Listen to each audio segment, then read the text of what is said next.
Hello there. Hello. I just wanted to ask you personally, how do you feel on a day-to-day basis? And how are you feeling right now? It does not matter.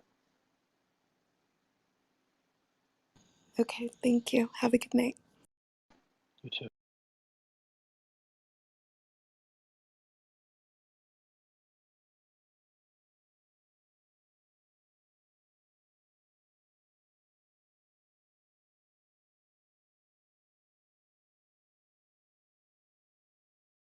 And that's You broke up. I was asking, is there such a thing as a soul, and does it go through multiple births and deaths? I do not know.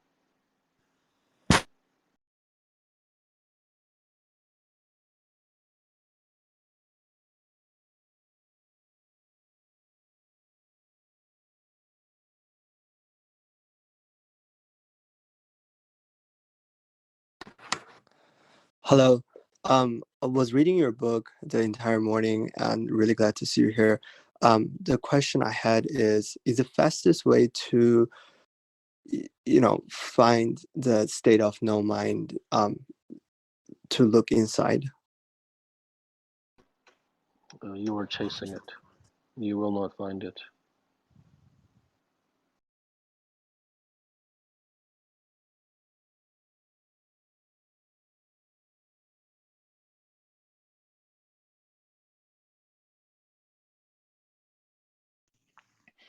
Hello. Hello? Would you agree that is the linearity of time illusory? And if it is, what is time? Thank you. Well, perhaps the more effective way to say it was that everything in your life is illusory, not just time.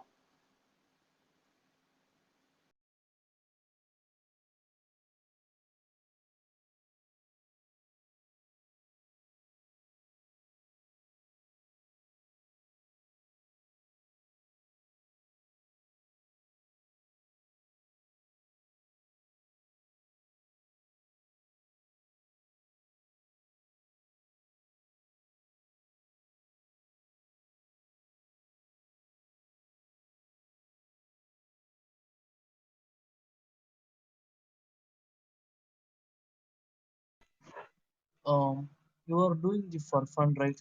Creating a group of all things are empty and you are enjoying it, shelling out your boredom with it, right? And answering all questions as no.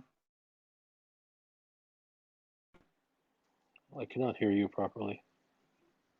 Oh, I'm sorry. Hello, can you hear me? Yes. Hmm. You are doing this for fun, right? Creating a group of all things are empty and shelling out your boredom at our expense. You are free to think so. This was not a wise question. Oh my God.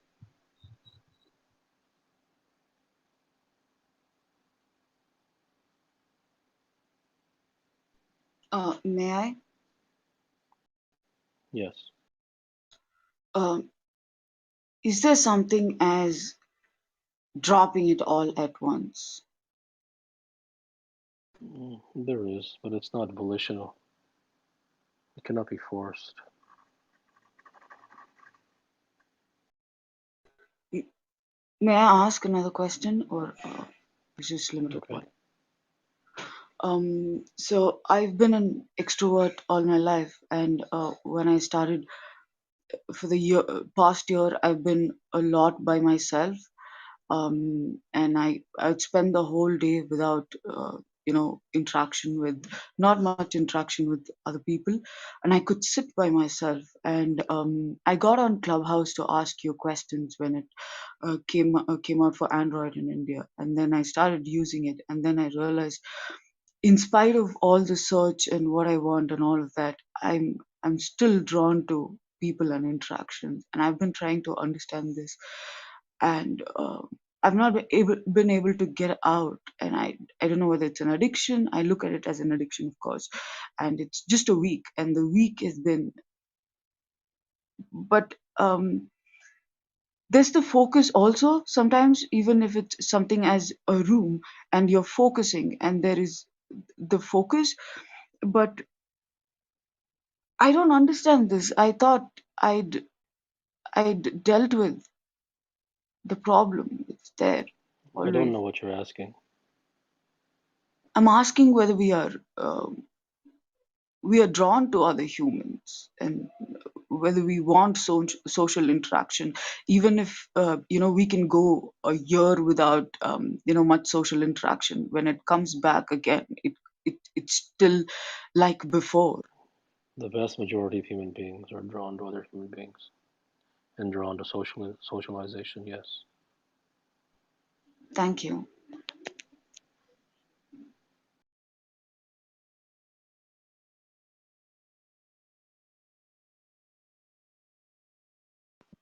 Hello, doctor. Mhm. Is everything irrelevant? Yes.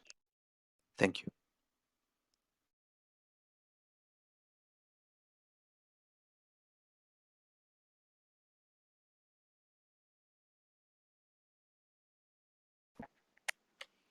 Hi, Mr. Kapil. Hello? Why millions are starving and I have food on my table? I don't know.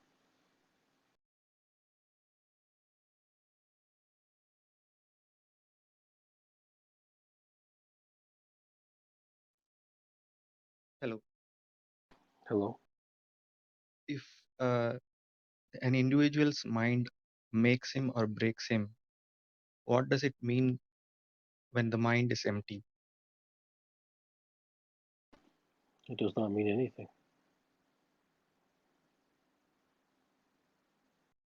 What directs him? I cannot speak for anybody. Every human being is driven by different things.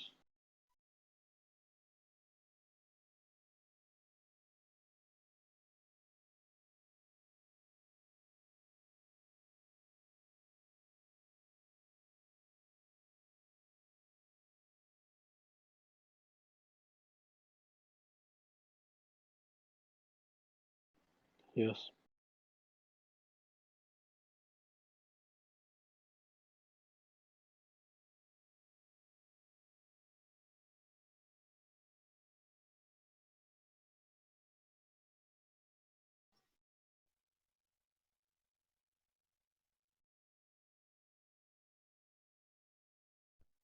Hi, Siddha.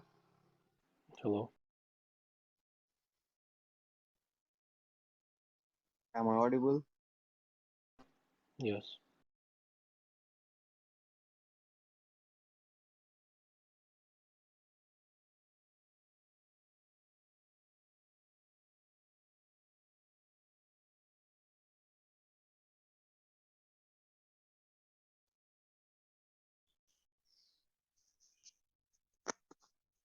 Hi, Kapil. How do I control this urge to ever wanting to get more desires? It's an ineffective question. There is no how to.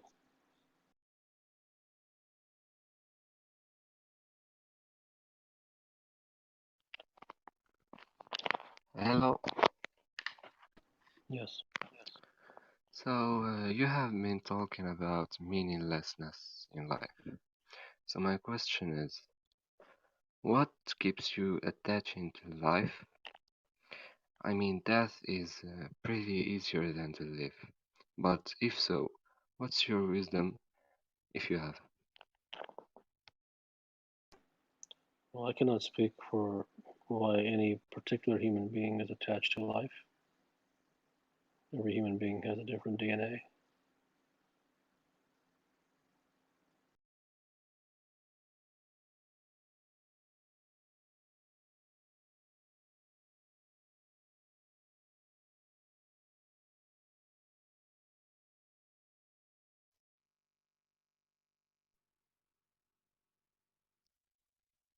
Hi. Hello? Uh, Before I was exposed to your work, I was saying there was faults everywhere. Means I could see that, but still I was pulled into society and its rules and prescriptions. But after I was exposed to your work, it was like giving a permission to me. It was this dismantling completely. I felt free. But my question is, what is that deep knowing you had to come out of that, I would say, society as a black hole which pulls us in? What took you out of it and stand it as a truth? It's a good question. I don't know if I can really answer that question. I think every human being has a particular DNA, and I have never gone with people. I have never gone with society. I have always stood alone. It's not a good thing or a bad thing. There's nothing to be, there's nothing to emulate or be proud of there. It's not positive. But I've always sort of seen the falseness in the majority views of things. I've always gone against the world. Why that is, I suppose it's a DNA thing. I'm not really sure why. Can I ask another question? Okay. What is the truth to see things as if we are seeing for the first time, every time? Well, there's no intellectual truth to that. But if one recognizes that they do not really see anything, they view everything through conditioning, then there is a possibility for that person.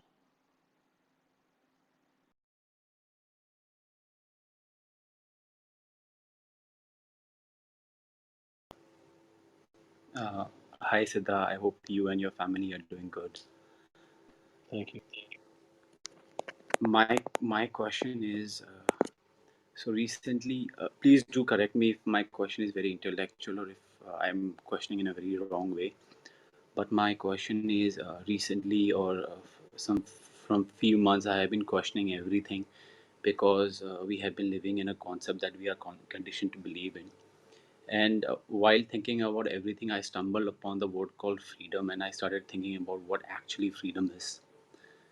And while I was questioning it more, I came to a certain conclusion, which is not, I don't know if right or wrong, but which I believe the freedom is being free from all attachment and all feelings. But then, if we try to be free of all the attachments, all the Okay. feelings, Well, stop right there. I mean, done. it can be defined in different ways. There's many ways to say something. Even what is every human being looking for? You could say peace. You could say joy. You could say bliss. You could say nirvana, realization, moksha, enlightenment. There's words are just words. Every human being defines things in their own way, and there's no wrong or right. But Mm-hmm. your the floor caved in on you as soon as you said, "But if I try to do that," Mm-hmm. you don't try to do anything. Okay. If you try to make yourself do this and that and be, that's the self-help, and that's where you will be going in circles, and you will only make things worse. Okay. So I should let it go and with the flow. I did not say that, and that's what everybody says. Everyone needs a doing. If I say don't do that, they'll say, oh, so just be. I'll say no, don't be. They said, okay, so what should I do? Got it. And Got it. that's Got your it. conditioning. Your conditioning is to be a monkey. Your conditioning is to be a mouse and on a hamster wheel and jump and do and do and do. That is the Mm. poison. That is the virus that the world has infected you with.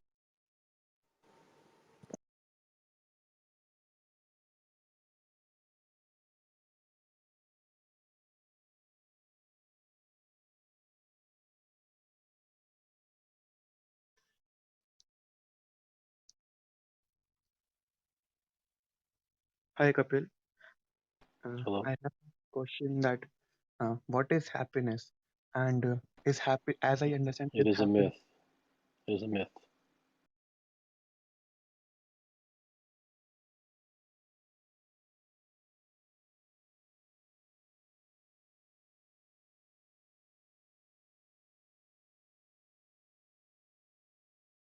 Hello.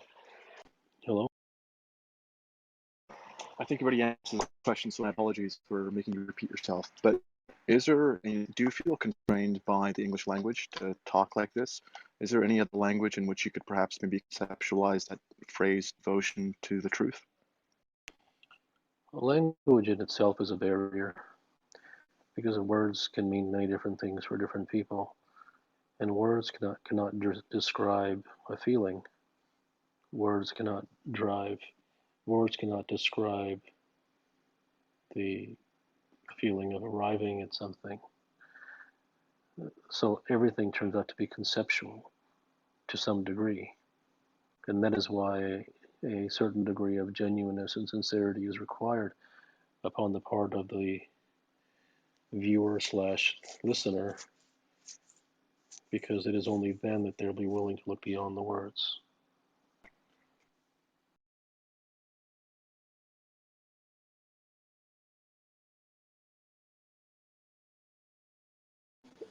Thanks for having me on the stage. My question is, how can one be disciplined enough to conquer his or her destiny? There is no, you have no, you have no idea what you're asking. Conquer your destiny. How can one be disciplined? There's just concept upon concept. How can one live disciplined in a disciplined There is manner? no how can one anything. You repeating the question is not going to make it true.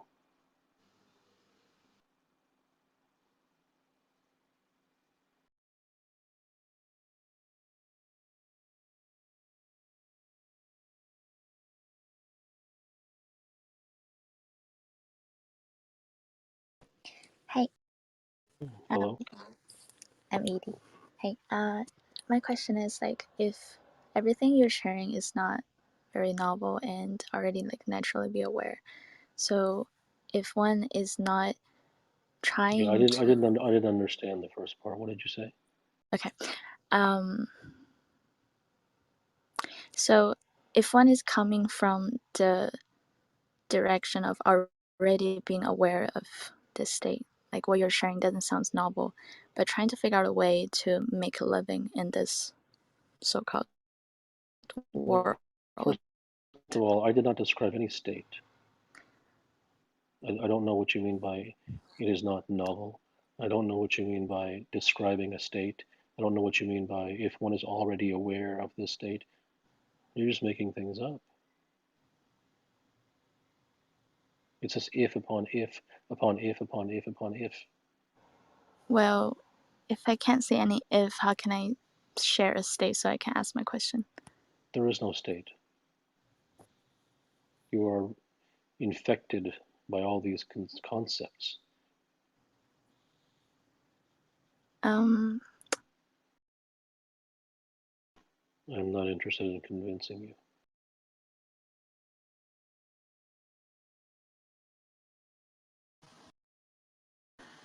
If all things are empty, is it totally futile to fill up my big gulp? But why do you think that all things are empty? Oh, sorry, I just read the room title. Should I Yes, fill up? yes, but there's no reason for you to believe that.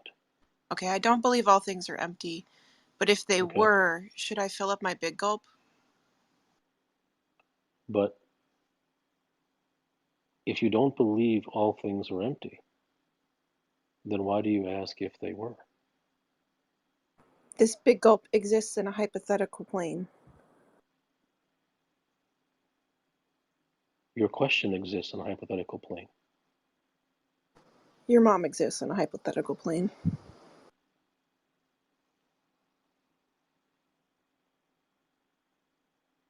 Strictly speaking.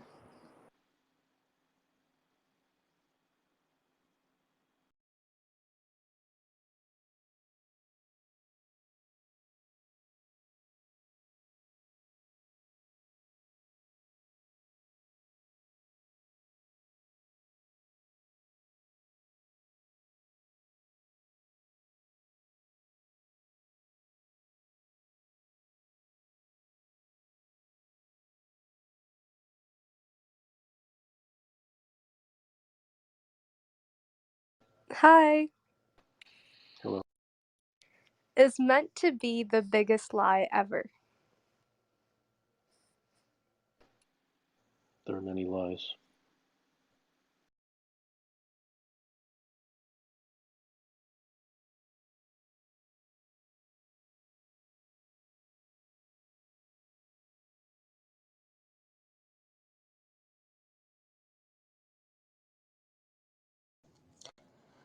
Hi, why to stay alive? It's not a question for me to answer for you.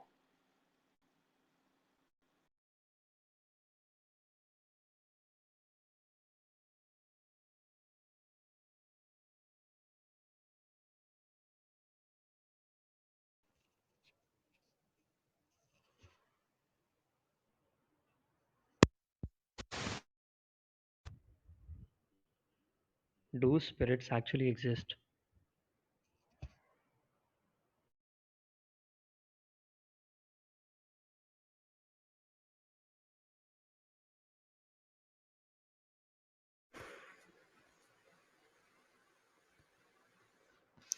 Hi Kapil.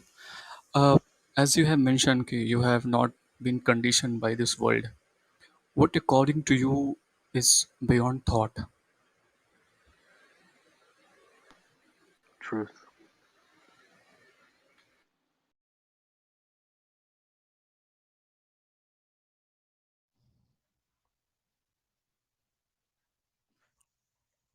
Hello.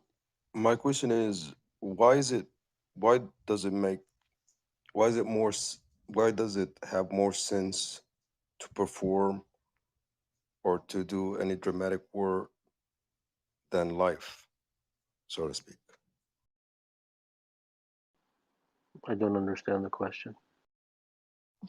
Like as a performer, it tend to make more sense the in time, whatever the piece is, whether it's a movie or a theater piece, it makes more sense to performer as reality than the actual reality.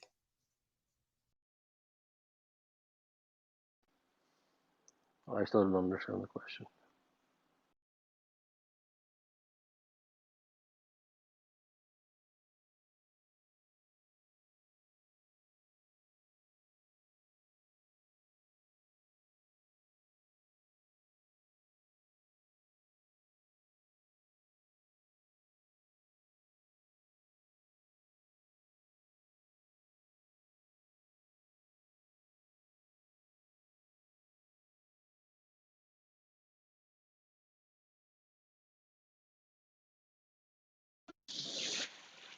Hi, Hello. this is asking why help in the pursuit of truth. No.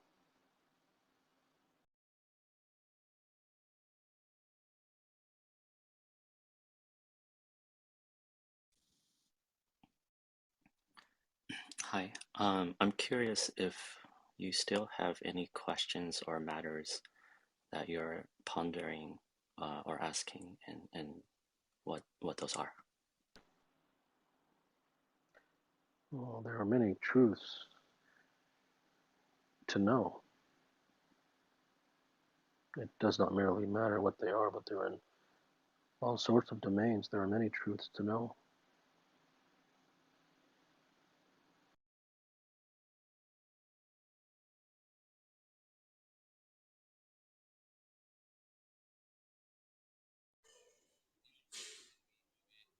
Hey, hello. Hello. Yes. Yeah. Hey. It is mentioned that all things are empty. So, what do you mean by things? Your entire life.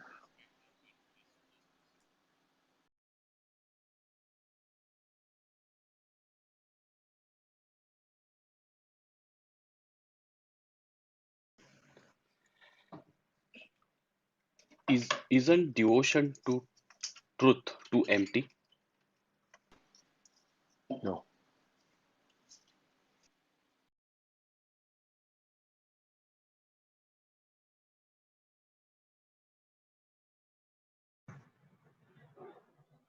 Hi, Kapil. Hello. So when you wrote that when a man becomes nothing, he instantly becomes everything, right? So in the process of becoming nothing, isn't he losing everything? No, he's already lost everything, whether he realizes it or not.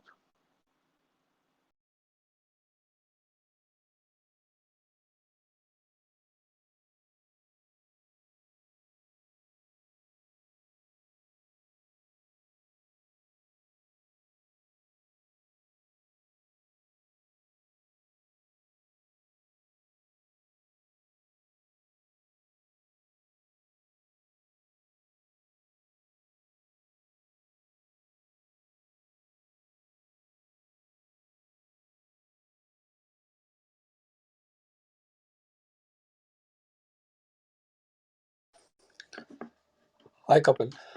Hello. In the state of emptiness, would I experience a state of true total freedom? It does not matter.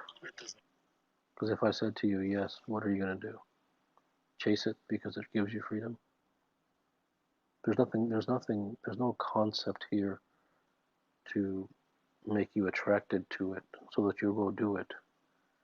If you have to ask what the cost benefit analysis of something is, then you're not devoted. And that isn't a bad thing. There's nothing wrong with that.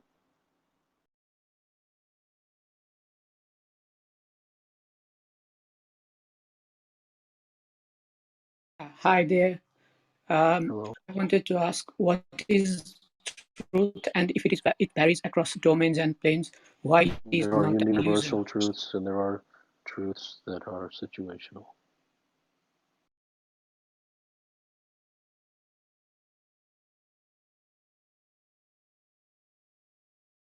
I agree that chasing something is enslavement. So, but is chasing or trying to use power as a tool to reach truth is a good thing or nothing useful? Nothing is good. Power is a vague word.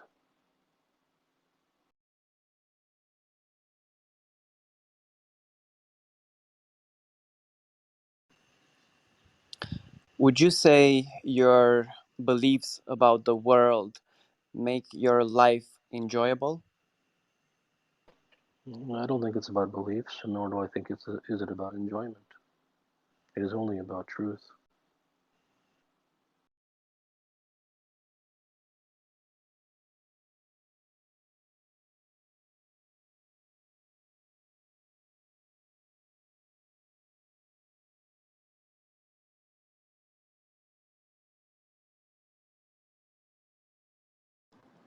Hello, doctor. Thank you for having me. Yes. So, I have found myself on a river of never ending concepts where following one or chasing one leads to another and so forth. Um, to the point that I believe that my thoughts are a disease. My question is there a cure for such disease? Yes. The cure is the truth.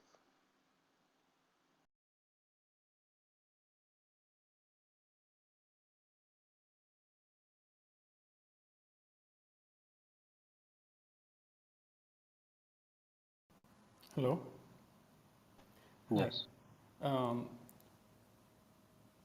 I was, Let me try and reiterate what I understand by um, devotion to the truth is the truth itself, and please let me know if I'm right or if I'm getting it right. Um, isn't it possible that I am completely devoted to my craft, and 30 years later I look back and realize that that devotion was empty too? Isn't there a certain truth to that? It depends if you were doing it for reasons of pleasure and ego, which it almost certainly is the case. Mm-hmm. And that's not a bad thing, but that would make it empty.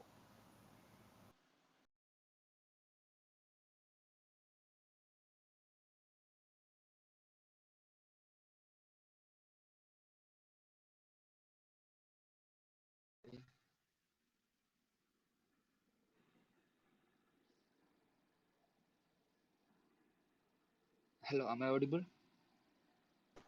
Yes. Yeah, how do you describe empty? Meaningless. Insignificant.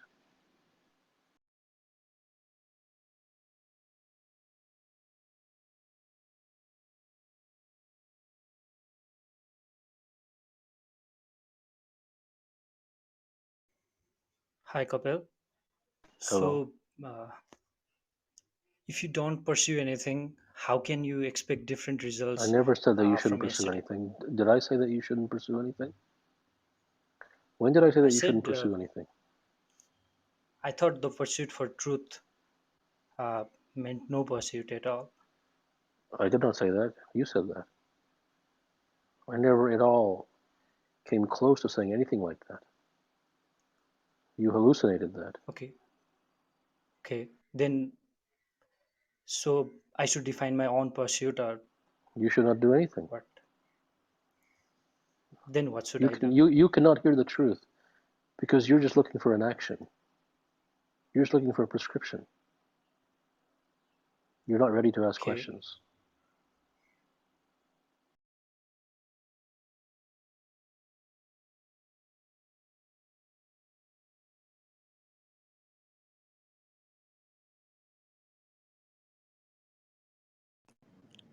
Does suffering end when you know the truth? In many ways, suffering is always there. But yes, if there is an end to suffering, it would be through truth. But if one chases truth as an antidote or a relief from suffering, it becomes a chase. And things don't usually work that way.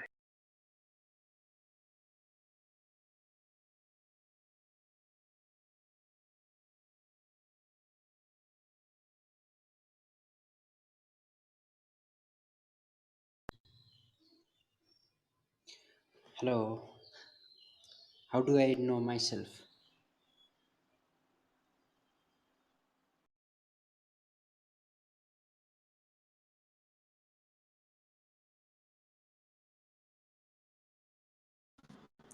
Hi, Kapil.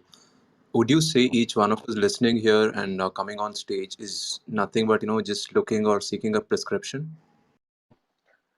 Yes, and it is not anyone's fault.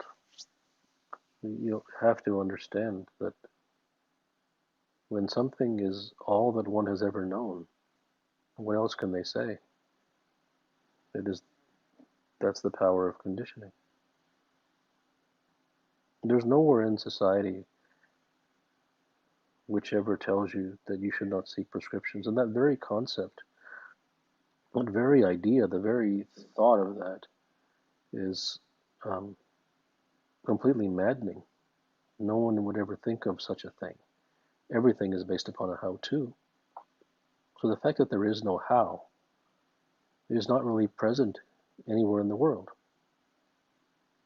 And so therefore it would be unrealistic to expect people to not be infected by that. But that also doesn't mean that I'm going to entertain it.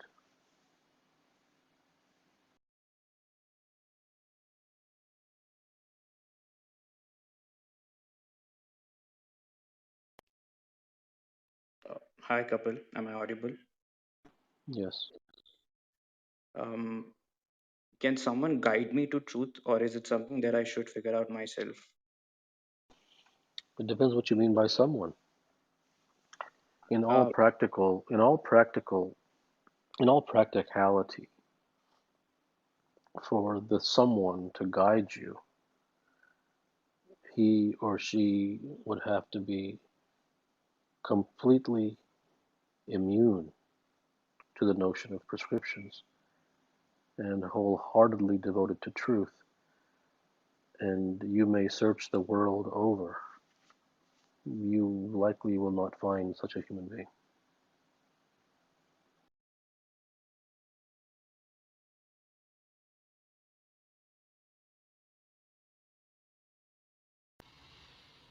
Hi. Um Accepting all things are empty. I didn't ask you to accept it. Why are No, you no, no. accepting it? Can I just? Okay. Accepting. I'm just saying. Let me just complete my sentence. Accepting all things are empty would basically force me to view all the struggles or the purpose of my life as an external No, entity. nothing. I don't need to let you finish your sentence Okay. because the entire sentence is false. There is no accepting. Why would you accept it? No, it's a choice, right? I mean, if No, it's not a choice. It isn't a choice. What color is your hair? Is that a choice? It's only a choice when it's conceptual.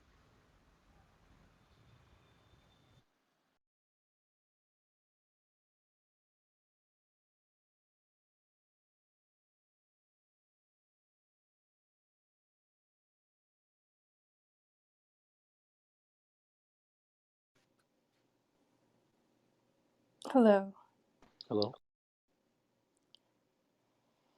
Um, can truth be understood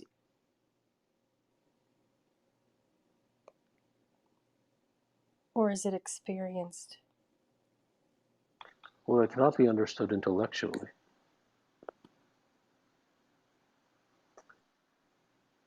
It can only be discovered through devotion. Devotion to truth? Yes. And what is devotion? I don't know. Definitions are definitions. They don't usually go anywhere.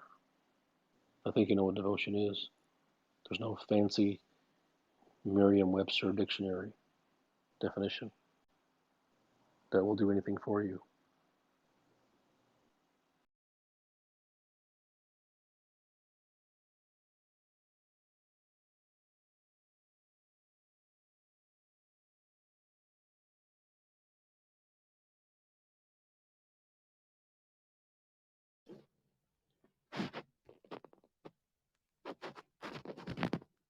Hi there. Hello? Earlier you mentioned there are multiple situational truths. Is there a possibility that some of these can contradict each other? No. There are always contradictions. And the contradictions exist because one views things conceptually and intellectually.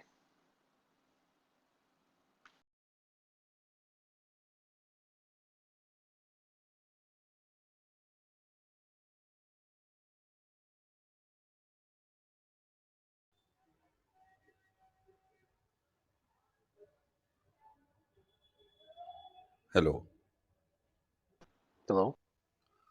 Is there any God?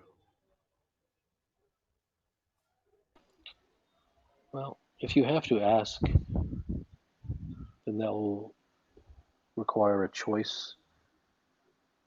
And if there's a choice, that it's intellectual. Therefore, it has no relevance.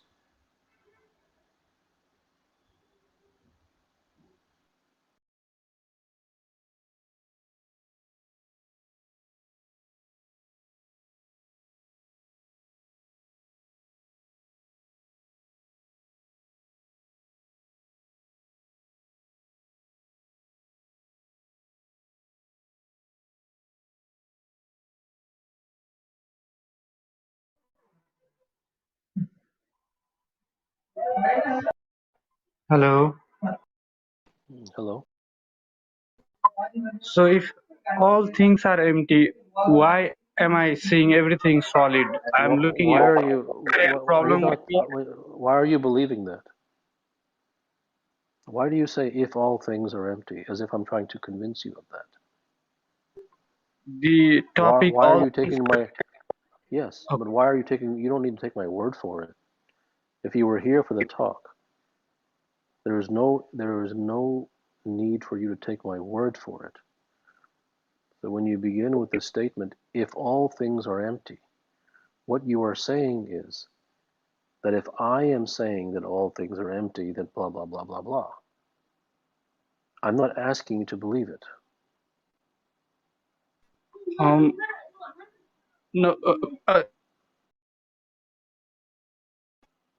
You don't understand.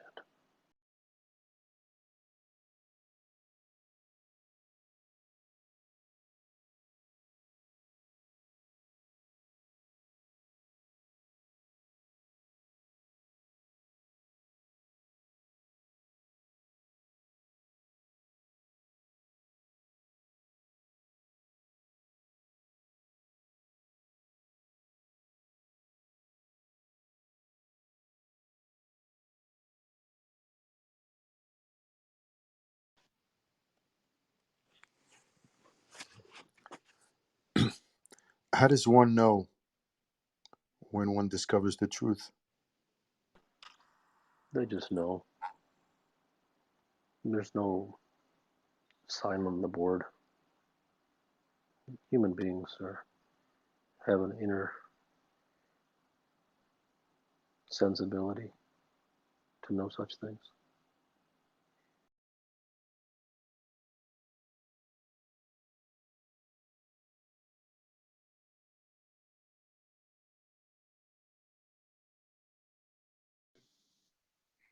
Hello? Yes. Quick question. How do you transcend lust when it is bombarded everywhere in society? Yeah, there's no how do you really do anything.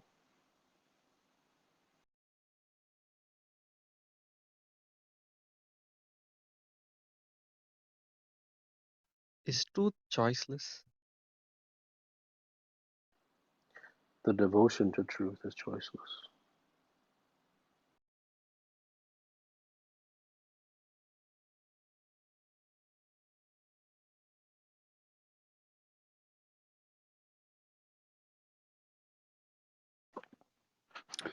Would it be incorrect to say that all things are full? Full? All things are what? Full. Full.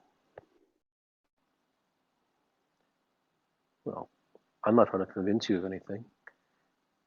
If this is what you have found in your own experiences, then so be it.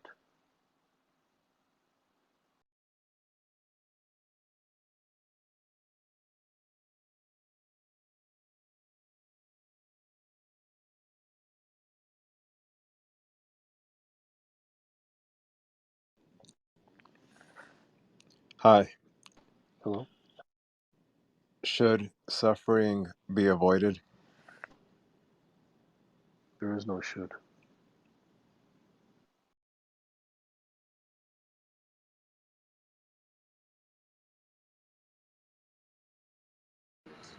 Hi. Isn't Hello? love the most selfish thing? Any question that begins with the word isn't a real question.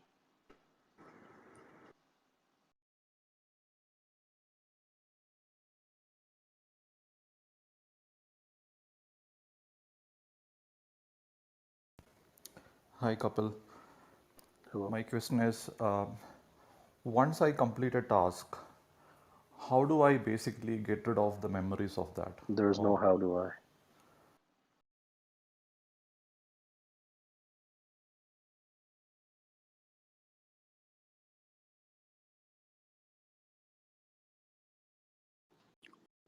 Hi, Kapil. Thanks for having me. Hello? Why is there so much illusion in the first place to get to the truth? Because you're conditioned by all illusion and lies by society.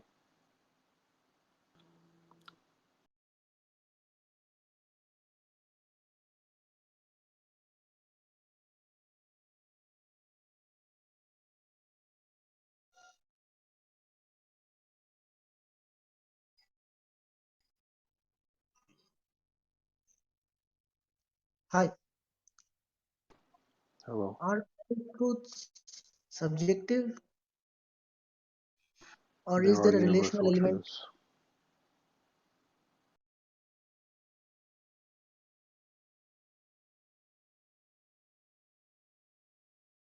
Hi, Kapil.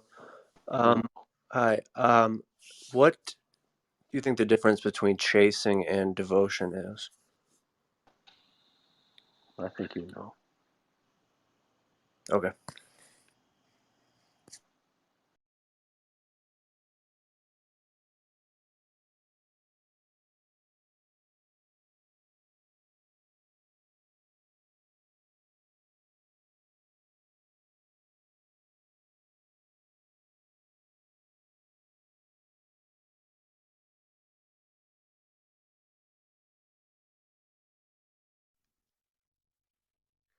What is the purpose of this discussion? It has no purpose.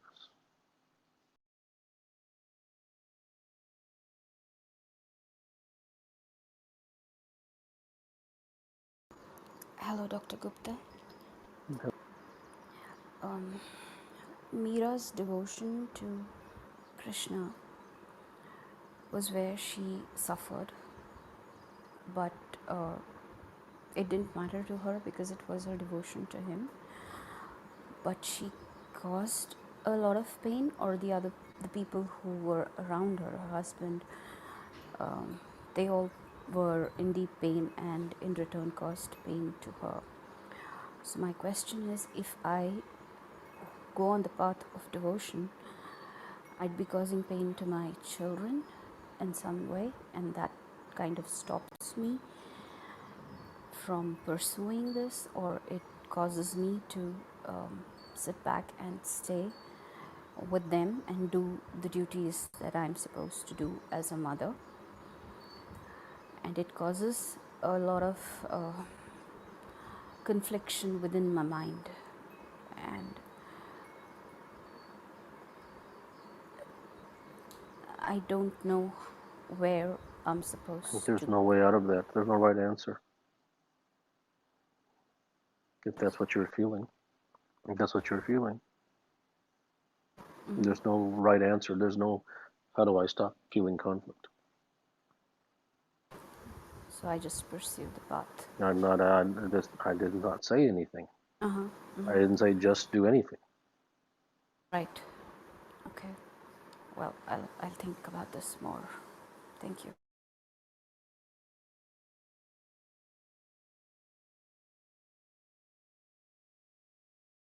First thing I thought about when I saw that title, when I see all things are You empty, broke up. I didn't see that if it's empty, it doesn't mean that they don't exist. In my opinion, is if it is empty, the word empty itself, it doesn't exist.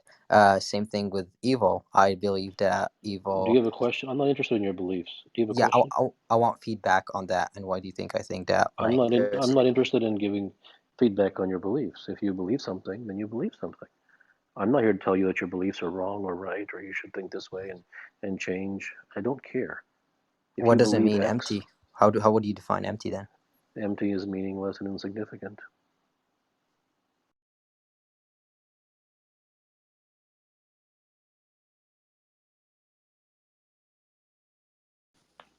Hello, Hello? Dr. Gupta. My question is, was the truth found by Mira through complete devotion to God was different from the truth that Gautam Buddha found through conquering the mind? No. Okay, thank you.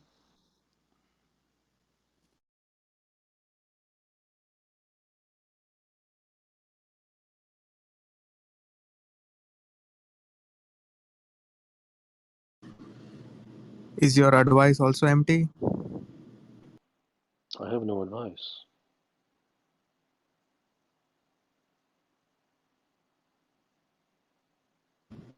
Is what you say any less empty? If you think so.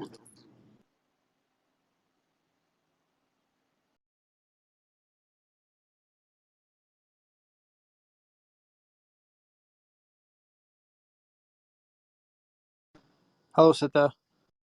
Hello? Does your heart set you free? That has no meaning. I mean, you must have picked that out of a Harlequin romance book. I don't know what that means. Would you like me to explain further, or is that it? Not really.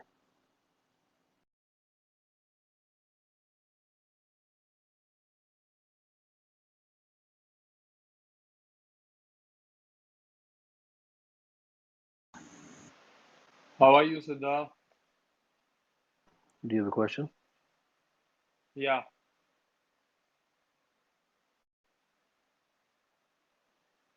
Hello. Go ahead. You're saying all things are empty. Can you explain that a little? Well, I already did explain it in the talk that I gave.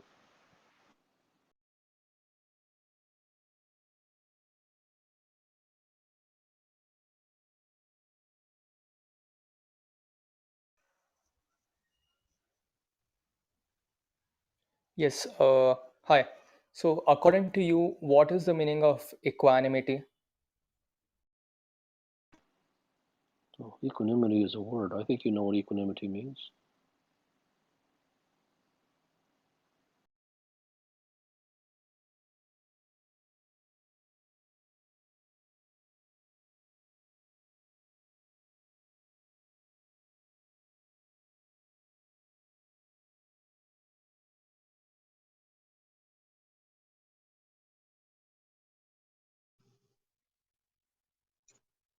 Who am I if I am not the mind?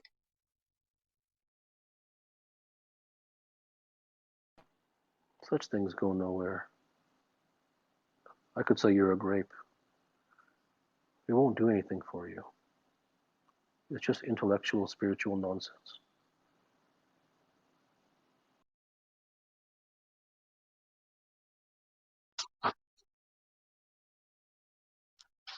Hello. How do I know if I'm still experiencing my mind or I have come up to a truth on a particular You have. matter? You're experiencing your mind.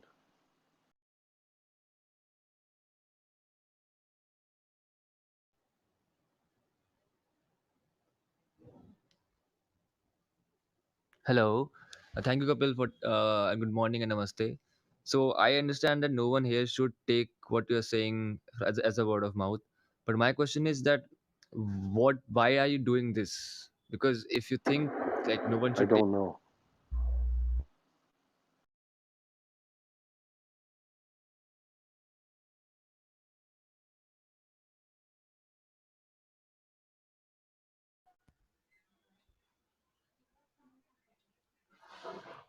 Hi, Dr. Kapil. So, my question is, would you agree that what you seek is seeking you?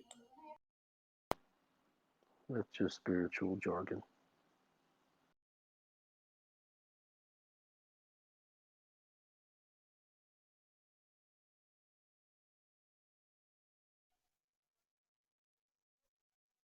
Hi. Hello. Why there is anything at all? I don't know what your question is. What's your question? Sorry? What is your question? Why there is anything at all? I don't even think that you know what you're asking.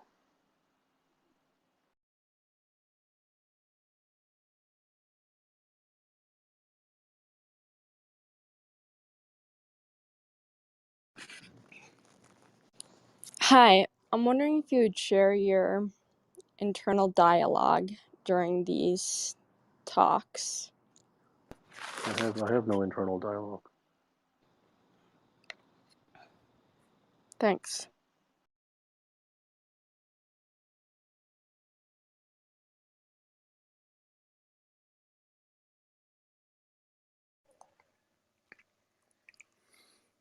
I'm just wondering what you would consider to be a good question worthy of answering. It doesn't matter what's worthy or not. It's not my job to give you a question to ask. You don't Thank have to you. ask anything.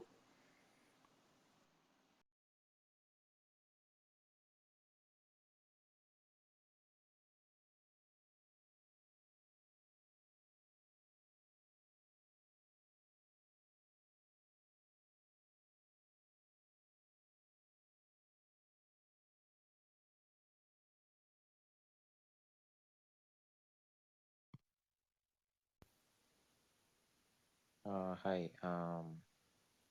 Does love exist? Conceptually.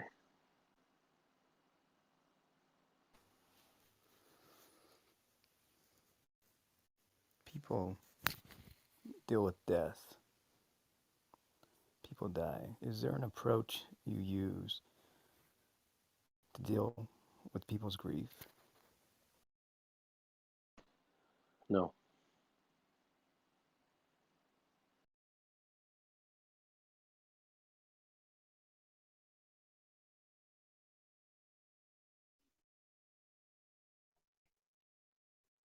Hello. Hello. Why does God create something that is empty and meaningless? Well, maybe you should ask him.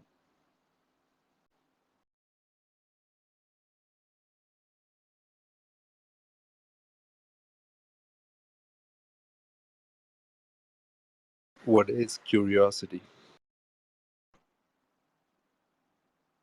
You know what it is. Why do you ask these questions and make them sound intellectual and spiritual?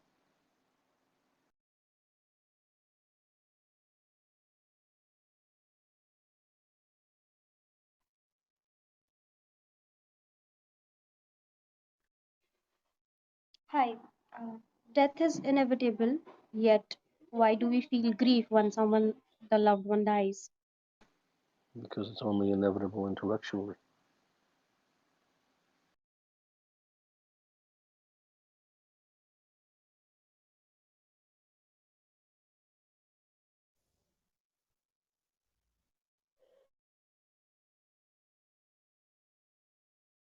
Do you exist or not? If I said yes or no, it wouldn't do anything for you.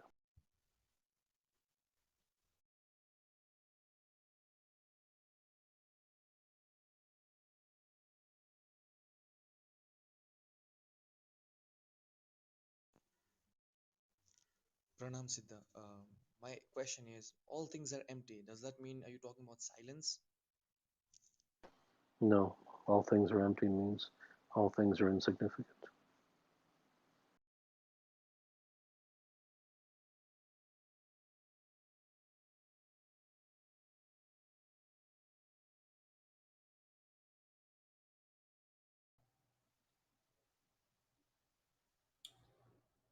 What are you looking forward to?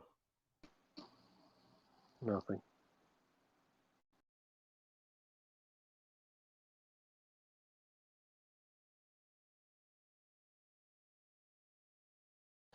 What's the world going to look like after this pandemic is over? This world will always be the same, full of illusion and lies.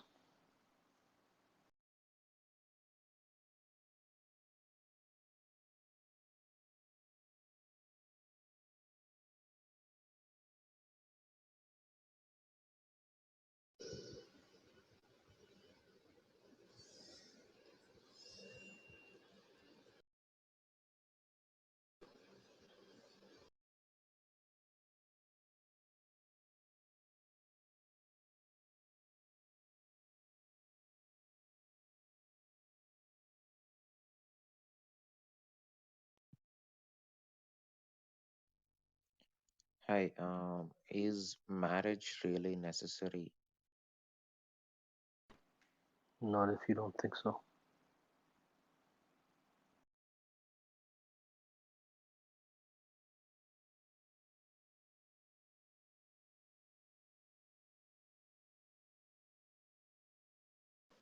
Hello. Hi. Um, so, so generally speaking, I feel I'm a coward. I hide it under the guise of being nice or doing good, but I know it's a lie. My personal world in the past, has been filled with pain. So I don't want to inflict others. I don't want to inflict that pain on others. So it's almost as if it's a compulsion, some conditioning that I have.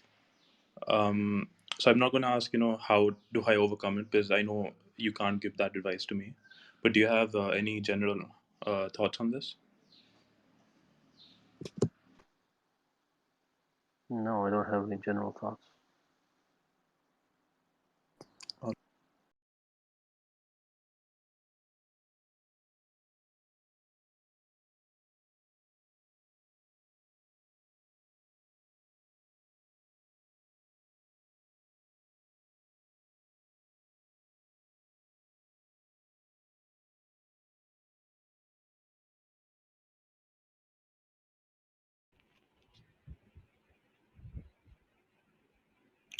Hello, Dr. Gupta. Hello. First of all, I want to thank you for all your contribution. I somehow know you are real.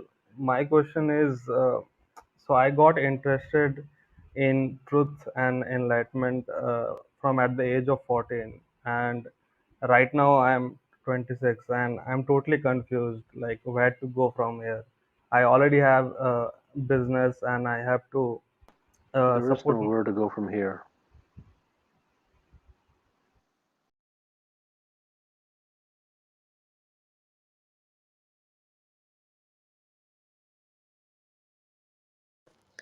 My question is, why do we exist? I don't know.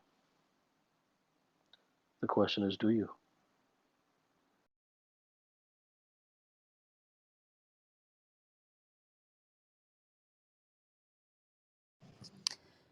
How can you know the truth and still function in the society, which it's almost as though it's based upon the anti-truth? Actually, it's only the human being who knows the truth that can truly live anywhere. Otherwise, he does not truly function.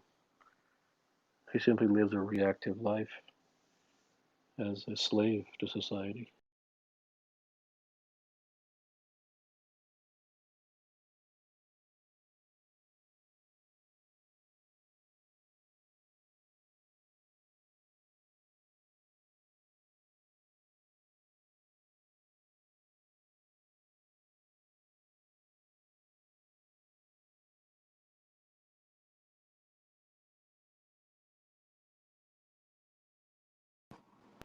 Hey, my question is there anything more to life than saying I've made it?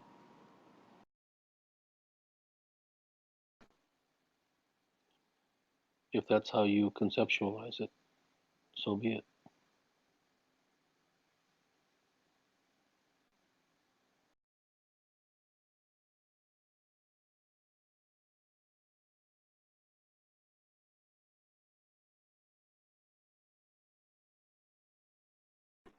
Yes.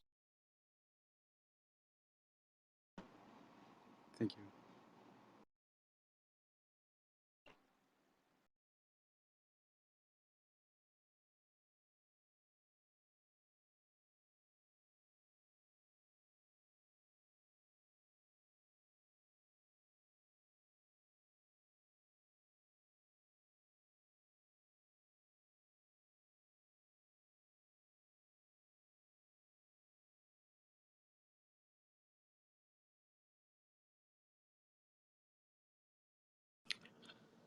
Hi, doctor. Hello. Is questioning necessary to experience truth? It depends what a a particular individual means by questioning. Typically, it means intellectual questioning, and that will not get him anywhere.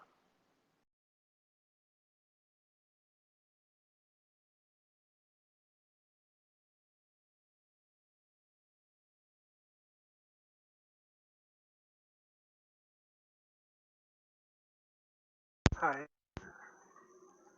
Hello. why do you continue to exist? As I said before, you may wish to examine if one truly does exist.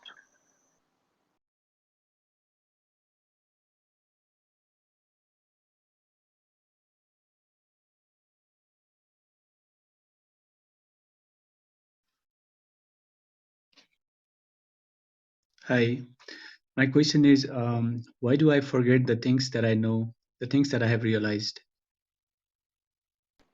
If you truly have realized them, you would not forget them.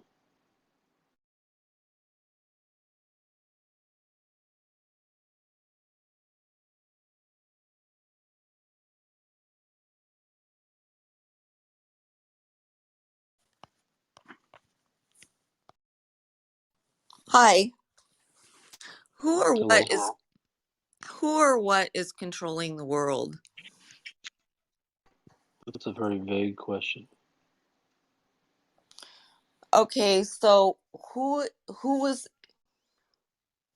who is controlling the actions of society and the world, and who dictates, who is the overlord, who is overseeing? Is it an algorithm? Is it a No, human beings have created the world through their own mental illusions. Society and the world are not real. They are a farce. It who is create who create the mind of human beings has created society.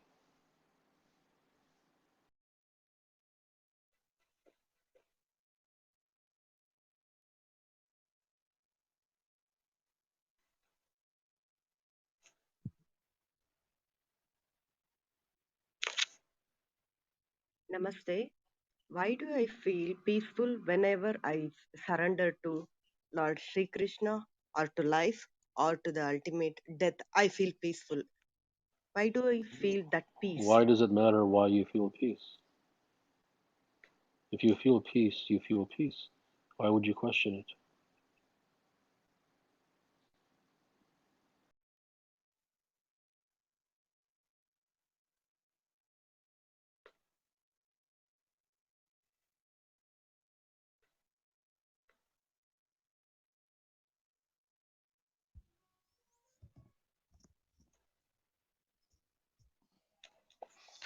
Is truth and peace the same thing?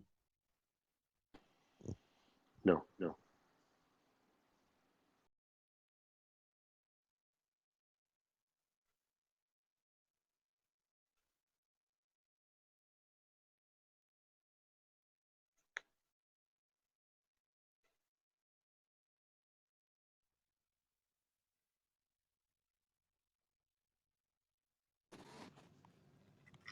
Hello.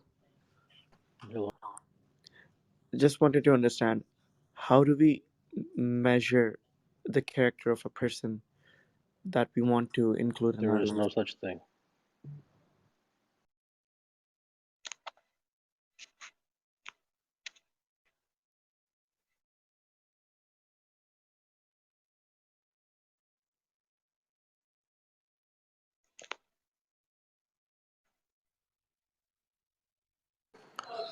What is significant for the soul according to you?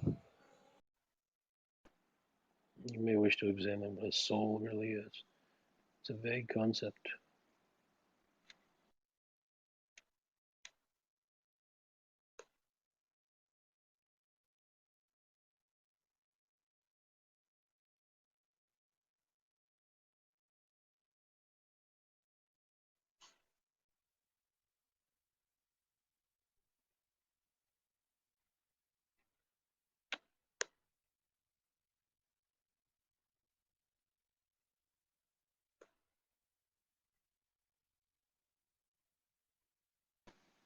Whoever is on stage, come forward.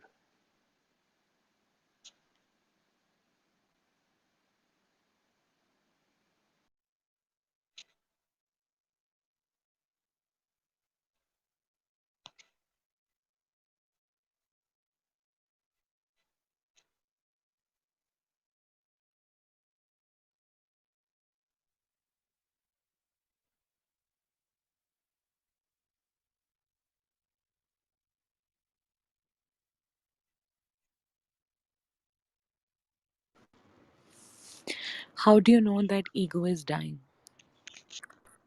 It is not.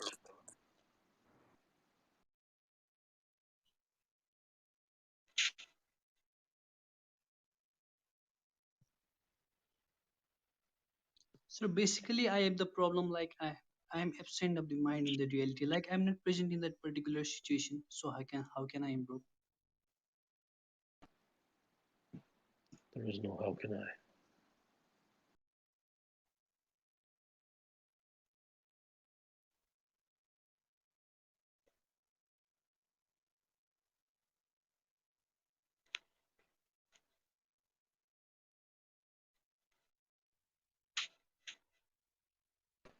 Somebody's mic is on who is on stage.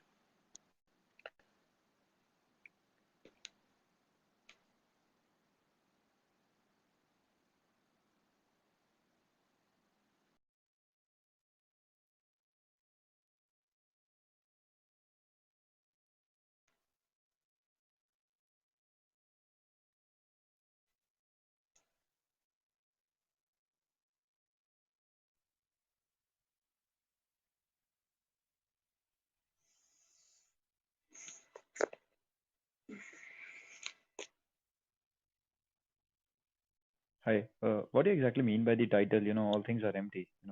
What do you exactly mean by that? Insignificant, meaningless.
Hello.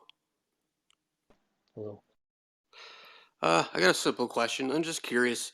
Do you routinely wonder?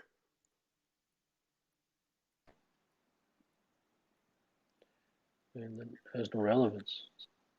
Whether I do wonder or don't wonder, it doesn't have any meaning for you, besides it's some intellectual curiosity.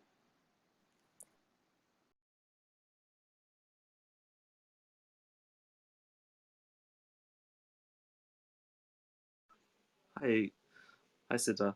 Um, so, quick question is: if all things are empty, would it be best to just live in a farm and just like let things Well, go? why do you say that all things are empty? I'm just it's just if it's the title of how the Yeah, why are you believing that? no I'm not sure. I'm just questioning it. I don't know if it's actually true. I'm just thinking. I'm just trying to understand a train of thought. That's all. So if you haven't discovered that for yourself, then it's just Ah, intellectual. It's just intellectual got jargon. it. Got it. Okay, I'll ponder on that. Thank you so much. I really.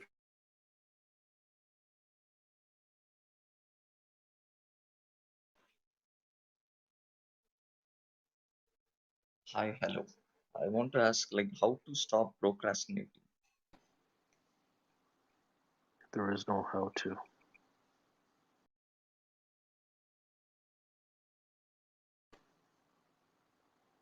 If you are going to ask how to, your question will not be answered.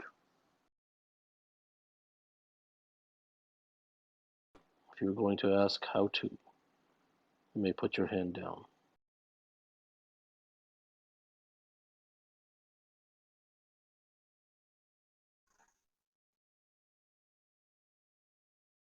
What is the ultimate purpose in your life? There is no purpose.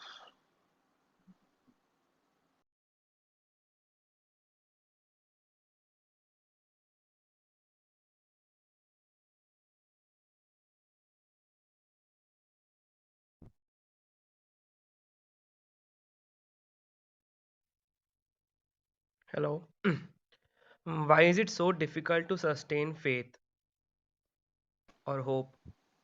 Because it has no meaning.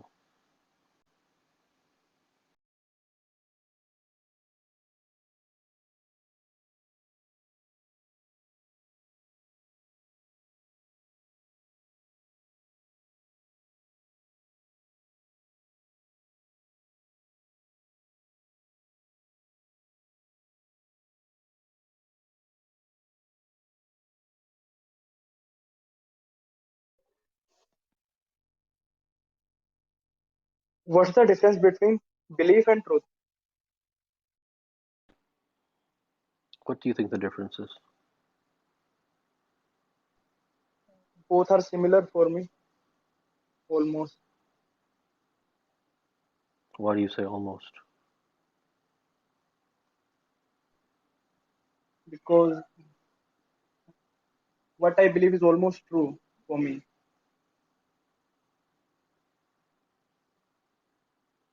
So your beliefs are true.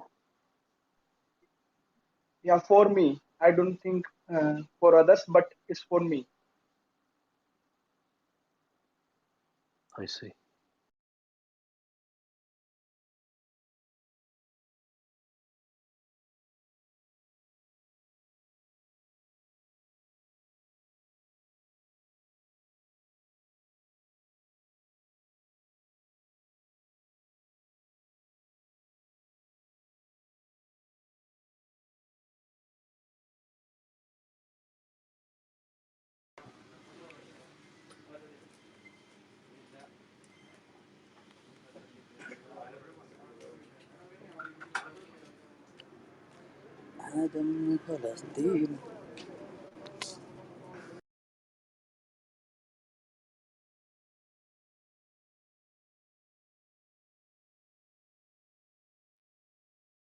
Who are you?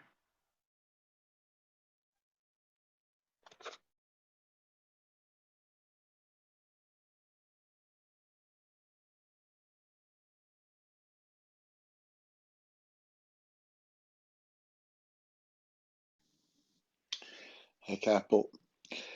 The truth isn't empty. The way we feel about our kids isn't empty. Our love isn't empty. Our So do you, duty isn't so I'm empty. not here to discuss anything with you. You're welcome to believe anything that you wish. I'm not telling you that you should not believe it. I'm not here to convince you of anything. You shouldn't even be here. You should listen to me. I felt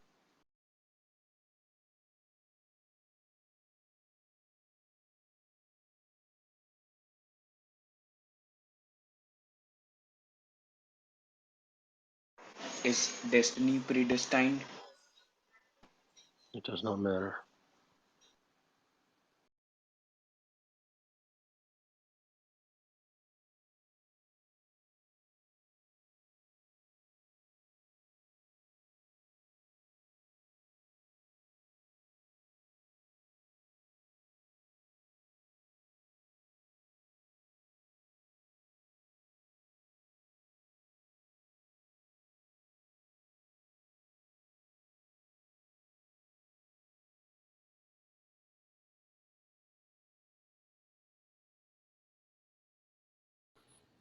Hi, Kapil.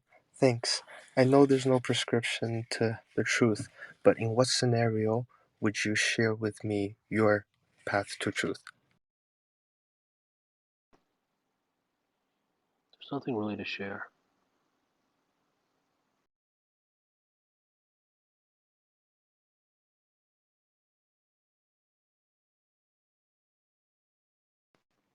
Hi, couple. My Hello? question is, why is it so difficult to retain the truth or maybe practice it even if after you've heard it and you kind of like accept that this is the truth? Because you've only had it intellectually. There's no such thing as practice.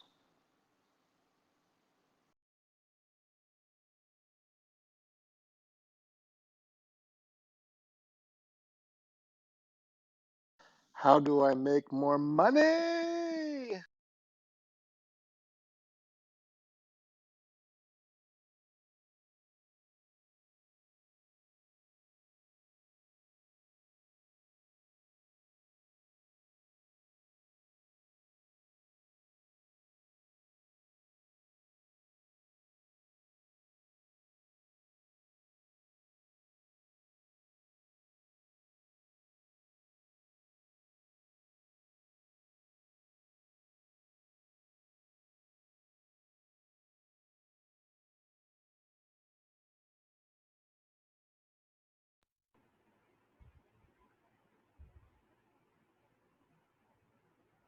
Hi, Kapil.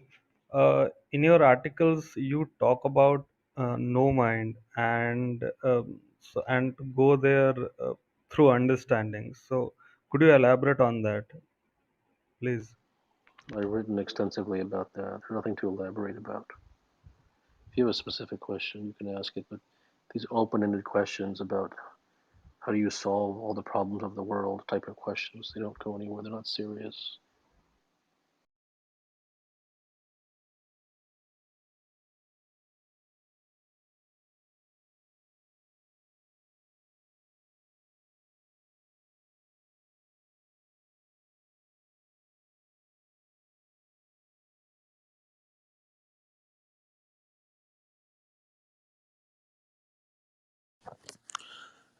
Hello. Hello. Can a nihilist ever be truly happy? There's no such thing.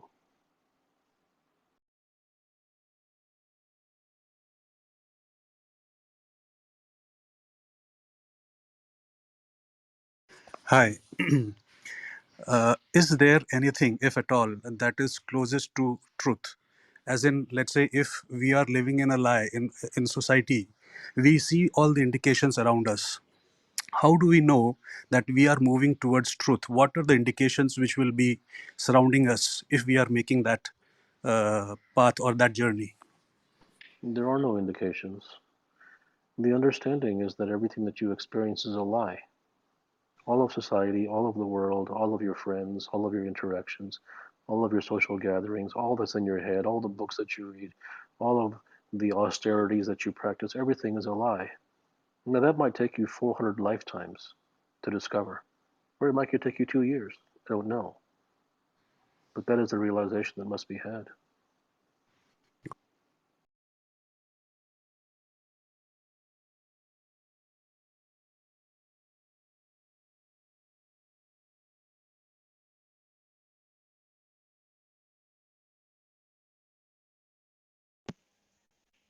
Hi, Dr. Kapil.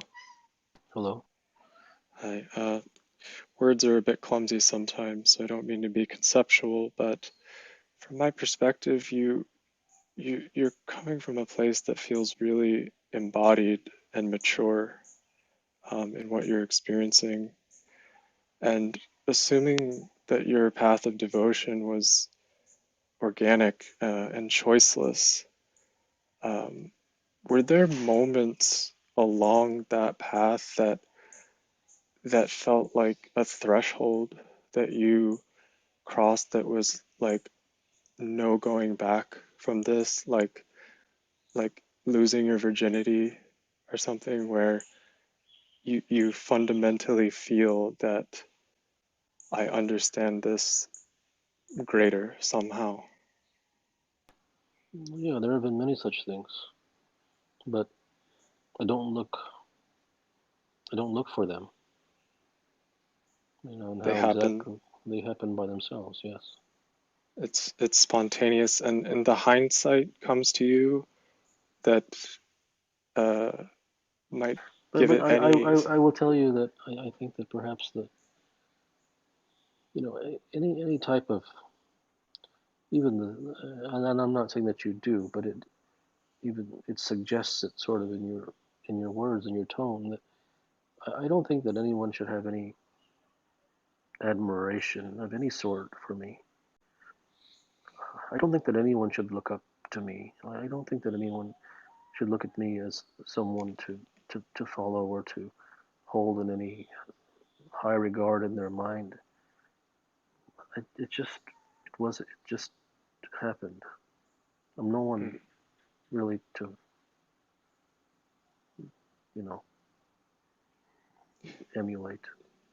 And does that come from you feeling like you don't hold yourself in any regard at all? I don't know where it comes from. I just feel that that's truth. I It's feel it it's a too.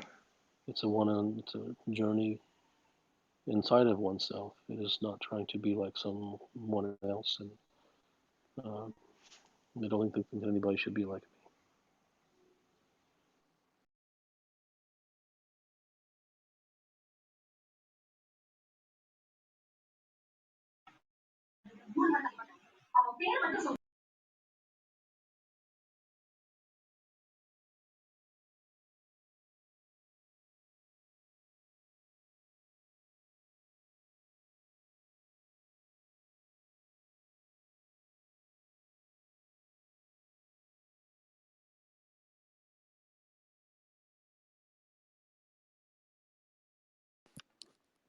Do you have free will?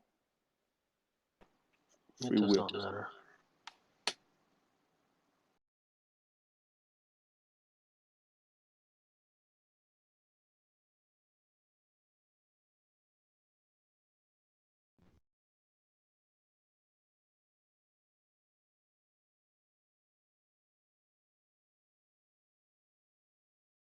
Yeah.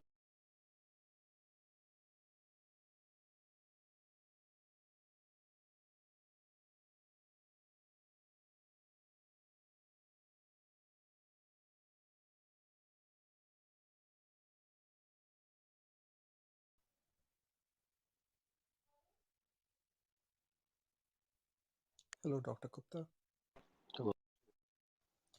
Is peace a prerequisite to truth? No. Thank you.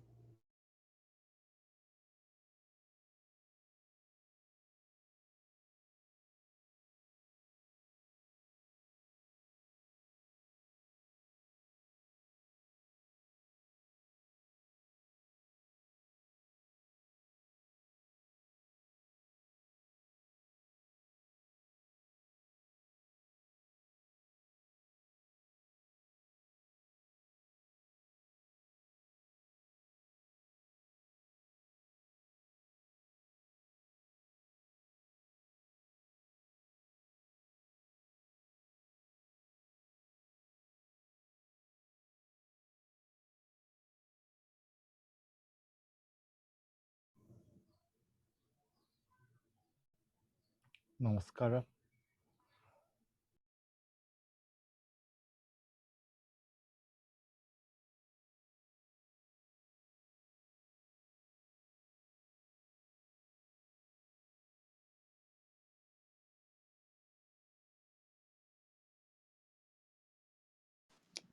Namaste. If all things are empty, would then an empty mind be all things in all mental states? There's no reason for you to believe that all things are empty. What's the title? I thought that was the title. It is the title. There's no reason for you to believe it. Take it on faith.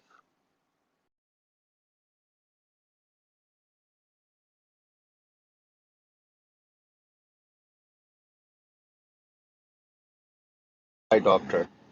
My question is, if all things are empty, then why do human beings I don't desperately? understand. I've answered this question several times tonight.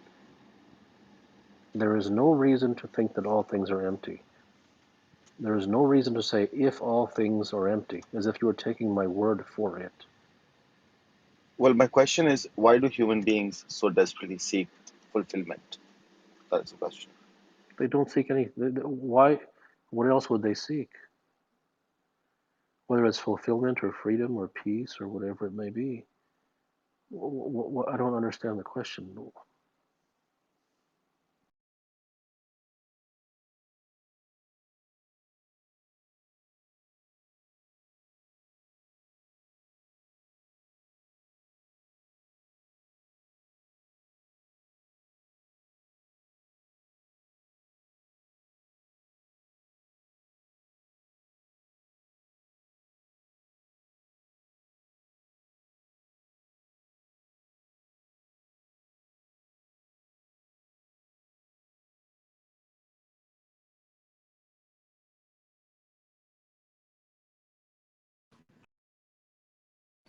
If all things are empty, should we just wait? Okay. If anyone is going to ask me if all things are empty, lower your hand.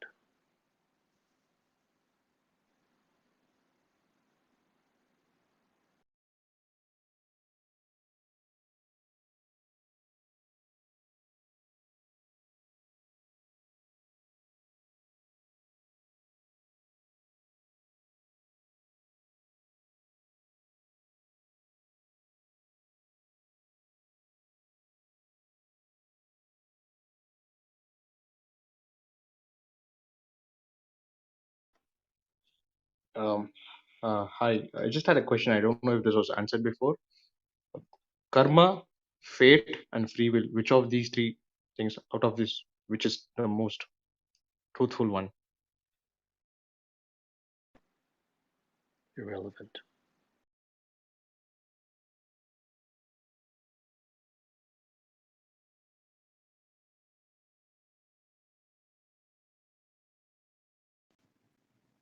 Hi.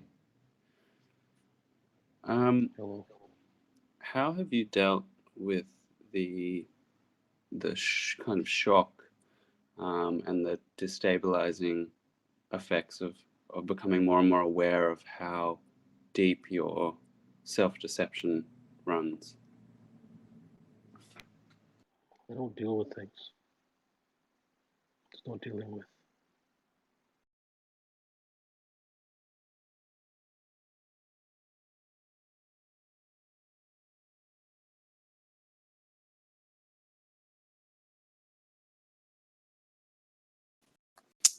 Does the adversary of truth differ from the adversary of finding truth? Ask what you want to ask. What is the adversary of truth? Belief and opinion.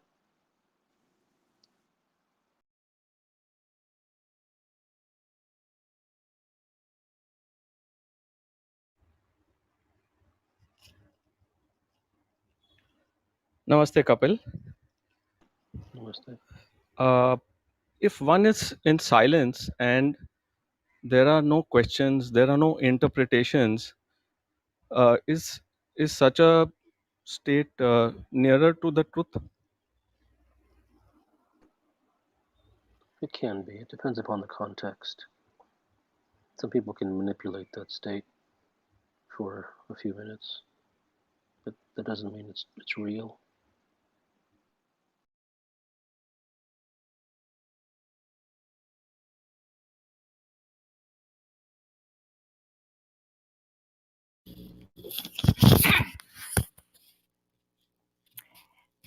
Hello, this is Dr. Claudine, the Miss Global Peace. All things are empty. Everybody has their way to fill up the cup they need to fill up according to their will or their divine connections. So when each individual's fill up, can it be peace, can it be forgiveness, can it be joy? Do we have a way we connect to each other, or we just continue to fill up for each one according to how we can? There's no filling up, number one. And number two, connection with each other is false.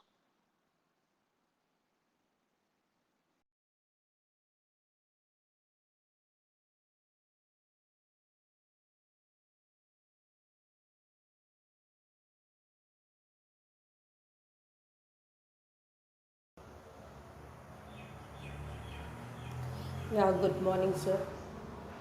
Good morning. My question is how to empty my mind to learn the new thing is very important and is very There is difficult no for how me. to. It is how to. How means Okay. there is a thing.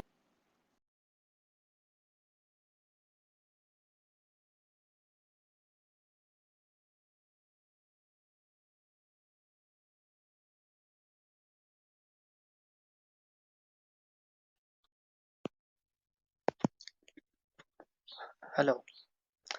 Hello. How does the uh, emptiness can hold the seeds of uh, this whole world? I have no idea what you're asking, and I don't think that you do either.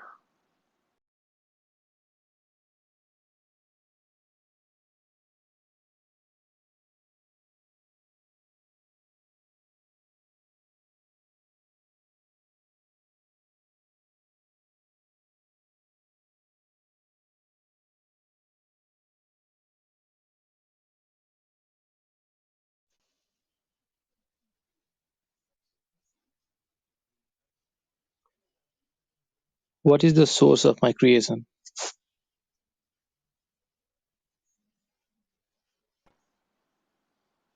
It will do nothing for you.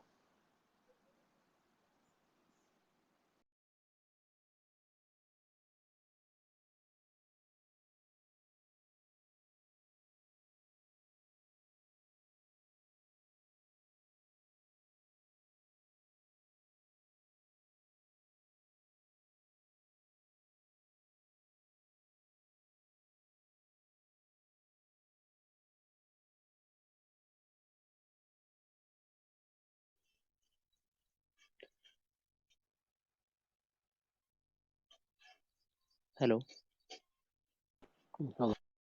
hello. Yes. Yeah, so I have a question for you. Can I ask? Yes. So, does religion serve any purpose in today's time? I don't. I don't want to try to change your beliefs. If you No, just believe it does, then it does. But no, religion is not about God. yeah. But does it?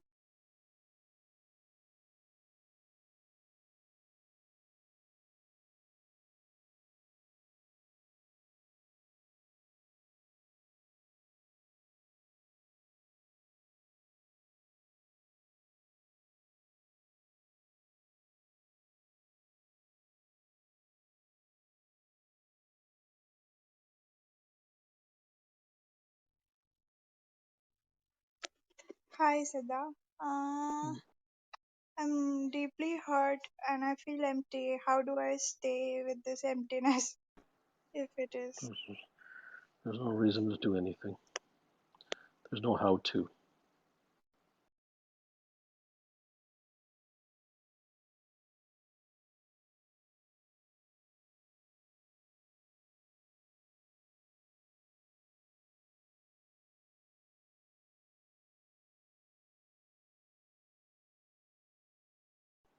The only thing there is, and the only thing that works is the truth.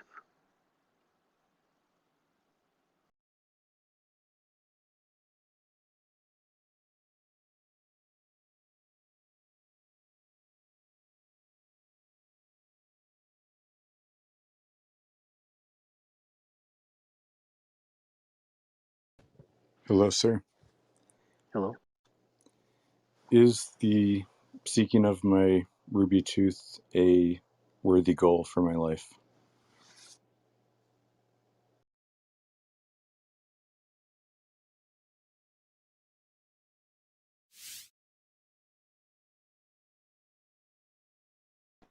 Repeat the question. Is the seeking of my ruby tooth a worthy goal for my life? What is a ruby tooth? It was literally a tooth made of 100% ruby, but it's metaphorically a difficult mission to achieve so that my life will take me on interesting adventures and meet interesting people to attain this nearly impossible tooth. Try it. See where it takes you.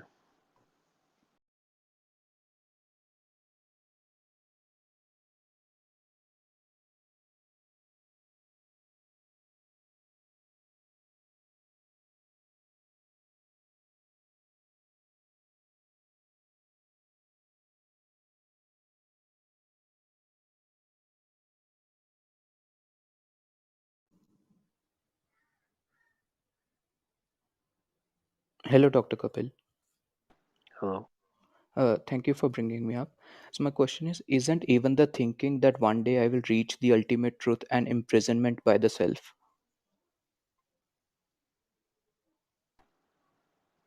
If you were doing that for purposes of relief, pleasure, and prescription, then yes.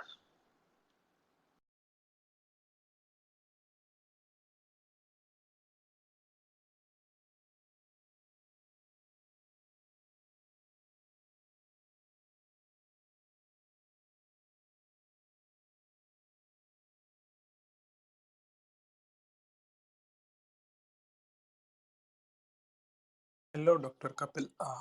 So, uh, my question is related to when you say what you want, what you become is in you, or what you like doing is already within you, and you have to just find it and maximize on that. Is the process of knowing what is in you purely intellectual, or is it just trial and error? It can be whatever you want it to be. There's no defined process for that.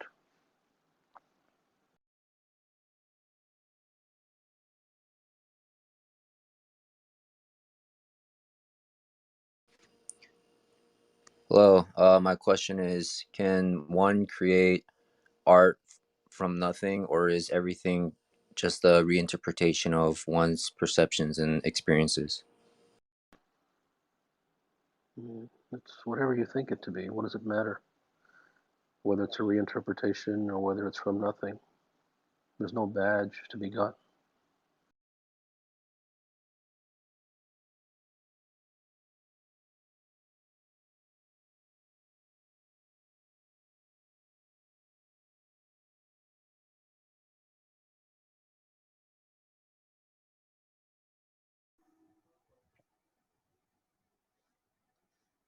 Hello, doctor. Thanks for bringing me up. I just wanted to know, like, is it possible to live without money?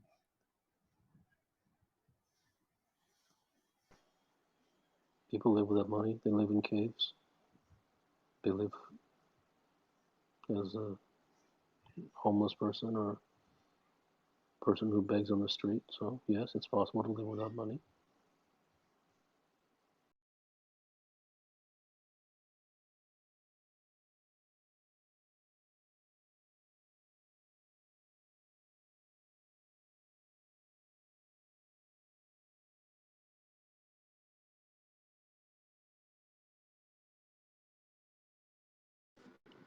Hello, doctor.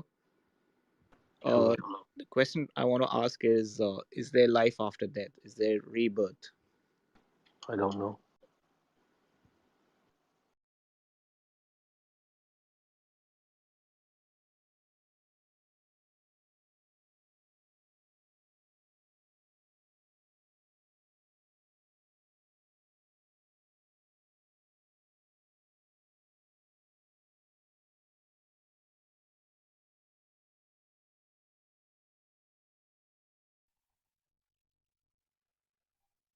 Hello, Pranam. My question to you is, what do you do to decide in life?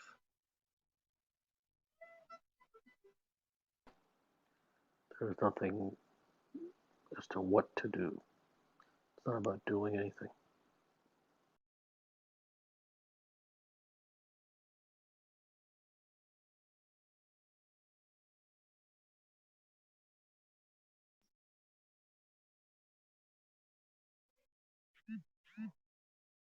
Hello, I'm audible. Yes. My question is, why do we feel like to distance ourselves from these Homo sapiens after we have achieved the delta states of mind?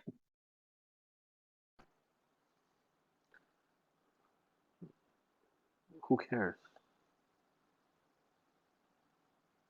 Nobody. No, like,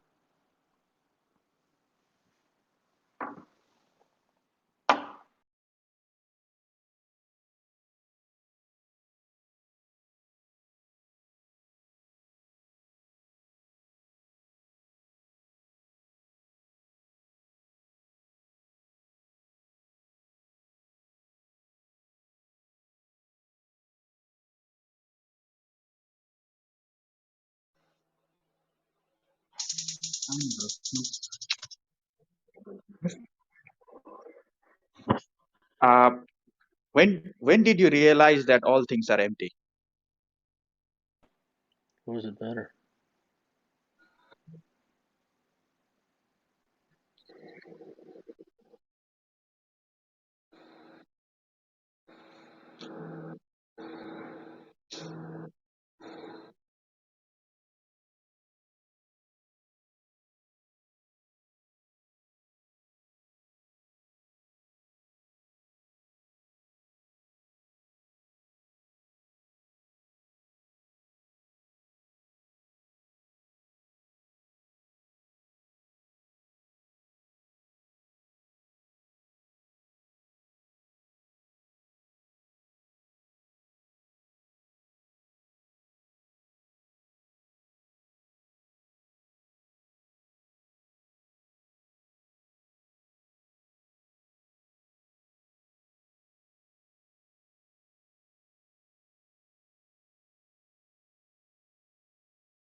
Hello.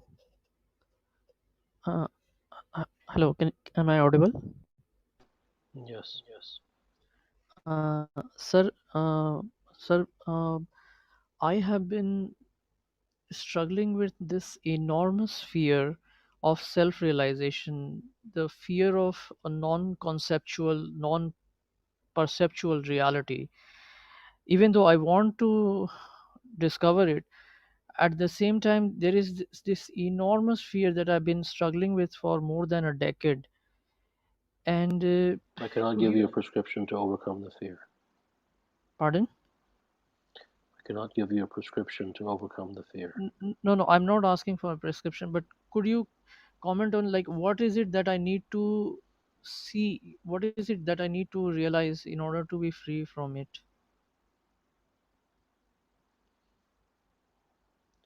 Where there is devotion, fear does not matter.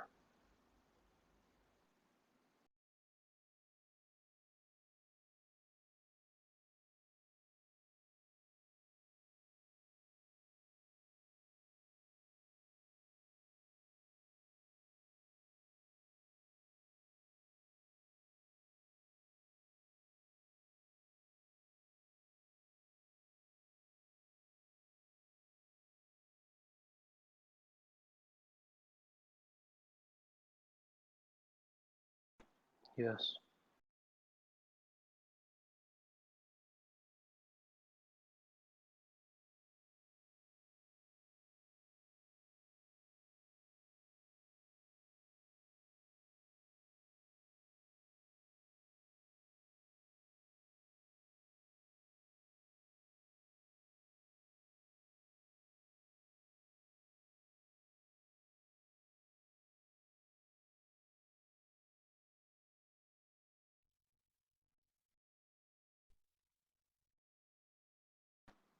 Yes.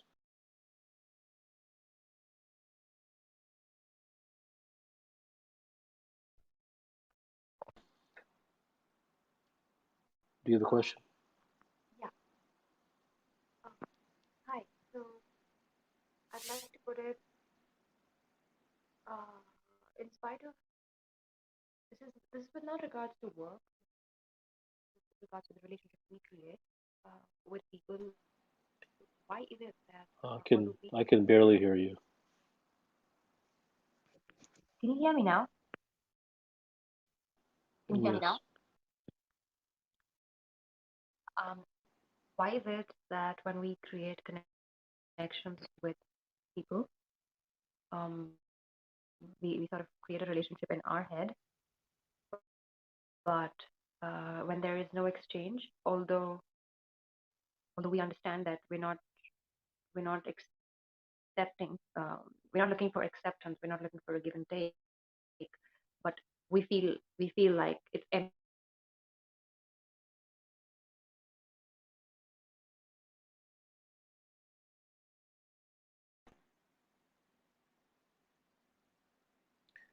You don't have a good connection. You broke up. I cannot hear you.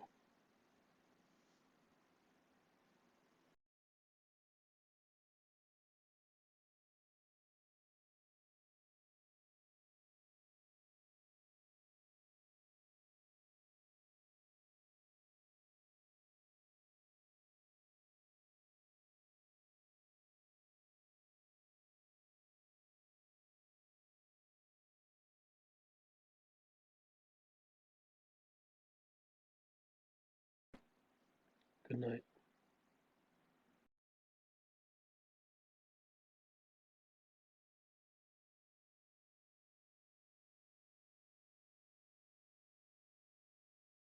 Burn your books.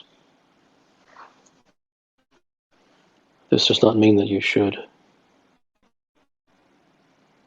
What this means is that for the person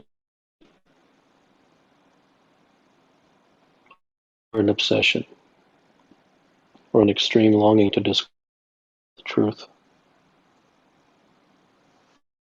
found through prescriptive means. The trouble with books is that books keep a human being on the hook. It keeps him chasing Those who write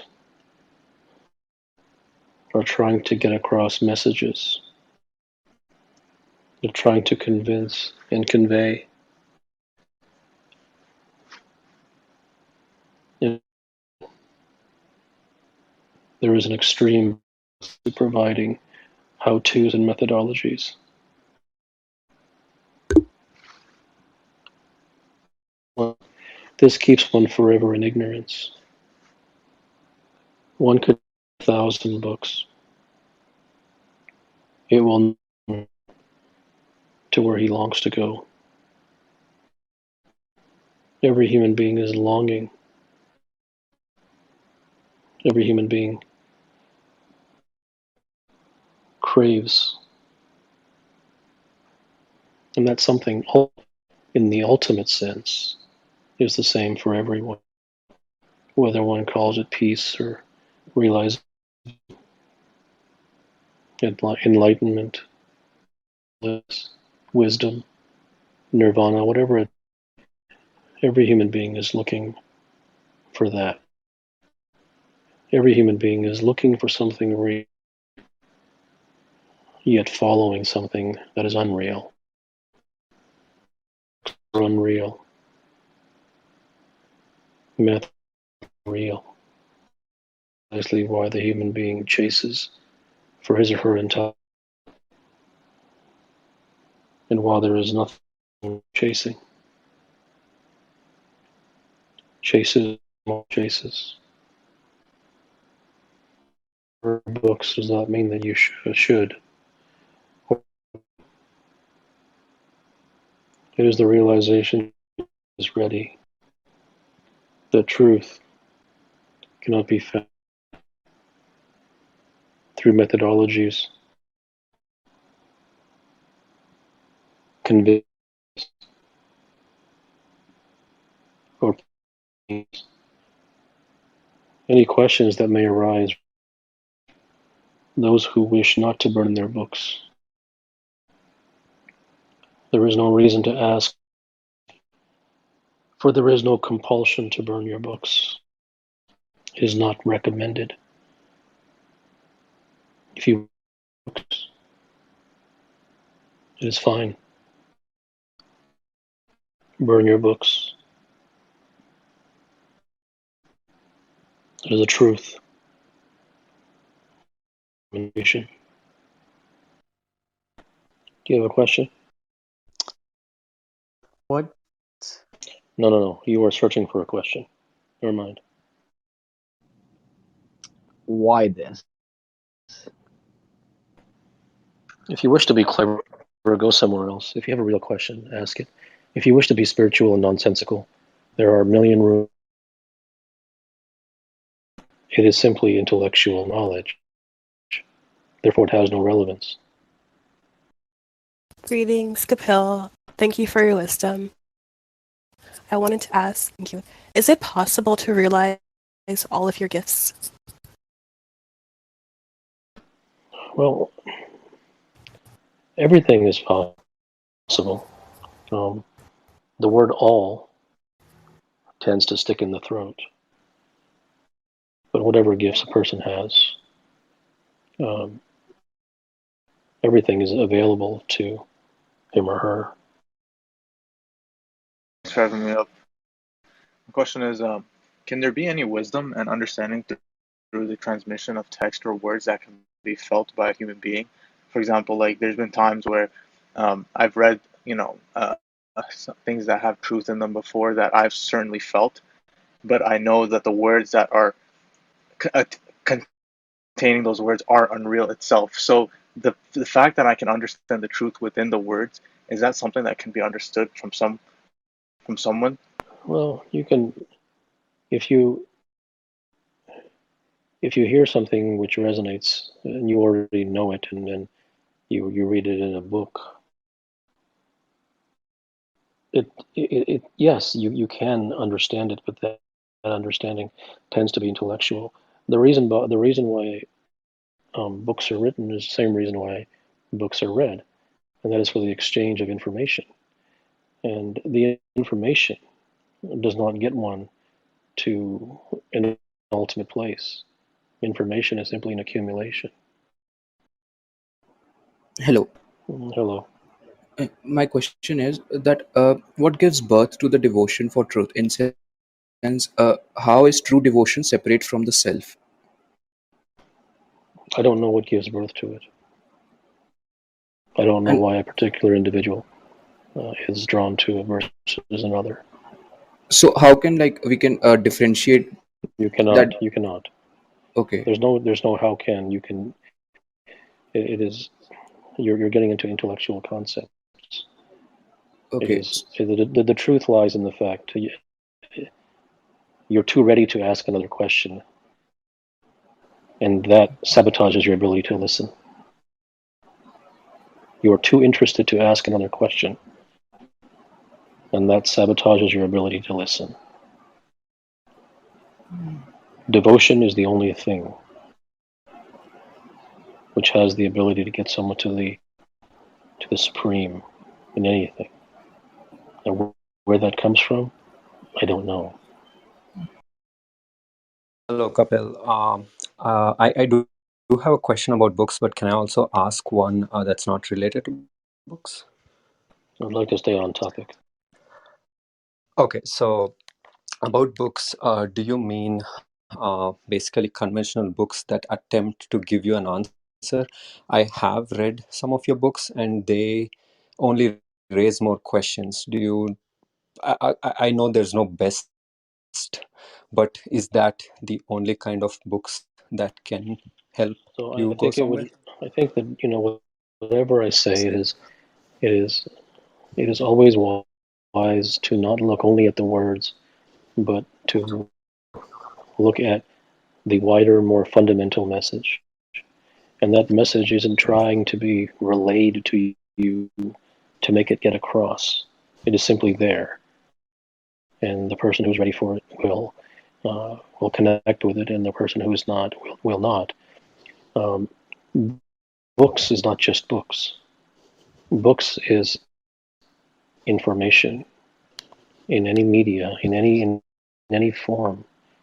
The point is that prescriptions and methodologies and the thing that one visits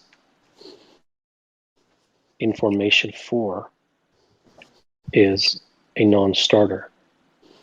The very reason that one reads a book, the very reason that one attempts to gain information, be it from a book or be it from someone, whatever it may be, it is done for the purpose, and it is done through the belief that the garnering of information will lead them somewhere of any high level, and it will not.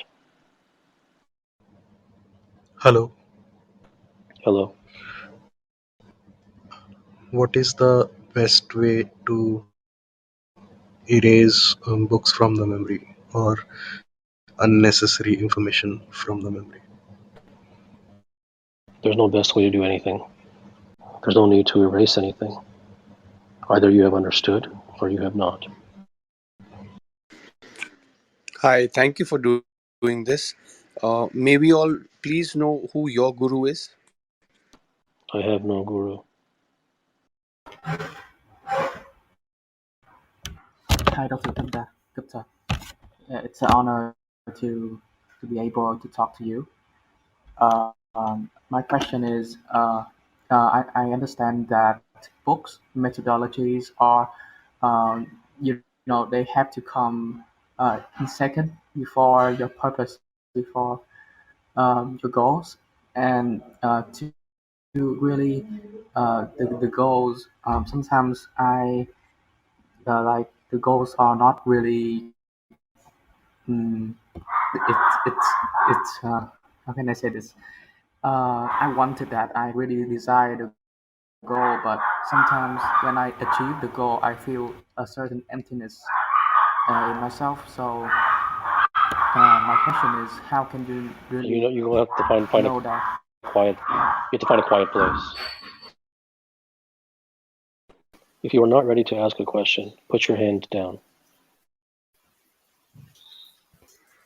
Hello.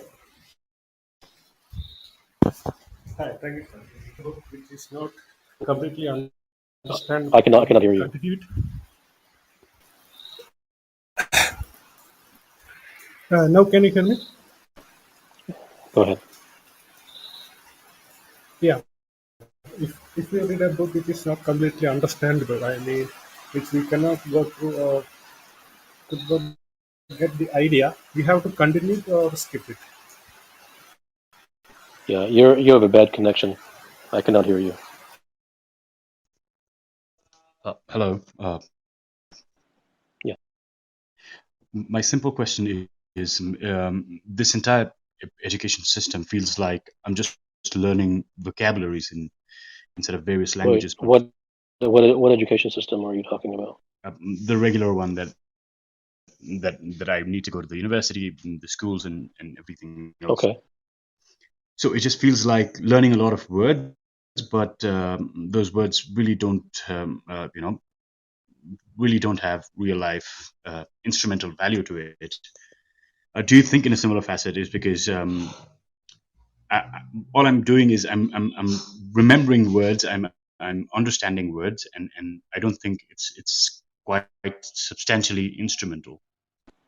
Well, schools and universities have nothing to do with education. I'm surprised they still exist. So is there? I mean, I don't know if you could answer that or not, but do you think there's a supplementary process to it, sort of substantial learning to it? Learning to what? Learning to anything. Is there a supplementary I don't process? know. I don't know what you mean by it. By it, I mean that the learning process. Is there other way to learn rather than formal education or reading books? Well, I think you have to discover. You have to discover what it is that you wish to learn. Formal education. Formal education does. A person can learn in the setting of formal education, but the things that they learn is the problem. So a human being is a learning machine, but it is what you are trying to learn. All right. It isn't about the act of learning. If you learn a bunch of nonsense, you learned. So from the standpoint of having learned, you did learn. You were successful. You learned. But what did you learn?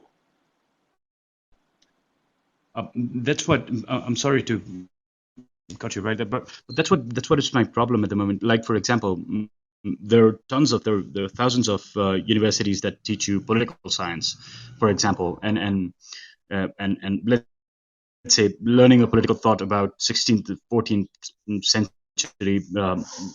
What practical implication does it have? And if it does not, I mean, what good is it for? Is my question, but I don't know if I'm clear to you. I've already stated that it's good for nothing. I've already stated in the first response that schools and universities have no place. Thank you. I think I get my answer. If you raise your hand and you are chosen, and you do not come to the stage, or you send a message which says that you don't wish to speak right now, you will be blocked because you are wasting my time by raising your hand. If you want to raise your hand, you can ask a question. If you don't, leave your hand down. If you raise your hand and you don't ask a question, when you are chosen, you'll be blocked. Yes. Hello. My question is simple. Are you a prophet or a god? It is really irrelevant if there really is only a devotion to truth, and whatever is said here may resonate with you and it may not, but none of it is good for you, none of it is bad for you, none of it is right, and none of it is wrong. If you find yourself staying, you will, and if you don't, you won't. Okay, thank you. Hey, thank you, Dr. Kapil. I just started following you, and I'm kind of curious to know about the responsibility whenever you said something what kind of responsibility you take. Like when you say that the university and schools are just like useless, so it's kind of you are taking responsibility for creating a kind of waves around the young generation, or you are just saying on this platform. I'm not taking any responsibility for anything. I'm simply stating the truth. Now, if that is something that you don't agree with, it is perfectly fine. There is no reason for you to be here. I take no responsibility of anything. I have no interest in waving flags. I have no interest in having discussions. I have no interest in having debates. I have no interest in changing anyone. I have no interest in changing the public opinion. I don't care for the masses. So I take no responsibility for anything. If it resonates with you, you may stay. And if it doesn't, you don't have to. But nothing that I say is anything that I would like you to believe. Hello. Yes. Uh, Kapilji, I've been listening to you for quite some time, and I've listened to Jiddu Krishnamurti. I keep listening to these thoughts, and somewhere I get it.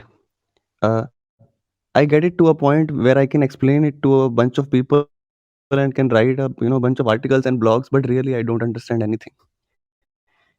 Like I can pretend that I understand, and I can feel superior to other So people. do you have a question? Yeah, the question is ki why and how will this end basically. I get it and I can explain to other people and other people say yeah, basically you get it like no one does, but I don't. What you call getting is not getting. What you call getting is simply intellectual knowledge. You only understand it intellectually, and there's nothing wrong with that. But that is the answer to your question. Hi. Okay. Thank you for your time, Dr. Gupta. I have one simple question. So, can you trust what you don't understand?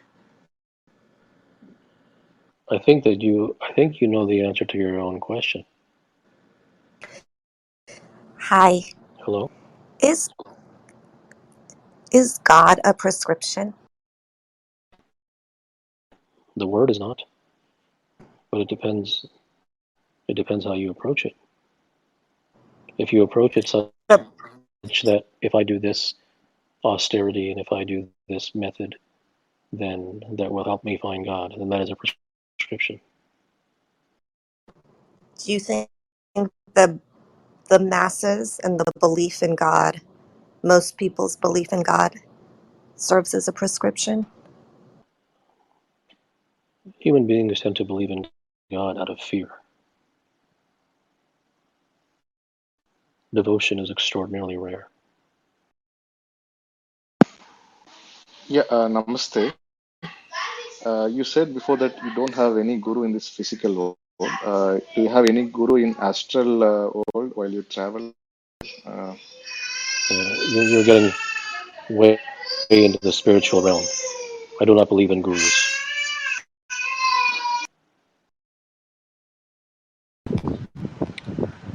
I want to know what's the like the path between when you leave your body to heaven or hell, wherever you go. I want to know what's the path after your body, like your spirit exits the body.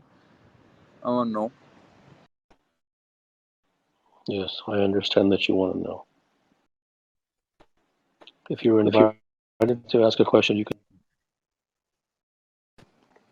Hello. Hello. Quick question. What brings you joy? Hi, good morning. I'm a 26-year-old employee. I work as a marketer. I have a simple question. In today's world, there's a lot of social media, there are a lot of books, we consume a lot of data through the news. Is there a way that we can unlearn this stuff that we consume every day? It's causing a lot of clutter, is what I feel. Is there a way to unlearn all these? Well, if you wish to unlearn it, then if any human being wishes to get themselves away from it or wish to unlearn it, then they would not be exposing themselves to it on a regular basis. Is stopping the exposure to all this is is the only way. Well, How do I? but I don't understand your question. If you are saying that you wish to unlearn something, and yet you keep going towards it, then something is off. But my question is, today in the professional world, for a living, I have to consume some kind of data. Is there a Well, way I should limit? there's no rule that you should not consume what you seek to consume, and whatever it is that benefits you, and whatever that is that informs you, whether it's in your life or in your profession, then there's no rule that you should or you should not. It is the understanding that to pursue method and technology, method and technique in any form will not get one to the ultimate realm in their profession or in their life. And perhaps the more critical message to that is that there should be no compulsion to stay away from media or books or methods or techniques. Hello. Hello. Is there a way to intentionally quiet your mind, like stop it from overthinking, or even like? And this is precisely the point. What you're asking for is a methodology. What you're asking for is a technique, because that is all you know. That is the only thing that society has ever told you. You have never been introduced to the truth, which is to say that there is no method and there is no technique. Therefore, that is the only language that you have. That is the only construct that you have. Now, can the mind become quieted? Yes, it can. But in order for that even to begin, one must completely and utterly, non-effortfully, divorce themselves from the ideas of prescriptions. And that in itself could take 42 years. Okay, but that's what must. Hello. Hello. Yes, my question is I always try to find the answer to this question, why do we dream? And I still haven't got a satisfactory answer. So can you? Yeah, I don't know why we dream. Hello, Siddha. Hello. Hello.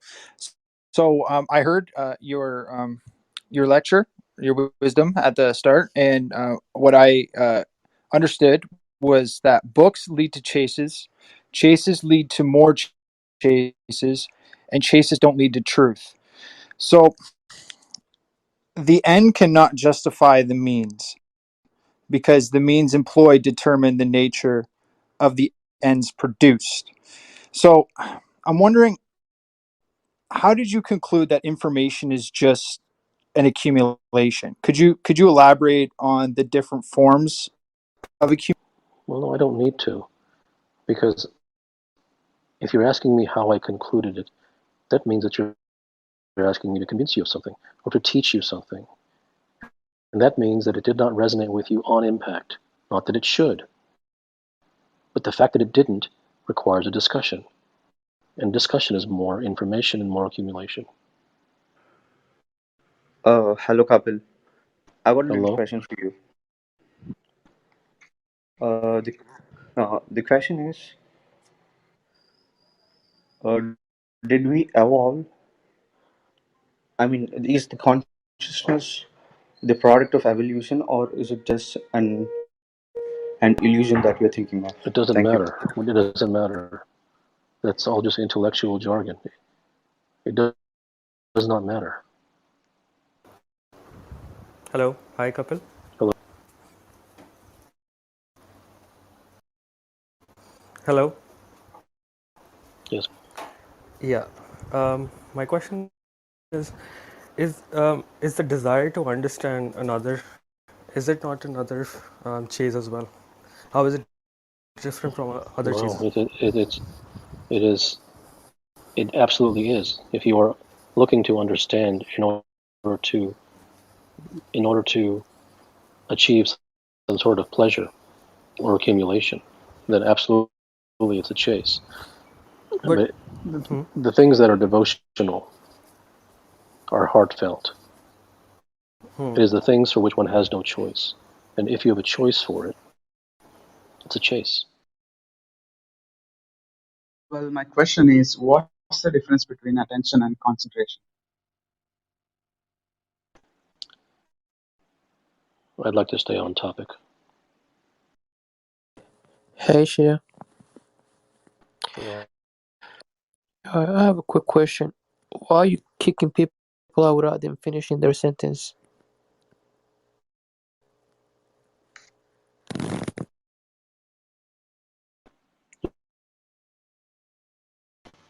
Hello. Yes. All right. I had a question. Like, do you believe in God and all those religious beliefs? Belief is irrelevant. Hello, can you hear me? Yes. Do you have discussions internally with yourself? Thank you. No, there is only the truth. Discussions arise Thank from you. the mind. Hi, Kapil. I'm Hello? 25. When I read your book for the first time some 2, 3 years ago, it created an intense disquiet in my head as if it's a compulsion, like I was fighting with those ideas. That sort of reaction, however, I still find myself keep going back to your book, especially Direct Truth. But that sort of reaction which I had for the first time makes me want to think that I probably don't have that DNA which I wish I had, and that makes me think that whatever now I look for, it will just be a chase. That's my question. Yeah. But that wasn't a question. That was My question is now, whatever I desire for, as in the truth, it will just be a chase. Is that the truth in its own self? well, if you recognize that, and if you have a longing for the truth more than the chase, then naturally that is the way that you will find yourself going.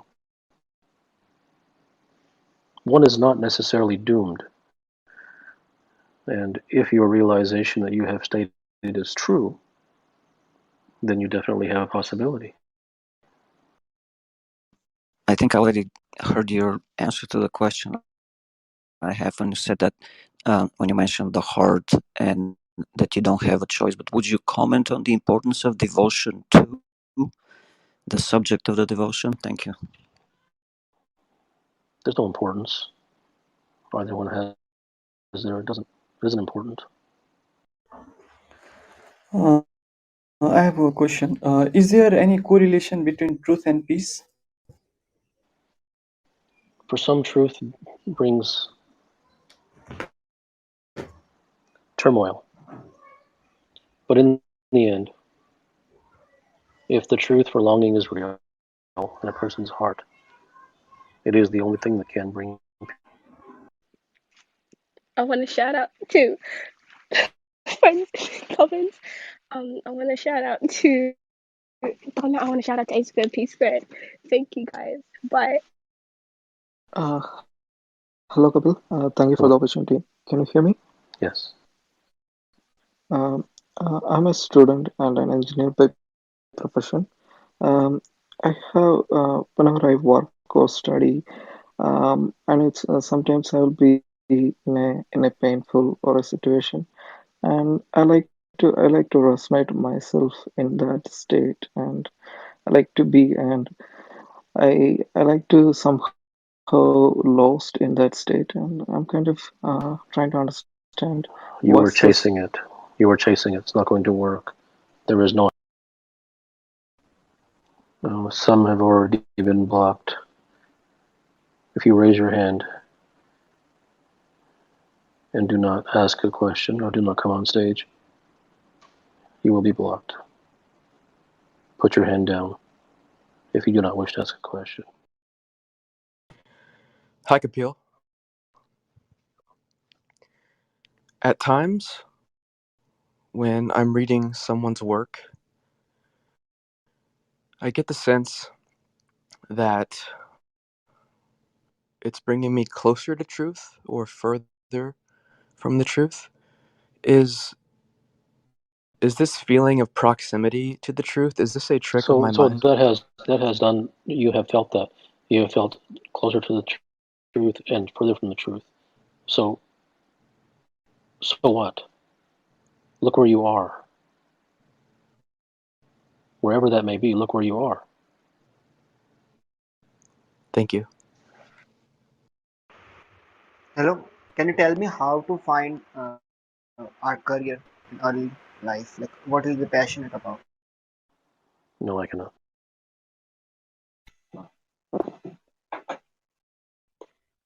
Hi, good morning. Does there Hello. does there come a point where one stops doing things or stops trying to do something about it? How does Yes, one know when that to is stop? extraordinarily rare, and in the same way that it is also extraordinarily rare for an individual to have the DNA to devote themselves to truth and not prescriptions. But when one naturally does not wish to do things, it is because they have seen the futility of all doings. So is that possible? Yes. Hello, Dr. Um, I don't get the subject you mean today. Born your goods. What is mean? I gave a talk at the beginning. Hello. Um, how uh how do you know when it's an insight from something beyond and when it's just another thought? It's just another thought.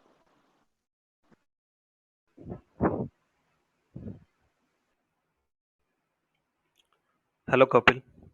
Hello. My days seem to fluctuate between extreme motivation to the days where I am feeling this strong existential crisis. So I am able to see Are through you going to this. ask me how to become motivated? Are No, you no, going no, to no, ask me not at how to all. get away with one? Okay, No, no, go ahead. not at all, not at all. I'm able to see through this meaninglessness of life and how we just continue to numb that feeling through different experiences. So my question is that there's no how to out of it. I'm just asking, like, am I forever doomed to be in this cycle of motivation and crisis? Because these seem to go on and on and on. Um, on a practical level, every human being is doomed to that. They are not doomed from the standpoint of an ultimate possibility. It is not impossible, but practically, that is what ends up happening. So, if that is not okay with you on something beyond an intellectual level, then there is promise for you. Yes. Hi, good morning. I'm sorry, I was very excited to be here. That's why I was quite nervous on this. I would like to ask you a very a good question that it's been bothering me a lot for a very long time. So I've been reading Zen, Stoic, and so many philosophies of life, and I get a thing called living in the moment, being in the now, and I really believe that's one of the key to be very happy and bliss about. So my question is, so what if I need something? Let's say if I need some bigger money tomorrow, so I have to do something about it. So You will never get how? in the now. Yes, You are the how per- I? you did not listen to the talk. You will not get into the now. You are the classic victim of the prescription world. You can do every methodology and read those nonsensical books that you're talking about, And if you get into the now, good for you. There's no reason for you to seek anything else then. But please stop the nonsense. Hi, Dr. Kapil. We all human beings are chasing something all the time. But if you find your truth, are you ready to die? I cannot speak for people. It's that's a personal experience. Thank you. Yes. Hello? Yes. Well, can you, sorry for earlier because the surrounding is so it's a lot You have of a noise. very Yeah, bad connection. I cannot hear you because you're breaking. yeah. I'm sorry. So my question is, where do true desire comes from? Like I have desire, and when I fulfill it, I feel the emptiness in my soul. Like passing a test. Yeah, for 2 days I was Desire very comes glad, but then from the mind. yeah, it's all empty. Hi, doctor. Hello. I'm just trying because I came like half an hour ago.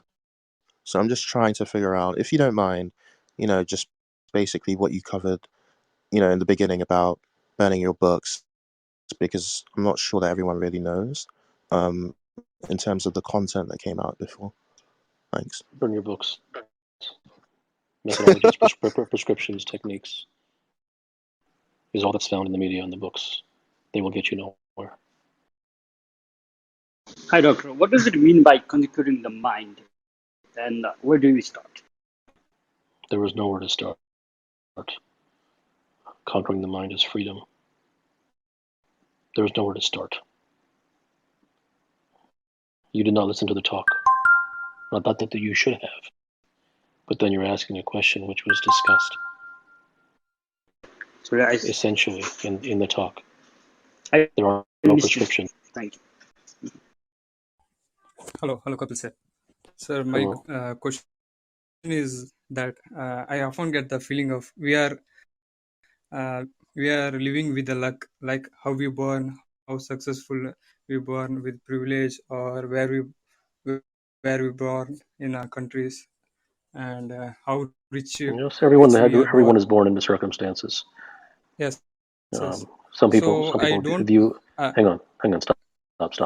okay, Some people view luck as their god. Some people view yes, yes. luck as something that is incidental. Your question Yeah, was but about luck. yeah. But I also don't believe in law of karma. Like it's not our fault, like how we born. Okay, so So I what's think your it's question? we are living under a luck, right? So it's not our fault. Okay, so this is you're a perfect example of this. So you ask a question, I provide a Yeah. response. You don't like the response. You keep No, no, talking. no, You ask more no, questions, no. and It was my even question, sir. now as I'm talking, you're still talking. I provided you the response, and this is not something that you did in any kind of derogatory or intentional way. The point that I'm making is that human beings ask questions and they look only for the answer that they're looking for. You could ask 5 questions, and I would provide you 5 truths, and they would do nothing for you because you're not ready to hear them. You are simply more interested in asking the question. Hi. How do I break my emotional ties to the past to be in the now? Were you here for the talk? Unfortunately, I was not. I apologize. Okay, you don't have to apologize. There is no how to. There's no method or technique for anything worthwhile. Can we or do you consider mathematics as the language of truth? I do not. Hello. My question was, is there any greater truth than living your authenticity? I mean, those are just words. That has no meaning. I mean, that could have meaning to you, and you know exactly what that means for you. But those are just words. Right. Hi, good evening. Hello. I'm the guy who spent too much time in front of his computer screen. But thank you for the answer, and I already kind of knew it, but thank you. I have a different question on the topic. I draw every single day / paint. Is there a point for me to pursue a active like a style, or will it just come naturally to me? I'd like to stay on topic. All right, thank you. Hello. What Hello. is freedom? What is freedom, and does it really exist? Yes, it exists. And giving you a simple definition based upon your question. You ask in a didactic way, therefore, you're not ready for the truth. Because I could say A B C D E is freedom. And given the manner and the context through which you asked it, the A B C D E will do nothing for you. Hi, I want to ask what causes expectation.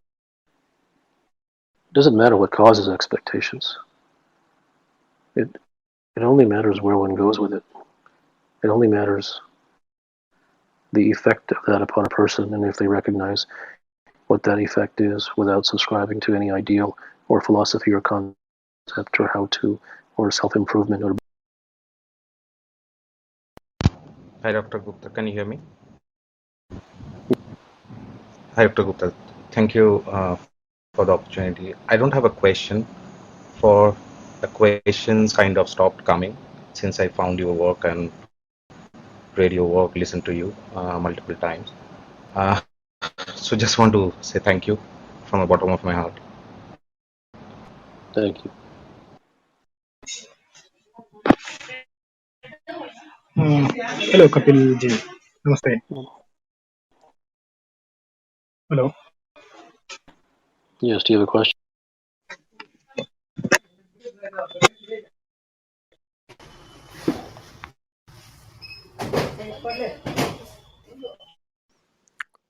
When a spouse or a friend leaves your life after a number of years, does this constitute the discovery of a truth? I'd like to stay on topic. Hi. My question is: writing books is in the spirit of community. Does the path of devotion require you to stand alone, by definition? Always. Either on Kindle or in print when it is coming, like. Recently, I lost a family member, and through that process, I saw that a lot of grieving doesn't come from a place of love, but like more so attachment between people. So number one, I'm sorry for your loss. Number two, I must stay on topic. The question that I'll cut to the question. Would you say between human beings, the only truth in a relationship would be Well, devotion? How is that on topic? Oh, sorry.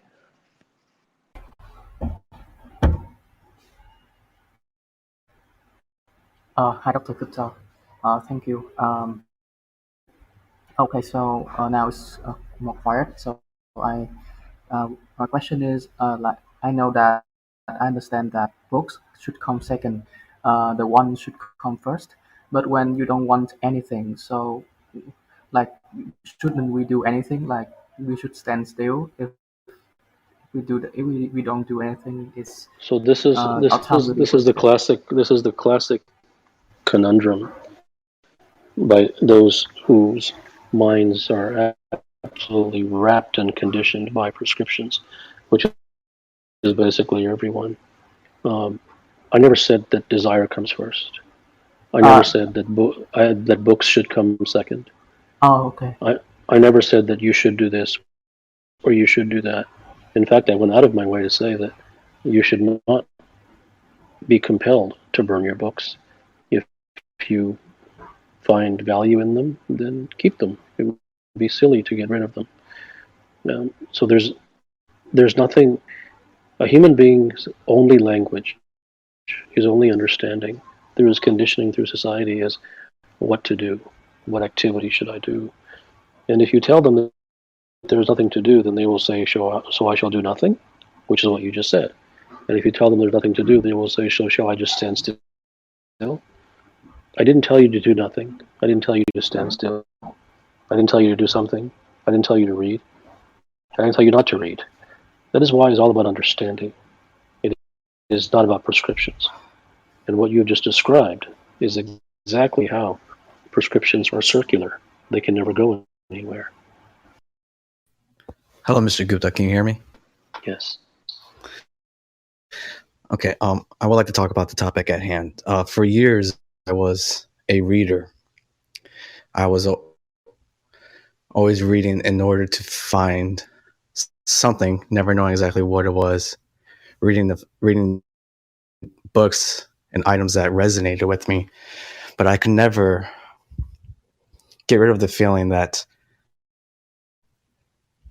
all the reading was never really getting me where I wanted to, and that all the time that I spent on it wasn't exactly getting me where I wanted to go. That all the information that I was collecting just wasn't getting me anywhere. So then what I would like to ask is then, what was I not understanding about trying to get where I wanted to go? Well, Is it the just that? same thing that no one understands. Everyone has been brainwashed. It's not a good thing or a bad thing. It's just simply the way it is. Every human being has been brainwashed for their entire life since childhood to seek prescriptions, to seek methods, how-tos, techniques. And if there were no methods, how-tos, and techniques, there would not be a single book. Thank you. Hello. Yes. Hi. I've always been a reader throughout my life. But the fact is that why would you be against prescription or why would you be against books at all? Because I the don't. language that Stop. This is the wrong room for you. I think that it would serve you best to consider me a fool and that I have no idea what I'm talking about, and for you to go to a room that actually resonates. I have no interest in discussions or to convince you. Okay. I cannot hear you. Yeah. Actually, I am using this app for the first time. Myself, Sonam, and I'm from India, Sikkim. And I just. Okay, you can just go back to the audience. This is people who have a question. If you have a question, you can raise your hand. If you don't, Okay. Can you tell me, like, okay. Hey, Dr. Kapil, thanks for inviting me here. So I saw your profile on LinkedIn. Is that correct? Like you're in North Carolina, Concord? Because I'm in Charlotte. Is it possible to? Namaskaram, Siddha ji. Actually, my question was regarding these books. Can you just elaborate as to uh, why you have said this, or as to which particular books are you referring to? Hi. Um, I have a very simple question. Is one's identity a creation of the mind? You must stay on topic. Hello. So the prescription failed because the truth, or in the domain of truth, you're not actually seeking for results. Therefore, no results means no Prescriptions fail prescription. because prescriptions lead only to more prescriptions. How-tos lead only to more how-tos. Methods lead only to more methods. They only serve themselves. They never get one anywhere. They're simply circles. But why isn't the mechanical sense Yes, it work? mechanically you can. Mechanically, there is a prescription. If you wish to turn on a computer, if you wish to turn a doorknob, you can have some prescription for basic mechanical things. But in truth, it doesn't. Well, anything beyond mechanical, you don't have to go all the way to truth. Anything beyond something simply basic monkey mechanics, there's no foundation. There's no place for prescriptions. But you don't have to believe that.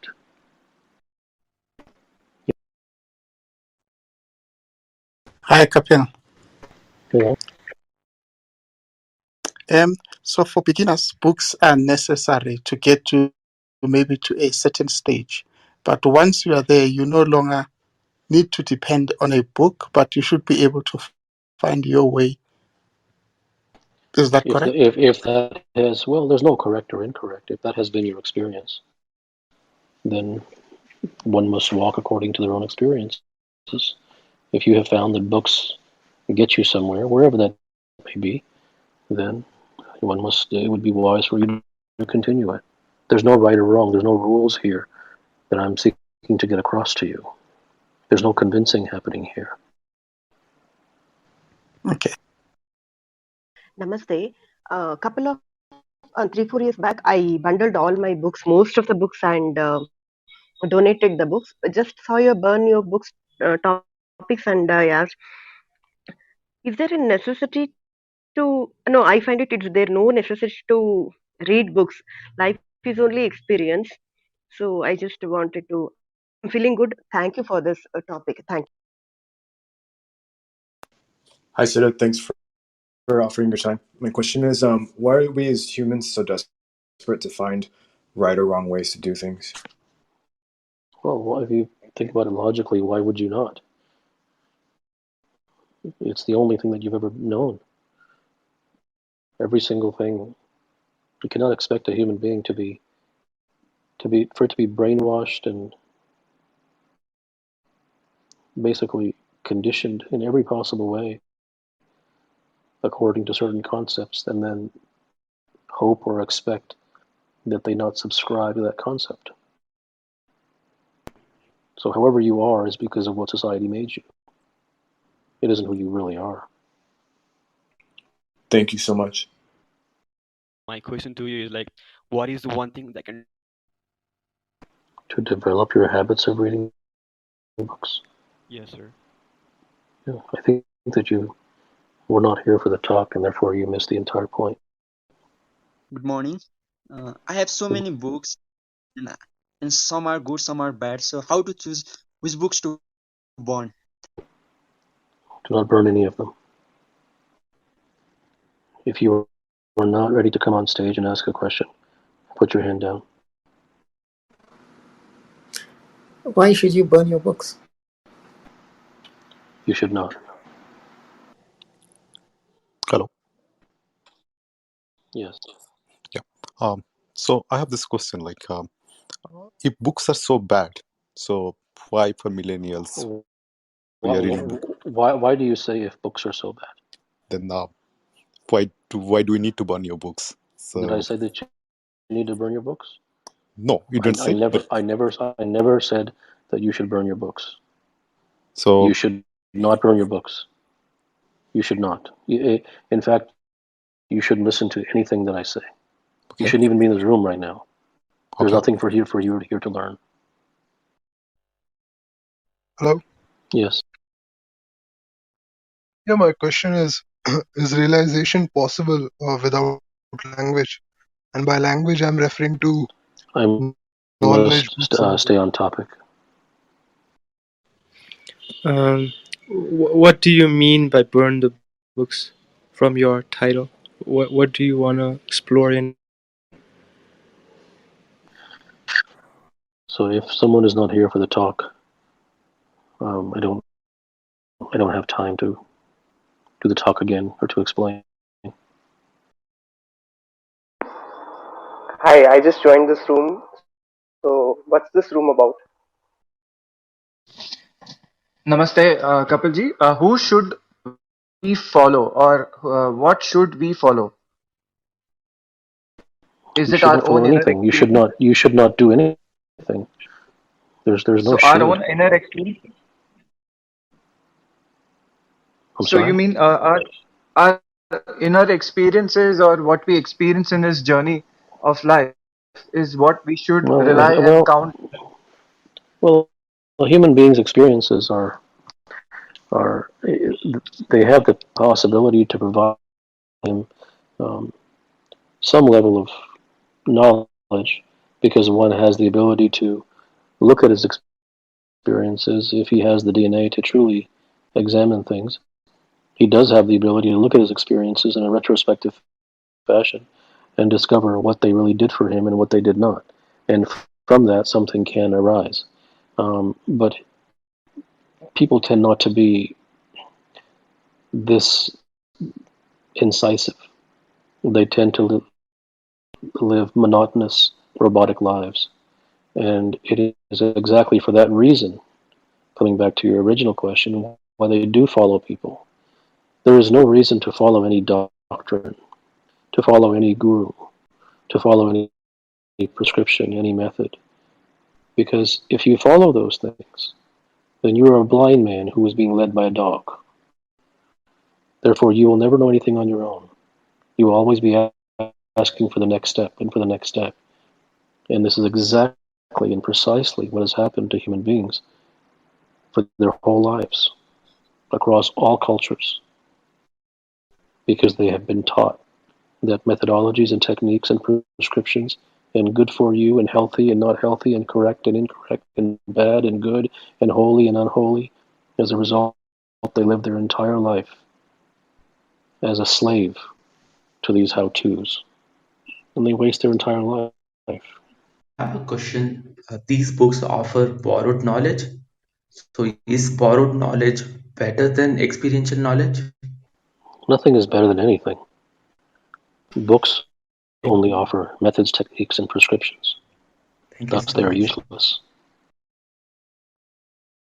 Hi, I agree that one should be following his or her Well, own you direction. don't need to agree. You've already started off in a vein that is not going to be really in line with what I am talking about. Though I agree, I don't want you to agree. You're coming to a but, and I'm not interested in what your although is. I'm not interested. So if you have a specific question, you can ask it, which you don't. Hello, can you hear?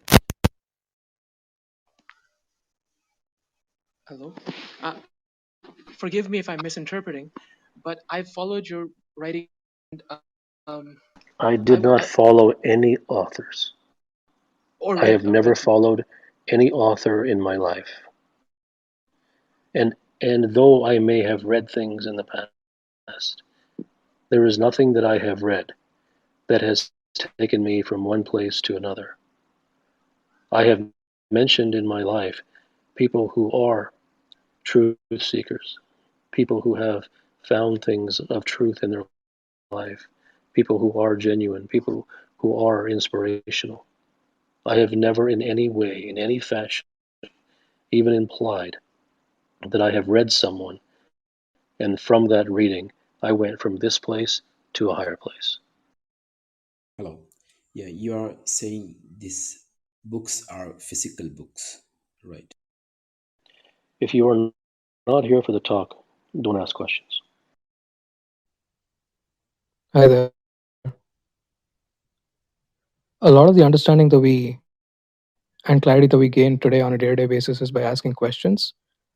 And questioning, the mindset of questioning is inspired by our formal education system, which consists of reading a lot of books and the critical thinking that comes with it. Is there space for reasoning on the path to devotion and seeking the truth? Yes, perhaps the reasoning, there absolutely is a place for it. And the reasoning is to begin in your own life. So the reasoning in in this case, in this particular circumstance, would be to say that if I have read societal doctrines and I have followed prescriptions and I have followed methods. Examine for yourself. Have they gotten you to where you wish to go? And don't answer that question. I'm not interested in your answer, but that's an answer for yourself. So that is reasoning. That is the answer to your question. Thank you. Hey, is truth a pathless land? So you've taken words from somebody else, turned it into a question, and brought it over here. If you want to take it that way, yes. If I want to take it that way, am I taking it a certain way?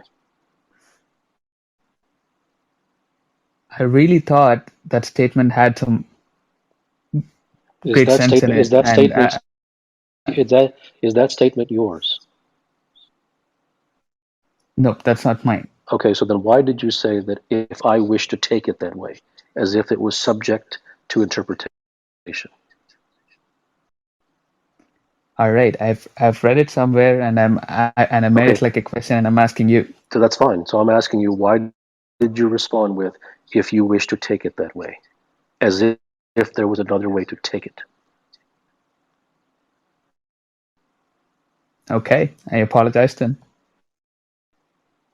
You don't need to apologize. That simply isn't truth. Hello, can I ask you on what you just said some time back that human beings are conditioned in certain way and that's why they are sort of wasting their life? I mean, how can they be wasting? I mean, if they're wasting their life, is there something that is to be done? And because they're not doing that, they are wasting it. Well, I'm not sure if your question is really a question.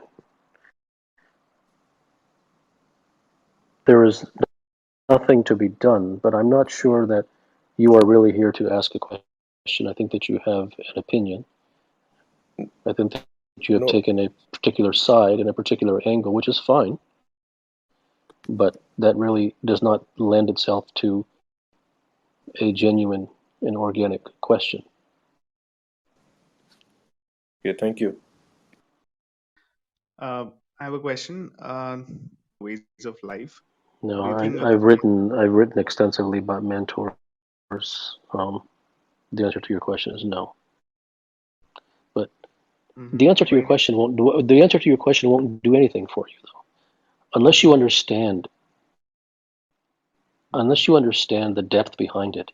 Me saying no to you will do nothing for you. So I might say to you, yes, mentors are wonderful, and that actually will probably coincide with what your belief is, and then you'll go on and find a mentor. I might say no to you. What does that do for you? Nothing. So it isn't about yeses and nos. It isn't. It isn't. It is about looking into the matter, and if one is open to the truth, then he is open to not believing anything, but he is open to seeing the the depth behind why I may say one thing or another without any sense that one should in any way adhere to what I am saying. Hey, Siddha, thanks for having me. So, my question is, when somebody discovers the truth in anything, in any field, why is it that when they start to write, that it becomes a prescription? Because you're never in your life going to meet a human being who is not completely morbidly conditioned by prescriptions. So what else are they going to write? If you squeeze an orange, you're not going to get apple juice. Okay, thank you. Thank you. I missed the beginning, so I'm not sure if you already spoke to this. But is there any utility in books that aren't full of prescriptions Name that are one. simply the story? Name one. Name one.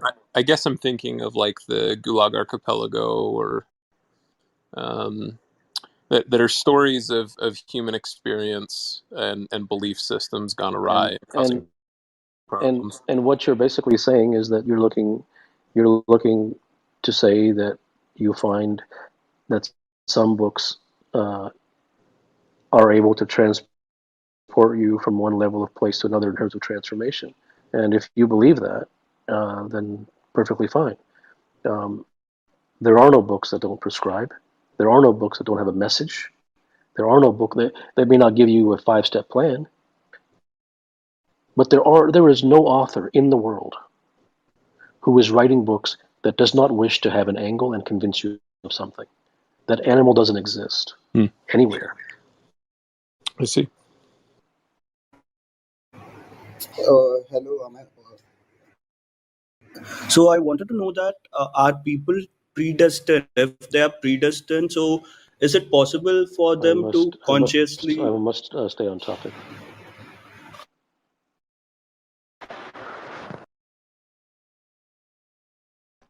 Yeah.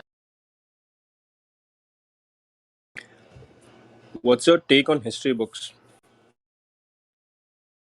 Hello. Should we burn books, including yours? I do not recommend that you burn any books. There is no should. And absolutely you can burn my books. There is no should. If you are relying upon me to tell you and then you follow me, then you're not seeing the truth behind it, and therefore you're just turning it into another prescription. Hi. I see you are not wasting a single letter when you speak, and you are going beyond words when you listen to it. Is it, and in world perspective, it is a skill. Is it from no mind or decades of experience? I say no mind because I feel you're not thinking while you speak or listen. You won't come from past, future, pain, or other emotions. It comes right at this moment. What is that which is coming from you? Thank you. It is not a skill. I have no interest in wasting time. I have no interest in convincing anyone. I have no interest in anyone liking what I say. I have no interest in helping anyone. Everything that I do, I am not the one who does it. It comes through me. And from where it comes, it just comes. And it comes at the moment that it happens. It comes spontaneously. It is very much like speaking in tongues. Where it comes from, I don't know. I don't seek to question it. But no, I do not. I do not rehearse things. And whether it is my writing or whether it is my speaking or whether it is answering questions, it simply arises, and it does not arise from me. It is from somewhere else, somewhere in the beyond. So it happens when there is no mind. I do not try to achieve no mind. Thank you. Hi, Kapil. This is Rishi here. My question is with respect to fear and anxiety. I was just wondering if you could give one I advice must to stay on conquer topic. fear. Thank you. It is all conspiracy. And everything in your head is a conspiracy. Hello. Yes. Why did you put the title which you do not believe or advise? There's no reason for you to be in this room. It will not benefit you. Hi.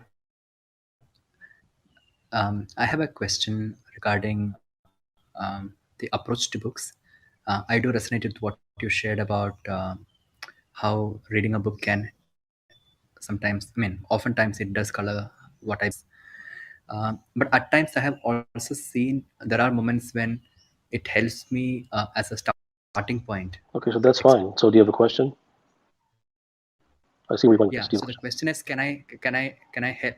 Can books also help me to go beyond And the I books knew and that that's where you were experience?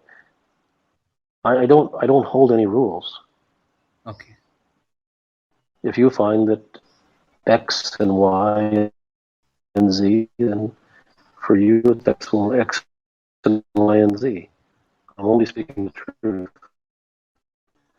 I'm not saying that you should imbibe it. Hello there. Hello. How are you? Hey Kapil, uh, thank you for inviting me here. My question is, sometimes I feel that I am a social human being and I want to belong to the people. But when I look at the world, for example, if the world in the world, if I have to stay on everybody is topic. okay, You're not staying on topic. Hello. Yeah.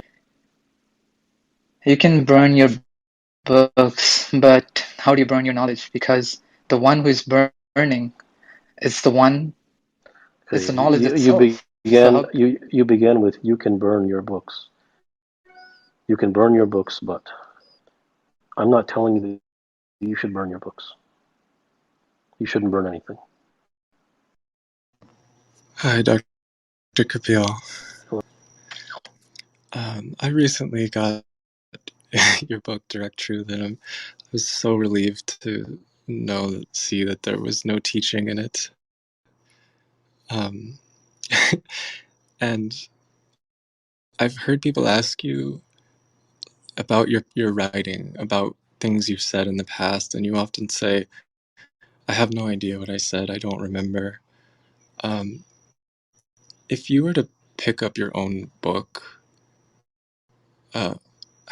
what lens would you approach your own writing through? Would it Well, feel fresh? I read it as if I'm reading it for the first time.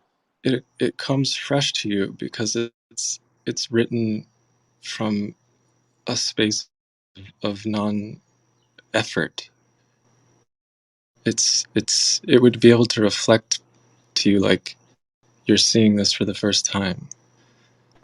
And yes, this is the takeaway, or I hate to say the reason for doing it, but the enriching quality of that act, looking back at the reflection of the book itself, is its only value. Is that fair? I don't write a book for the value. I wrote those books because I was compelled to write them, and so it would even be incorrect to say that I wrote them. They were written through me. Yeah. I hesitate to even ask what could inspire you to pick up the pen. It has to be, the answer has to be the only thing that compelled you is your devotion. Yes, I write because I have to. Hi, Dr. Gupta. Thank you again for doing this. This was very entertaining. Have a good evening. I don't wish it to be entertaining. I know that, but thank you. Hi, Kapil. Thank you for having me on. I appreciate it. I was curious. You often reference the heart. Sometimes it feels like the heart is literally has a voice. Am I crazy on I that? have to stay on topic. Sorry. Okay. Hi, I joined this conversation late, so you might have already covered this maybe. But when you say burn your books, um, what is, as per you, the best way of knowledge or information or learning? What do you say about it? Should we? Devotion to truth. How to find the truth if you say devotion to truth? Hello, everyone. I just wanted to say that how do we pass on the baton? Does it mean book is just a metaphor here for passing on of the knowledge? We do it through stories. We do it today with videos, audios, and people did it through books. But I'm not So interested in the discussion. Do you have a question? no, I just want to say that if everyone has to find his own truth, then how does somebody passes the baton that yes, I have achieved something and I Okay. want to, I So can take it forward from there. okay. I will answer it for you very succinctly. You may understand, you may not. I do not know what your level of That's fine. sincerity is, but I will tell you. Buddha became enlightened. Is that correct? I mean, I don't know actually, but that's what we learned. That's a fair answer. But let's assume that he did. Okay. And then he wrote the Four Noble Truths and the Eightfold Path, or at least the Four Noble Truths and the Eightfold Path are the messages that were gleaned from him and written down in a book. Is that correct? Yes. And those books of the Four Noble Truths and the Eightfold Path are on every shelf in the world. How many enlightened people have you met in your life? Number two, the Gita is in every Hindu household and perhaps even millions and millions of non-Indian households. How many gods do you see walking around? What you do see is parrots. Books create parrots. So what you do see is those who take the book of the Four Noble Truths and the Eightfold Path and the Gita and whatever else it may be, and then have lectures about them. And to tell others that you should do this and you should do that, because it is said in the book that this and this and this, and you should adhere to this and you should adhere to that. That's not a crime to do that.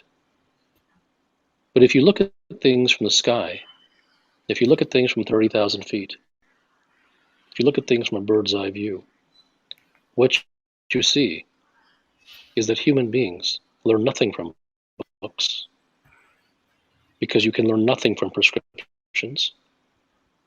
And even the texts that profess to have the truth, and they may. There are a lot of truths in the Gita.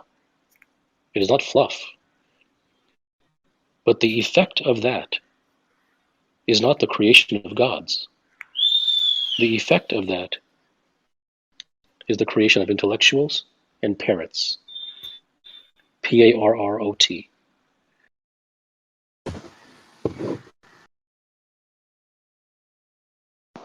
Hi, Kapil. Uh, as a parent, I have all the power to choose for my kids what to read, what to like, yeah, what they read. Are they victim of me? What is like, Yes, they are a yeah. victim of you. Mhm. And me understanding that, is it a truth about? Yes, it is the understanding that every parent ruins his or her children. Obviously not by choice. Obviously not by intent. Mhm. But it is the examination of into what is one's level of realization. And parents do to books what books do to humans. They all prescribe and they all talk nonsense. And in the end, no one really gets anywhere in this world. Hello, can you hear me? Yes. Yeah. Some of your writings, I not just agree to it. I can kind of feel what you're saying, and the rest I cannot understand. So I have a question that in the past I had a teacher, and I think this person would qualify as what you would say a teacher in the purest sense of the word. And unfortunately, she's not in this world anymore. And she helped me reach a peak, a real peak in my life, which I could uh, really feel based on what you describe as a peak performance. And is it wise? Is it effective to look back and emulate what happened there, or is that a wrong way of seeking truth? You can, but it will not lead you anywhere.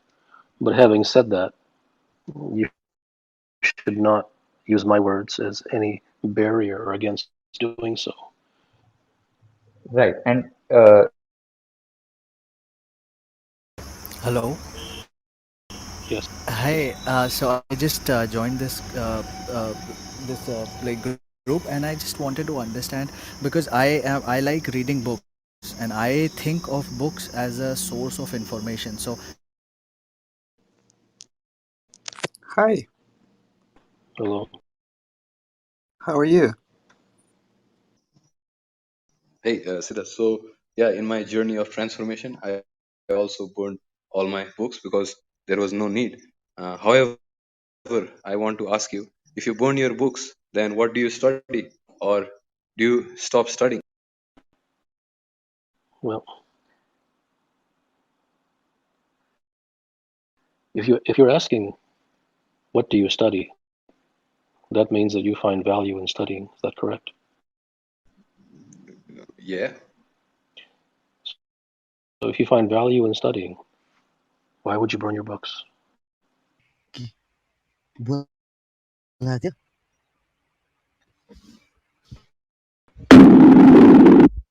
How do you burn our books? Hello, hello, Siddhi, hello. You have a question? How can we get knowledge without from the book? Keep reading your books. How do I get rid of my perspective and prejudices? You must stay on top. Hello, Dr. Gupta. Hello. I'm a college student, and I've been reading your material for the past 2 or 3 months. And whether I like it or not, my current life revolves around book. It's just a part of the education system. So my question to you was, can can truth have any sort of footing in the current education system No. whatsoever? Hello. Hi. My question is, if you have a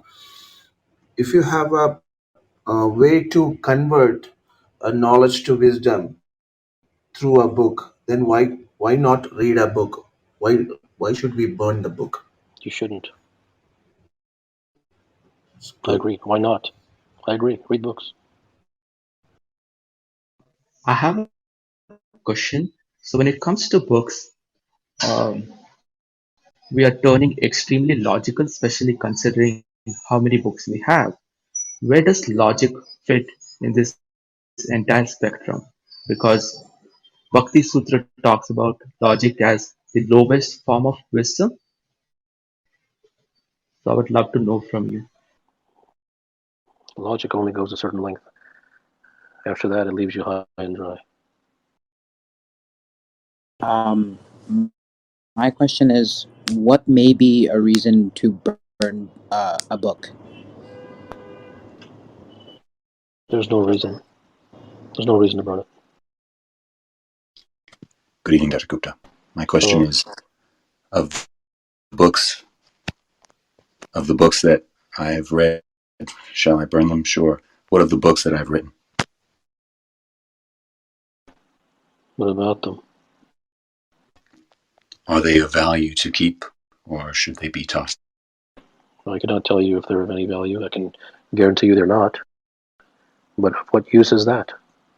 If I tell you they're of no value, it only matters what your heart says. Thank you. Naman, sir. This me is wanting to clean up itself with all the concept, thoughts, knowledge, and those all the things for my spirit. I stop reading books. I don't care where they are. I stopped listening speeches. Then I started. There are some thoughts. There are some You have a question? thing. Mind. Does that books symbolically says those thoughts, those concepts which are making burden to our spiritual journey? That's why it is born your books.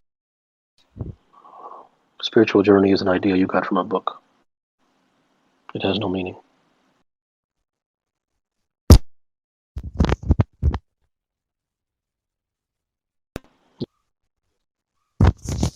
Hello, Siddha. Hello? Can you explain why do you decide not to read books or burn books? I gave a talk in the beginning. That's okay. Dr. Kapil. Hello. I have to stay on topic. Dr. Gupta. Hello. So I've read Atmaman and your other two books, and I like to believe it changed me and it gave me a lot of value. What are if it was not for these books? Let's say we burn these books. What was another way I could Well, get the same thing? I would say that not that they should have had any kind of profound effect upon you. That wasn't my intent. They were just written. But if they did have any type of significant effect upon you, that was because they are completely free of prescriptions. Okay. Hi, Kapil. Hello. The question I have is, why do success? Well, every human being is going to do that which they are conditioned to do. So every human being is conditioned by prescriptions. And if you combined, in the sense of the author who writes a prescriptive book, which is basically every author in the world, you combine the ego with the need to garner favor, with the desire to help, with the desire to convince and celebrate their own viewpoint by having it imbibed and recited and agreed upon by others. Those combination of desires leads to the reasoning behind why that happens. Hi, Kapil. What are the symptoms of a prescription free life? Well, one doesn't have to look for symptoms. It is really what you're asking for is um, lucking into it, and then it would be nice if you did that. And that that isn't truth. Truth is not even seeking a prescription free life. Truth lies in a mature fashion on one's own to examine the details and to examine the effect of prescription upon one's own life and to examine what it has done to him and where it has ever gotten him.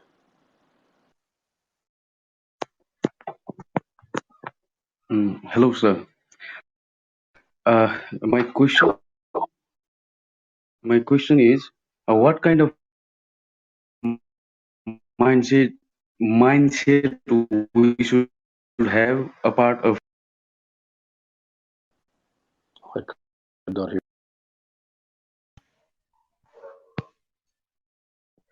Hi Kapil, sorry for taking so long. Uh, is our existence nothing but concoction of prescription? Are you asking, is that what it was meant to be? Or are you asking if that's what it practically is?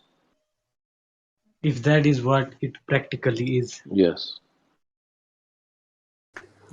Hello, doctor. Uh, I hello. I come from teaching profession, and uh, this session has been an excellent demonstration for me.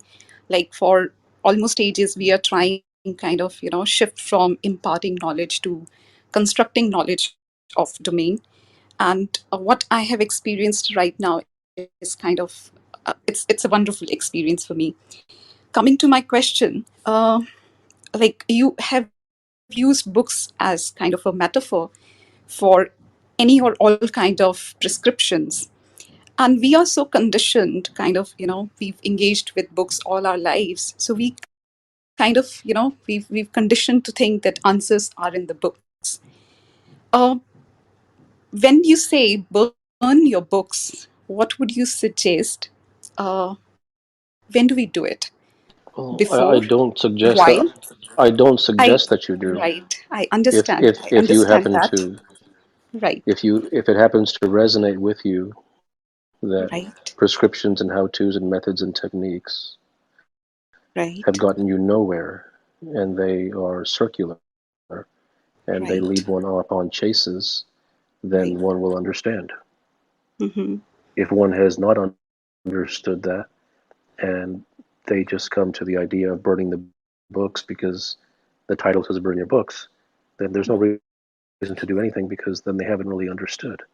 And that's just an empty action. Right. Thank you so much. Well, but your incisiveness of understanding is very keen. And in the profession of teaching, the trouble with school is that they believe that the student is an empty slate upon which they must write something and deposit something. And there is nothing in this society more damaging than school, because school absolutely provides an education. But the education that school provides is the education that one gets from a nightclub. All of the habits that one has in his life, all of the social habits are learned from school. It will perhaps and likely not one day be recognized in the world, perhaps centuries from now, that to put people together of a similar age in childhood does not bring about healthiness. It brings about doom. Thank you. That means a lot. Hello, Siddha. Burning your books is your thought, but how does your subconscious works on it? Or how does your insight works on it? There is nothing to work on. Hello, sir. My question is, can innovation and happiness go hand in hand? So, if we see the countries that tops the innovation charts are not happy themselves, but those who are in happiness charts, happiness index, they don't do well in terms of innovation. So, does these things go hand in hand, or is it sort of personal? We don't need to index it. That's my question, sir. Thank you.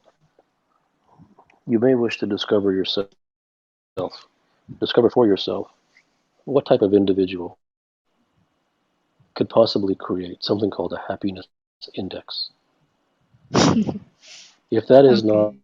not the greatest demonstration of fluff in a society, Mhm. then what is? And let me tell you the truth about happiness across societies, whether they are developed societies or developing societies. No one is happy, because happiness is a false construct. Hi, I just joined the room when you're speaking about school. My son is now 5 weeks old, and I often thought about, like, before he was born, this idea that I would like to homeschool my kid was always been prevalent. But as I come close to it, like now that it's real, I often wonder, and this is the one feedback that you get from whenever you speak about homeschooling, is that how would you take care of the socializing aspect? Kids need to socialize. Man, after all, is a community sort of a we live in Well, communities. everything that you're talking about has come from books. Man needs to socialize. After all, man is a communal creature. You are Right. conditioned to believe all these things, and I have no interest in arguing with you. But because you believe all these falsehoods, then they're going to color what you do. They're going to influence what you do. Right. Parent, I have lots of questions because I'm listening to you, and what you are telling us is a huge challenge as a parent, especially Well, in a society I where think I have to stop you for a minute there because I don't know what you mean by telling. Because by telling, I mean, okay, what you are implying is that I'm trying to teach you something, that I'm trying to have I you agree. look at Let things in me a certain way, rephrase. Let me and I'm rephrase. not. Can I? Uh, okay. We really, as parents, struggle with children with the kind of structured learning that they get exposed to. How do I introduce innovation in thinking, which is not fixated to books? Because I heard you. I don't want to repeat questions, but a limited point was this: that how do parents inculcate this? Because it takes time for mind, it's easy to train muscle, not So if you look at things from a very from a general level at first, um, you, you cannot prescriptionize what I say because you will completely dilute what is being said, and what is being said is not to make you understand or make you believe anything. The truth is that if you discuss two evils, let's say, and let's say that the books, you have a book which obviously is full of prescriptions, but it's a book. And on the other hand, there are video games. The child is better off reading a book. But there we're talking about a very specific context. So in that sense, a child is far better off in a library than he is in a nightclub, or than he is in front of an iPhone, or than he is in socializing. So in that sense, but that's only in a relative sense. Um, I'm not talking about how to parent children in this particular clubhouse session. It really is about understanding for a mature adult that prescriptions lead people nowhere, and that's what this means. But as a parent, there should be no, there should not be any compulsion to take children away from books, because quite frankly, books could actually be a place which keeps them protected from bad habits.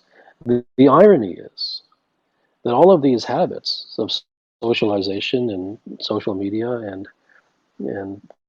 bad language and all of the garbage that is composed of today's movies and books and media and whatever it may be, those are all learned in school. So a child does not go to learn to school to learn information. And while he may be going to class, most of his time is learned in the hallways between class. So a child's education at school until one. Thank you very much. Hi, Kapil. Hello. Is there Hi? Is there a book that you resonated the most with? Did you not understand what this talk is about? What is the title of the room? Yeah, it says burn your books, but I'm speaking more in the context of as a researcher.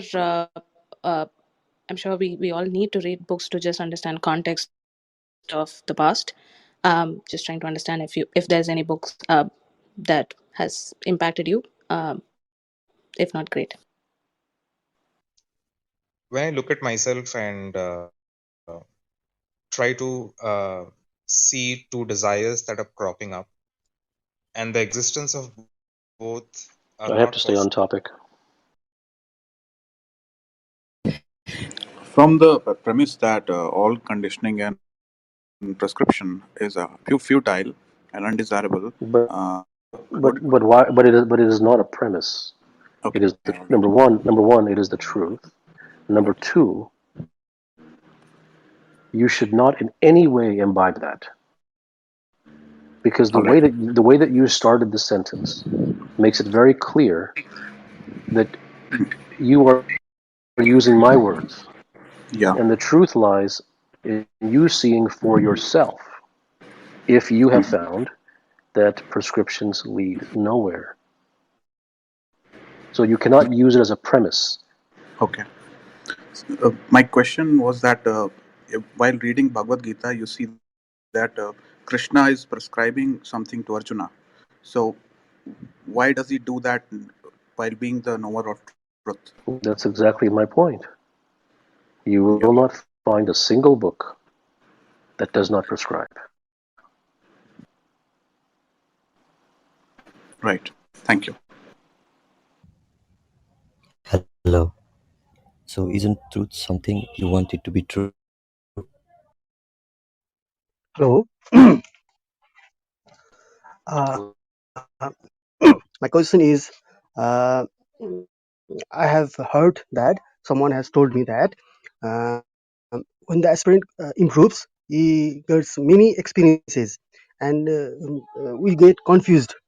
Is it true experience or just illusion? And different kind of, and at that point, different kind of our spiritual books, we go through on it, and we get there are many experiences that are described, and he told me that those books are not to we read without we got experiences. We have to that match that experience. If that Okay. our Do you experience, have a question? uh Do you have a question? yeah, I mean, I get different type of experiences, and I cannot verify experiences, or is it true experience, or just my illusion. Well, So I've heard you. I heard you say several times that someone told you. yeah, yeah, Someone told you. yeah. Okay. Well, I would suggest that you go ask that someone. Very good morning to all. I'm new to the discussion. I want to know why we should burn our books. You should not. Hello, lovely ones. Thank you for letting me speak here.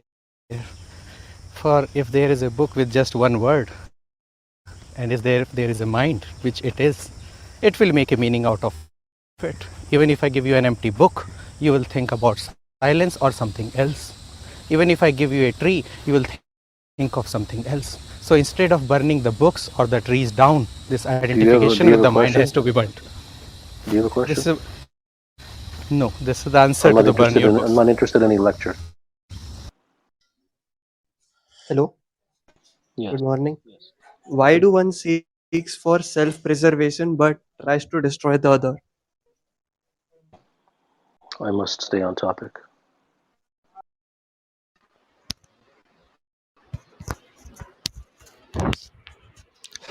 Hi. Biographies doesn't prescribe you anything, and why do you think you have to destroy, burn your biography book? Did not say that you have to do anything. Hi everyone. Hi Siddha. Siddha, just wanted to know whether you are a rationalist or an empiricist. I am no ist.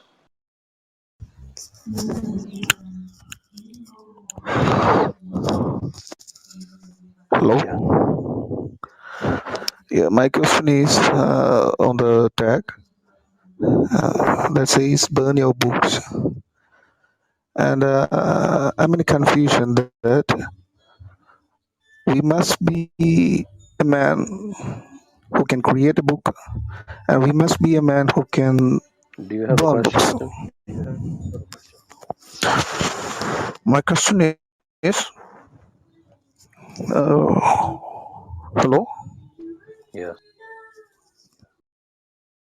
Uh, Yes. Hi. So I've been homeschooling my children since they were very little, not with any particular goal. It just sort of felt natural to do it that way. But as they've gotten older, it's been a struggle to um, still prize them away from electronic devices and uh, and without sort of replacing that with some other kind of I don't know, thing like a book or something that entertains them or engages them in a certain way.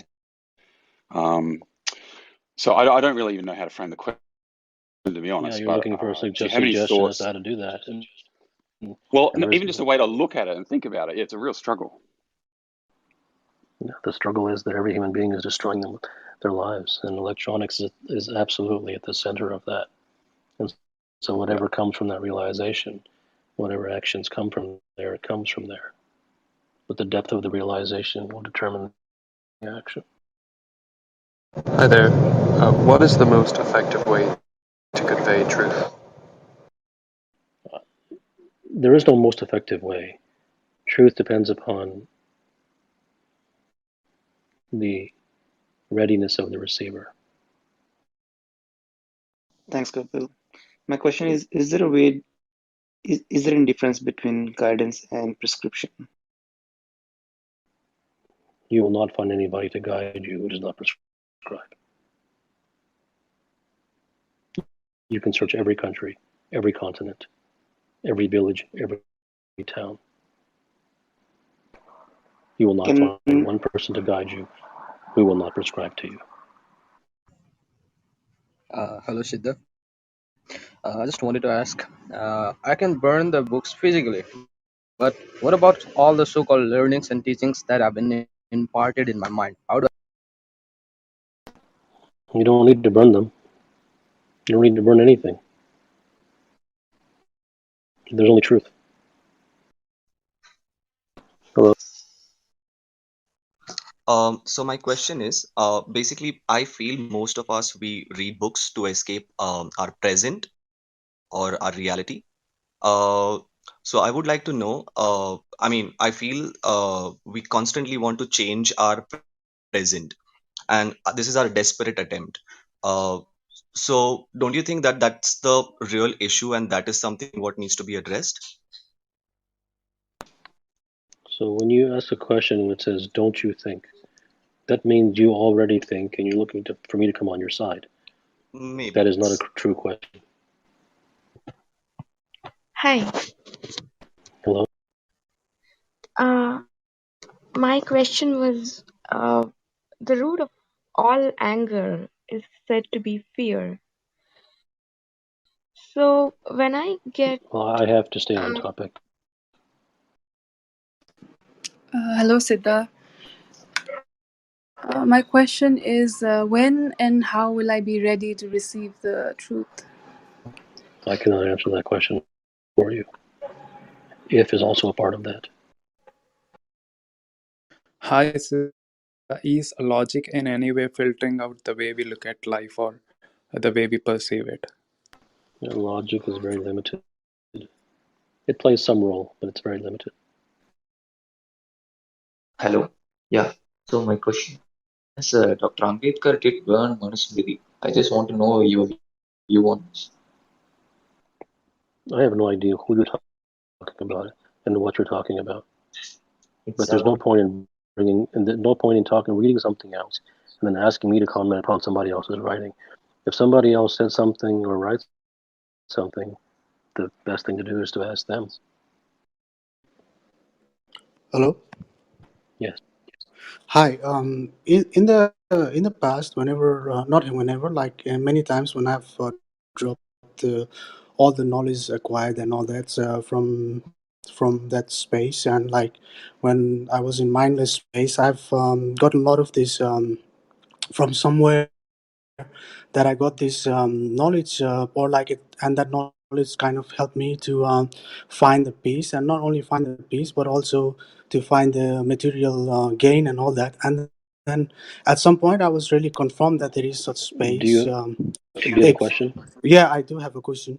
And then now, whenever I try to go into that space, I cannot access it. Like, uh, why is that? Because you're chasing it. Am I audible? Okay, I'm tired of that question. If you Okay, come on sorry. stage, if you come on stage, anybody who comes on stage, you're audible. Go. Okay, sorry. Sir, my question is, what it is that that blocks me or any other person from giving up hope of attaining, reaching the solution? Because even though hope is causing a lot of pain and struggle, but still I'm not able to give up hope completely. I mean, partially maybe, I don't know, but what is it Well, that is that was part of the talk. Is that a person will almost no one will come to the realization that nothing works because they will always believe that there's one more thing they haven't tried, and there's one more thing they haven't tried, and the spiritual realm, the self-help realm, and all of the gurus and all of the minions and the books and everything will always keep stringing people along by telling them, well, you just haven't worked hard enough, and you haven't meditated for long enough, and you haven't practiced for long enough. And that statement, that concept is very reasonable and in the mind of the listener, and therefore they keep doing it forever and ever until they die and never reach anywhere. Hi, Kapil. Thank you. And I'm not sure I'll be able to put my words, like my thinking in words, but I have seen on myself, like as you said, like being nobody. When I think I'm nobody, then that gives me that immense freedom to be anybody, and perhaps like the perception of that, So how as you is said, this like nothing. question related to the topic? No, I mean, I'm asking like this perception of nothing work, like that kind of provides that space to be creative and inquire everything by myself. So I was just like, I know like there is nothing to confirm because yeah, there's no meaning if I don't see things by myself. Right. So there's no question. Well, that's fine. Hi, thanks for having me up. So, one of the core understandings that I've reached from following you is that the solution always lies within the problem. When I think about what most in society try to make work, the prescriptions we're looking for, they are for chases, they're for trophies, they're for keeping up with the Joneses, they're keep for the next rung on the corporate ladder. And it makes me think, does nothing work because these problems fundamentally are empty chases? They're untruthful. So, of course, if you look within those empty problems, you will Well, if find empty somebody, well, no, solutions. I think that I mean, you could say that about anything then. But there are reasonable things that a human being searches for. Peace, it's a reasonable thing. I mean, to look for peace, why not? I mean, that's not pie in the sky. There's a reasonable thing. Success, to be able to support yourself and your family, and to never have to worry about financial struggle. That's a real thing. The, you know, Harmony, um, some sense of freedom, clarity of mind. I mean, so all these things are relatively tangible things, very tangible things, and uh, so they're not ephemeral. They're not concepts, and so the human being searches for all of these things, and nothing works.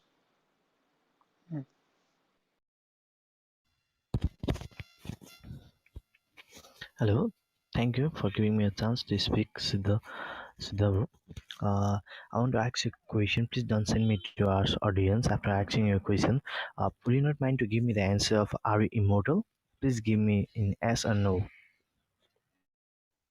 Thank you very much, Dr. Gupta.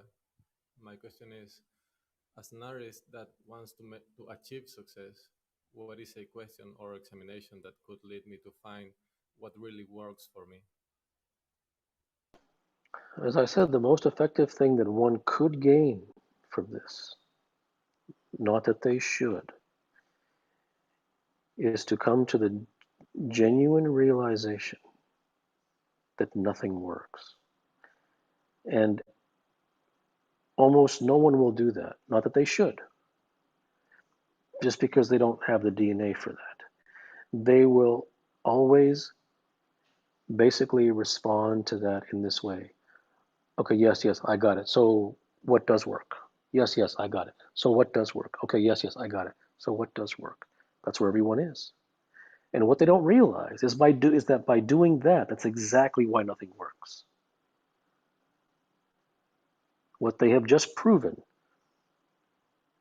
is their addiction to prescriptions.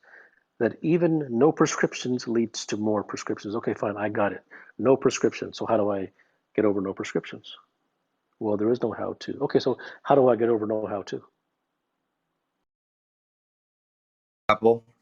Thank you so much for having me up here. I really appreciate you.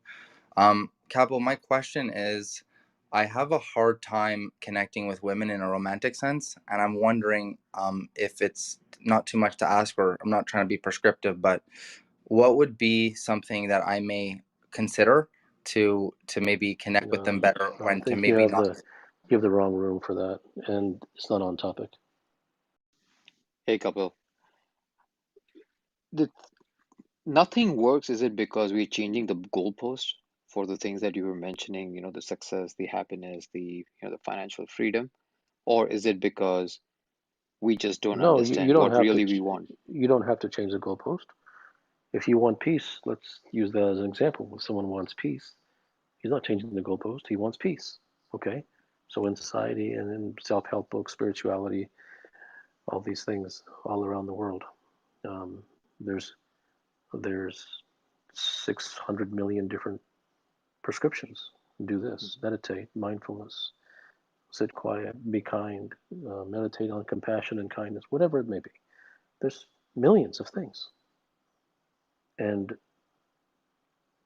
truth lies in seeing that none of them works. And that isn't theory. No goalpost has been changed. And those very experiments, those very chases you yourself have been through. And so it's not about following what I say. I'm not telling you to follow anything that I say. It's about looking in your own life and seeing that for yourself, that in fact, your whole life has been an empty chase.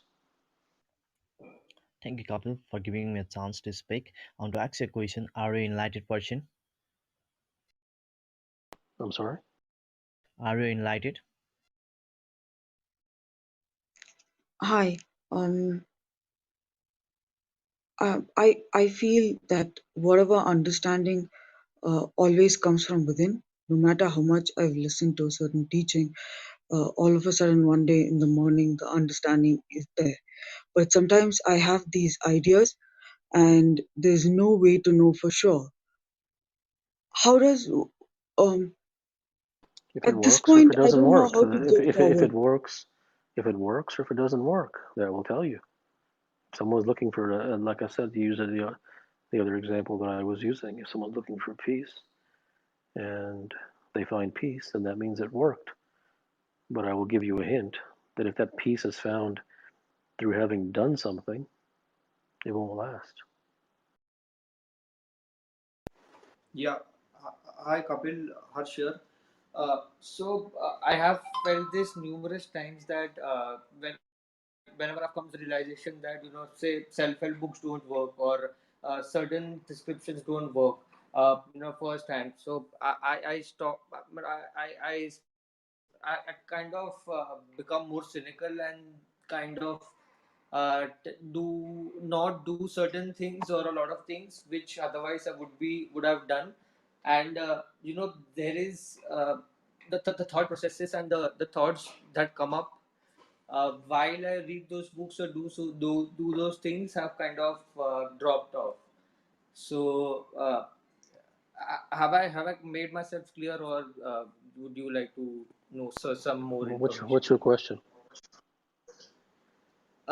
So if I'm ignoring the self-help book which I want to, if I'm not following any prescriptions, uh, the direction which I want to go to, I do not have a lot of confidence on it, or there's a lot of cynicism out there.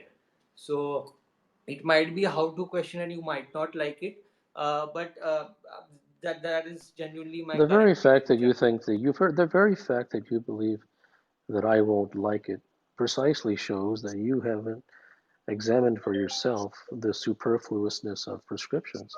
It has nothing to do with what I like or don't like. Hi. When I understand that nothing works, there is fear. I don't know why it is in such way, but I feel I'm, I don't know. There is just fear of losing something, or I don't know why Okay, it is. Yeah. okay. There's nothing that I can prescribe about that. Okay, there's fear. Hi Siddha, how would you describe the state of a person when they realize nothing works?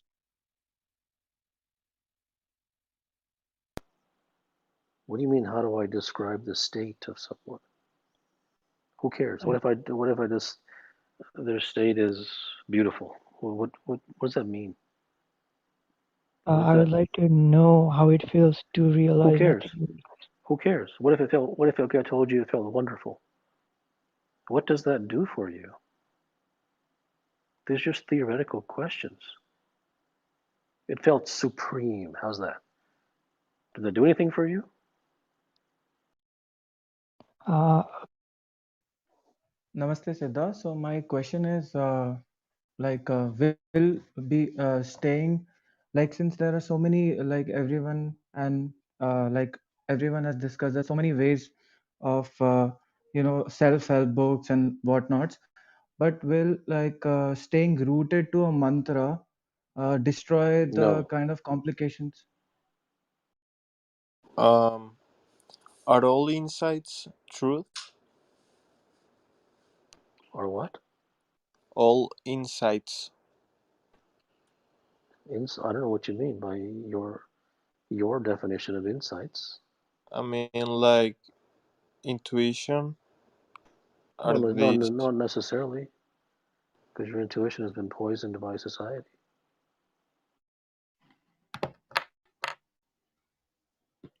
Good morning, Siddha. I just wanted to say I have fallen in love with your writing and I really appreciate that you're there. Just words of gratitude I have for you. Thank you. Hey, Siddha, thanks for your time. Would you say that finding meaning to life is a waste of time? Well, there is no meaning. Gotcha. Hello, Siddha. Thank you for this opportunity. Can I know why we are distracting from what are the things we have started? That is not on top.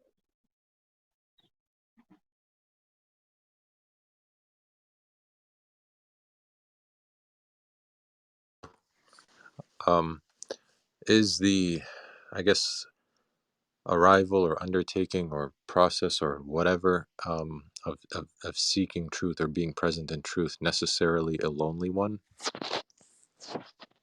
Well, there's no rules, but it always is. is there a question that you really want to answer right now? No. Uh,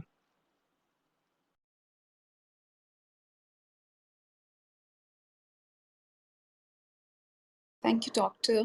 Sorry for the background noise.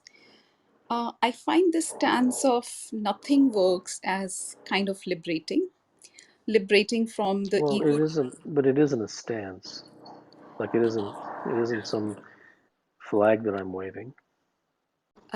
Okay, but I kind of find it liberating from the ego traps of me as a doer. And as I was listening to you and to the questions that were posed to you, and I find a connection or a kind of a relevance of your talk in, I'm sorry, in context of Gita Updesh by Lord Krishna to Arjun. wherein he's kind of telling Arjun to do your karma and forgo the thought of consequences. So as Well, I but was that's a prescription. right, yes. So as I was turning this theme of nothing works, I realized that the And even moment that wouldn't work. Even that won't work. What he told him to do, that's not going to work.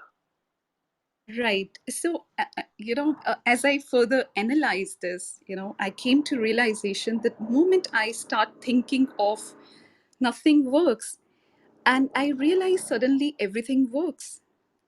Would that be a right interpretation? Well, you're sort of becoming abstract. What do you mean by everything works? Uh, If you've been looking for peace and you have found that nothing works, so then by recognizing that nothing has worked, all of a sudden you'll find peace? as I said, I was finding it kind of, liberating for me from the sense of that I am the doer. That the Yeah, things would. I don't think that you're ready for that. That's more Gita stuff. And it doesn't mean that it's incorrect. But as I have said before, the things such as the Gita really can only be understood by one who is already enlightened. Because even if you look at what you just said, there was no reason to tell Arjun that he should. Was it that you said? Abandon. What did you say that Arjun was told to do? That you kind of carry on with your karma, do the Okay, action, and forego the thought of consequences. sure. And so if he does that, it won't get him anywhere. Now, the only saving grace in that particular circumstance is that he is hearing the words directly from God,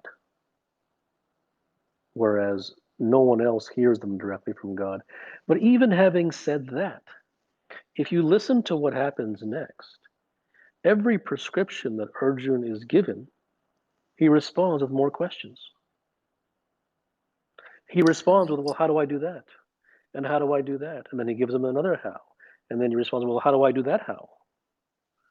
It's all very plain to see.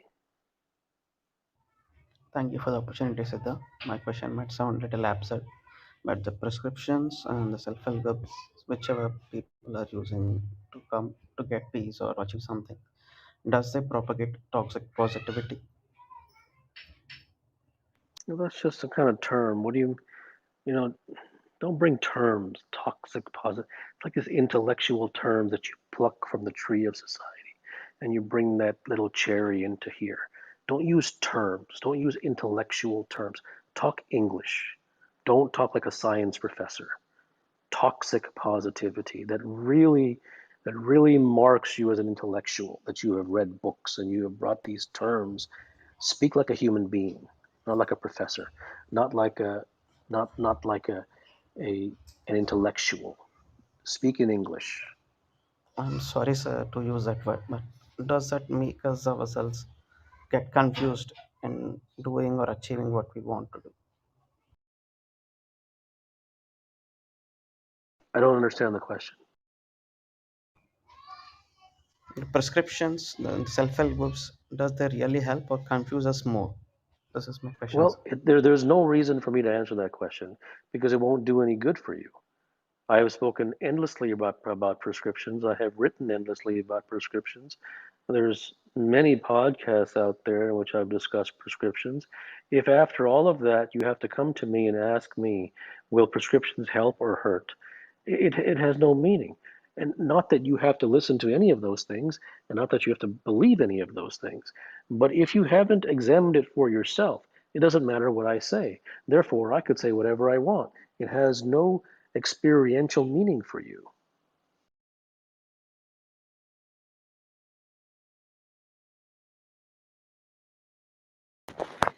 Hi, Kapil. Thank you so much for doing this.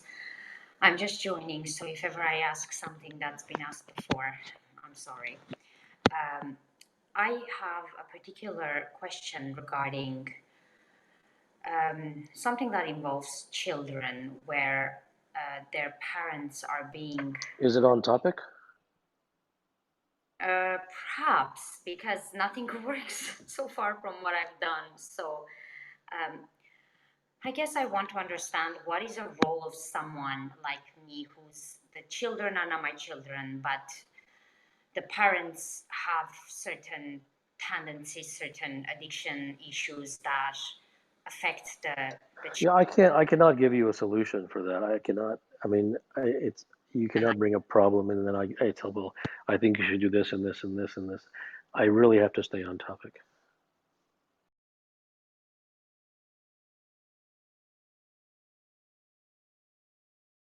Hey Kapil, I appreciate having me up. My question is, amongst the elite in society, there's always individuals that have made it quote unquote success for whatever it may be for them, and in my life, I've seen how nothing works, and experientially, I've seen how all the things I do in my life doesn't work. But elite individuals, even though they're not searching for the truth or they're not devoted to the truth, has something worked for them? I'm not saying I want to copy them, but has there been Yeah, something? sure. Yeah, no, yes, yes. People, obviously, if someone comes to an elite level, then they have found something that works for them.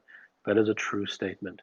The trouble is that they often get stuck, and then when they try to get to higher and higher levels, and even if that higher and higher level isn't necessarily in the domain in which they were successful, for instance, such as business or sport, if the higher level happens to be, let's say, in their life, then they will always pursue it in a prescriptive way, and they will begin to pursue things. They will tend to do things opposite of what they did in their profession, which allowed them to find things that worked.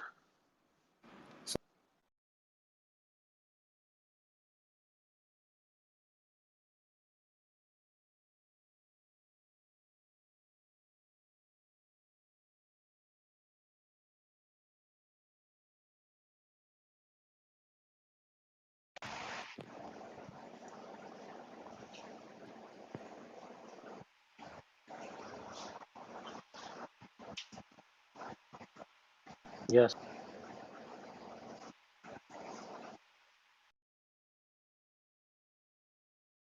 Okay, do I go ahead? yes. Yeah, so my question is that how do we reach the answer to the question, who am I? It's totally irrelevant. You are not ready for that answer. You can ask, "Who am I?" till the cows come home. Nothing will change. Okay, thank you.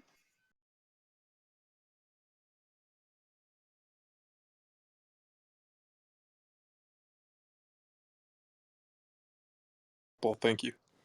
Um, I found myself analyzing this exact question today, actually, that um, everything I've done, everything I've listened to, everything I've tried hasn't gotten me where I want to go, um, and I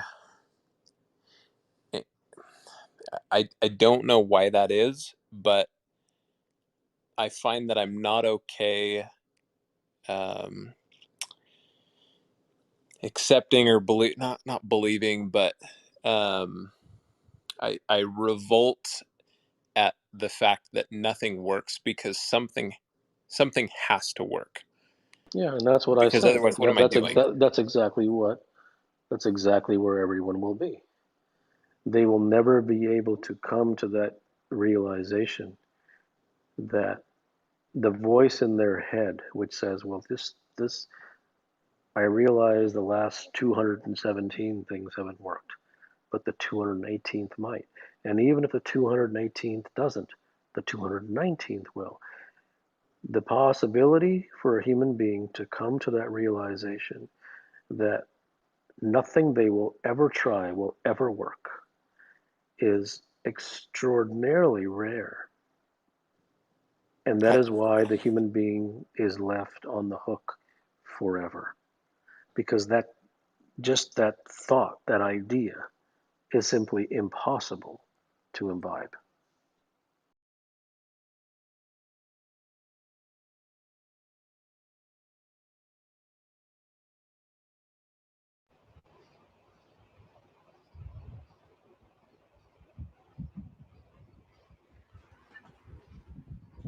Hi, Siddha. Can you hear me?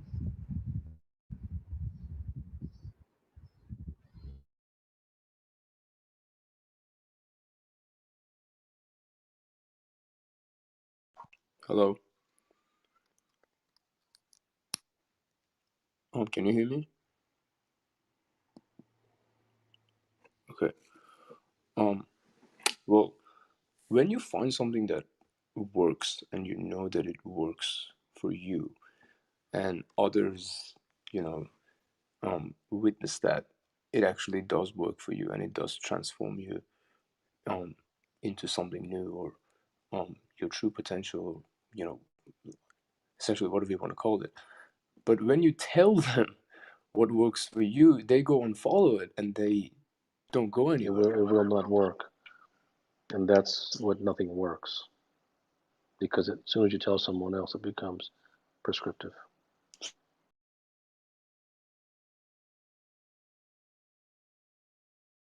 Hello, Kapil. When I examine things in life, there's a very, very, very, very, very, very small percentage of things that I have examined for myself, and I know they work for me.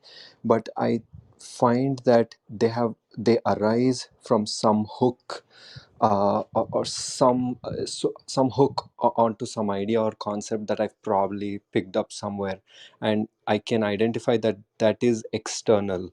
So how, I mean, can I differentiate? There is no way that it would work for you. There was Okay, no way. There was no way that it would last for you.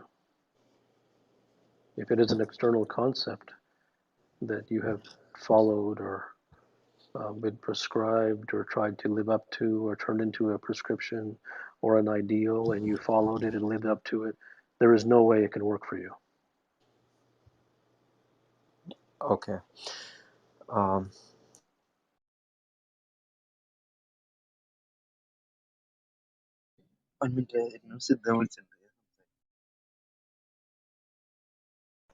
I'm sorry?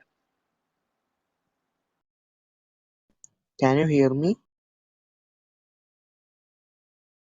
Monk?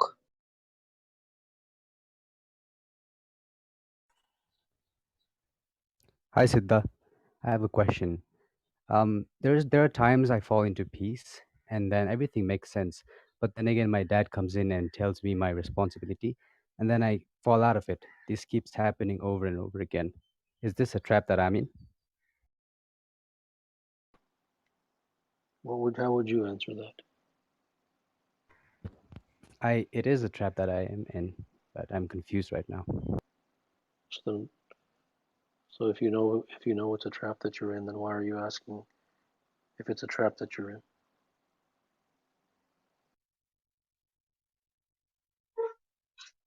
Good morning, Mr. Kapil. Like to ask you that what if a statement like everything works is opposing nothing works? Why do you support nothing works over everything works? Well, I'm not here to convince you of anything.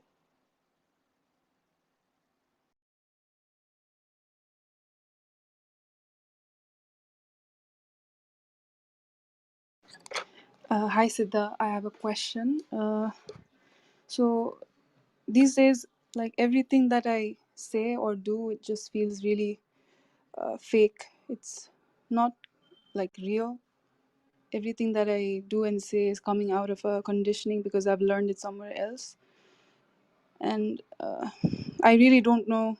Like, will I ever come above this conditioning, or? I don't know if you ever will, but um, if I what mean, I you really. have if what you have stated and do not respond to this because you will respond in the affirmative and it'll be a reaction. It'll be a reactive response. So this is basically just between you and you. If what So, you have just stated, you're just too interested in asking a question. Do you want to ask more questions or do you want to hear a response?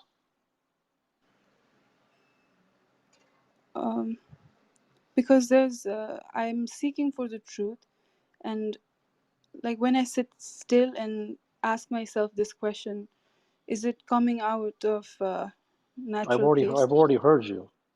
You're just repeating yourself.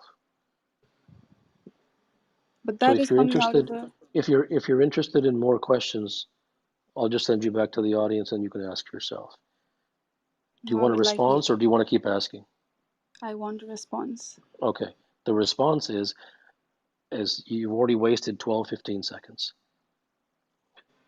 The response is that if what you have stated is genuine, and I don't want to hear if it is or not, if what you have just stated is genuine, that everything that you do is fake and artificial, and it comes from outside yourself, it's from something that you have picked up from somewhere in society. If that is genuine, then there is a real possibility for you. There is a real possibility that you could come and naturally move away from those things. If what you have stated is not genuine, then it is much less of a possibility.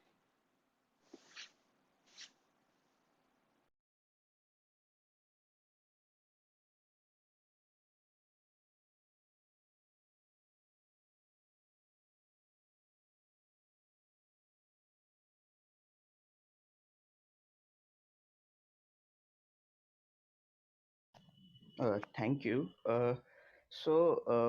When you say nothing works, do you mean that specifically that nothing prescriptive works? Do you know anything in your life that is not prescriptive? Mm, Have you ever in your maybe life, how old are you? 23.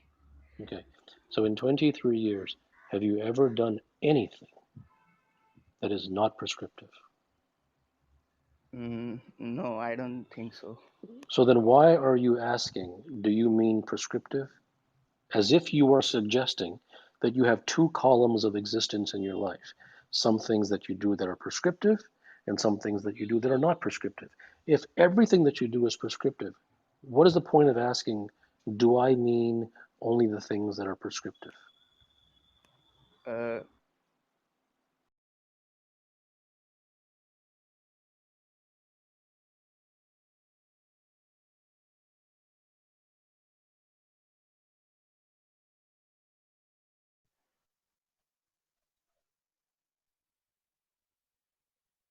Hey, hey Siddha, is it like nothing works or it's like nothing works, like pointing to nothingness?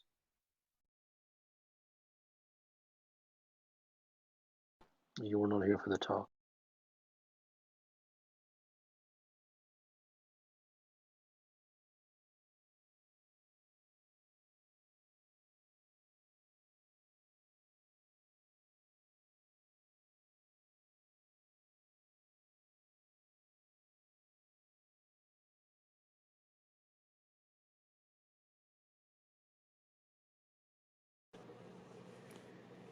Hi, Siddha.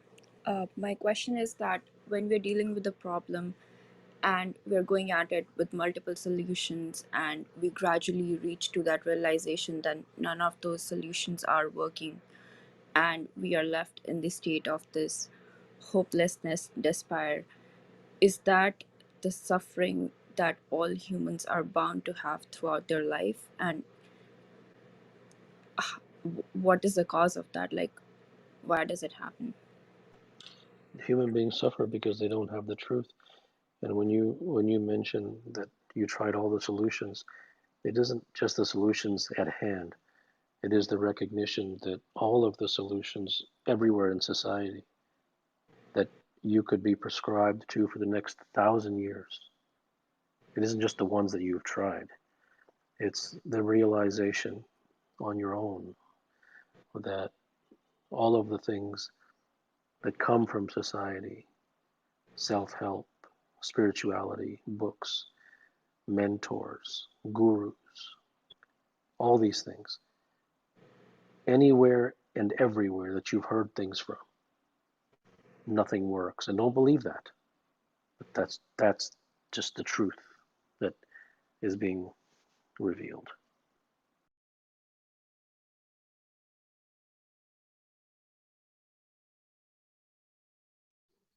Hi, Hello. I see that I have a lot of load on my back, which is from the conditioning belief and the society, which I haven't seen yet, and I'm seeing it every day, which is affecting me. It is very heavy load.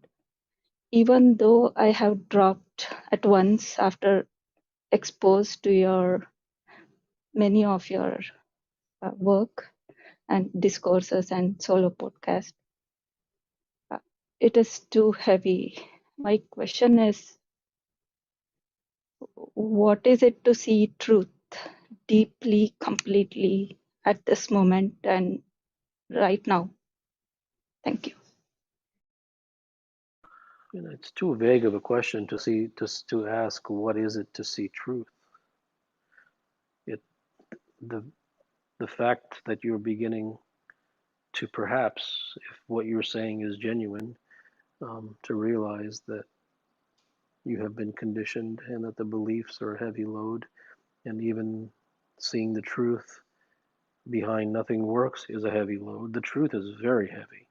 The truth is too heavy for the vast majority of human beings. But the very fact that these are things that you seem to be genuinely and deeply interested in suggests that you have the perhaps the DNA or the proclivity or the genuine longing that is required to pursue the path of truth.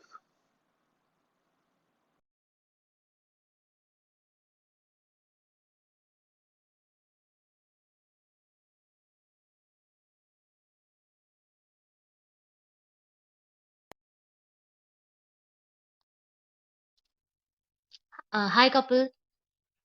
Um, right. I mean, my question was if does nothing work mean that I abandon my responsibilities? I have no prescription for you. Okay, thank you.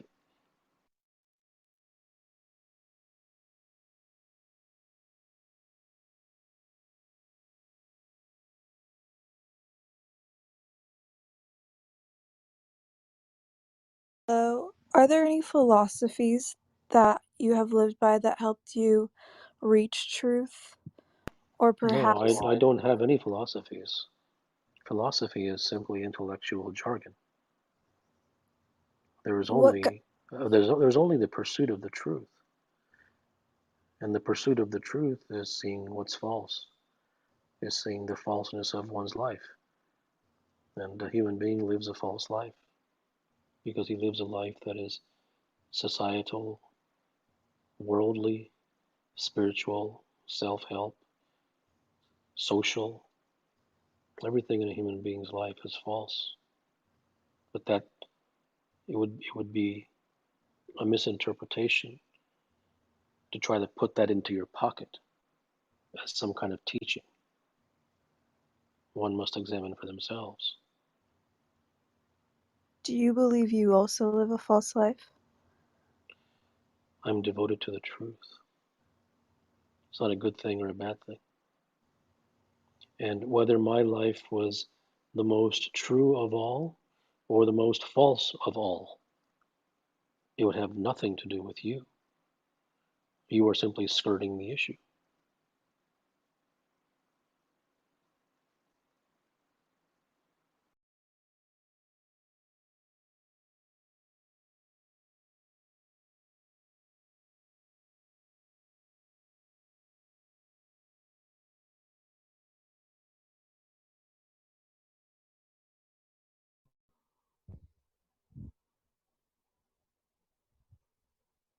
Hi, I have a question. Like, if you're saying everybody is living a false life, like due to their conformation to the society, so it is like understood that everybody is living an illusion. But isn't it No, no, paradoxical? no, Like, no, no, no, no, no, no. You're getting into spirituality. You are you are cleverly avoiding the practical and going into the spiritual so that you may cleverly avoid the practical. I'm not trying to convince you. I could tell by the tone of your voice and the content of your words that you haven't seen any of this, that you don't realize any of this, and that's fine. But I'm not here to try to convince you that your life is false or to make you feel as if you should try to live a true life. I'm not here to tell you anything at all. If you don't realize something and you don't have the desire to realize it, that isn't good and it isn't bad. There's just nothing to say.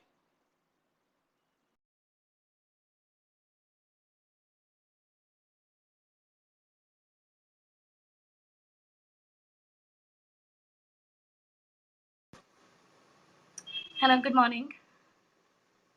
My Good question morning. is that which truth are we supposed to seek? Because since we know truth is subjective and there's a universal Well, truth and no, first of all, no, you have a lot of assumptions. right, Number okay. one, truth is not subjective.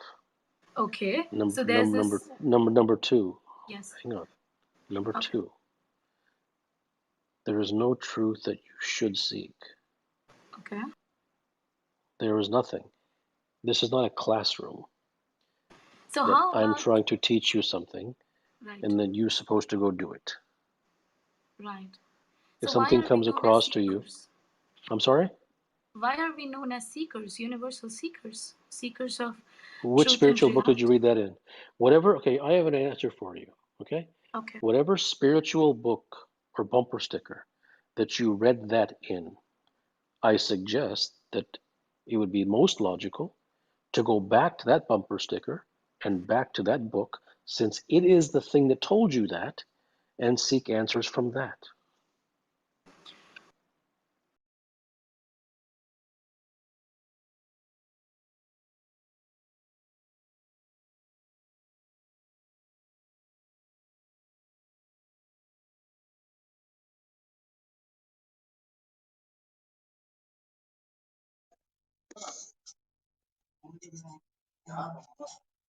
Hi Siddha.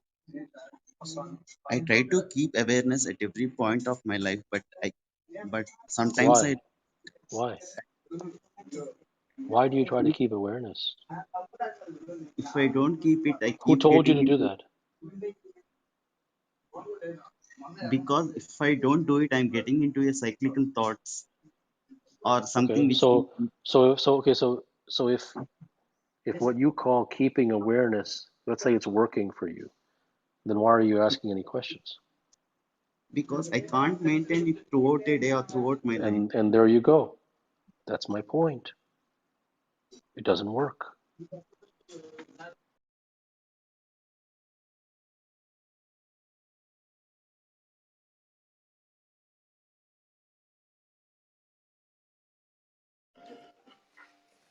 Hello, sir. Um, my Hello? question is: does giving up on everything works? No, Okay. because that's just another clever way to have things work. That's yet another clever prescription. Just because it sounds so-called spiritual, in fact, the more spiritual it sounds, the more nonsensical it is. The more spiritual it sounds, the more ineffective, the more certain it is not to. I was not trying to be spiritual, but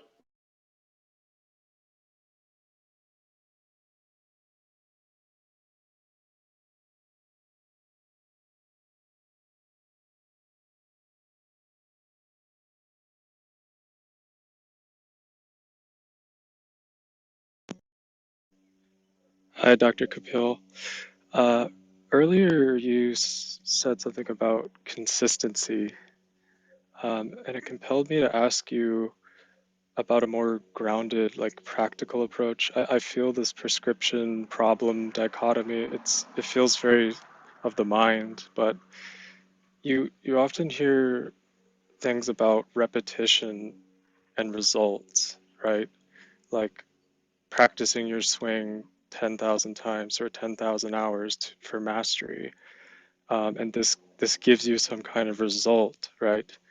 I would imagine if you sat down to write every single day, it's gonna produce something for you, but you don't actually stop and measure those results, do you? What do you mean by you? If you're repeat if you see that repetition, Who is the right, is you that you're talking about? like you've written books in the past, and you must not have approached it with, here's my process, I'm going to repeat an hour of writing every day, and when I'm done with that, I'm going to count my pages and I'm going to measure it, and then that works for me. That's not like It's not like it's not an equation you're using to No, drive I don't. goals, right? So Correct. is measurement itself, is stopping to measure everything and get results, is it just it's just another exercise in trying to figure out what works, right? No, it's an exercise in trying to gain pride in one's ego. Yeah.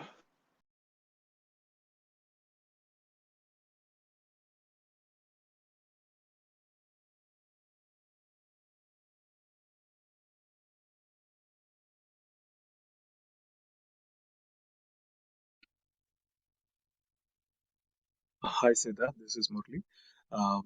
My question is, um, I develop a talent, a kind of a talent to achieve something, in order to say that it works for me. When you say that nothing works, uh, what's the point of me to develop a talent? And the person who has not developed any talent, I'm so equal to him. No, I didn't tell you there was a point to develop talent or not talent. I never talked about that.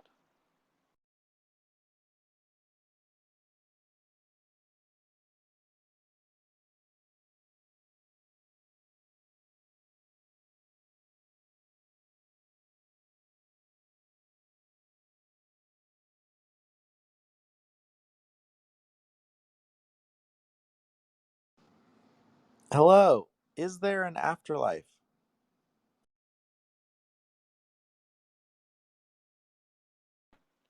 Question has no meaning. Number one, it's completely irrelevant. Number two, it's escapism. Number three, it has nothing to do with the topic at hand.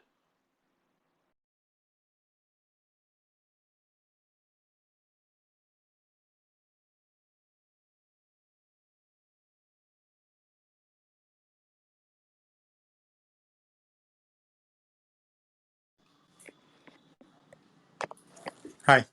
So my question is, isn't it obvious by now that prescriptions to find truth doesn't work? Why are you asking me this question? Because the insight that you are teaching is prescriptions do not work. I get it, but can we move on now? Uh, is that all? You are the poster child of a cautionary tale. You are exactly what I said would happen. Yes, yes, I got it. Can we move on now?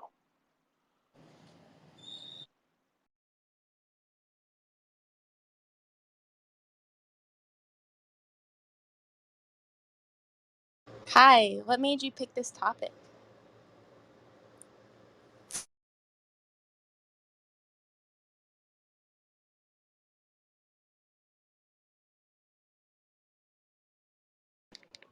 Hi. In my experience building my product, I have found that really nothing works when I try to create an outcome, like increase retention and stuff like that.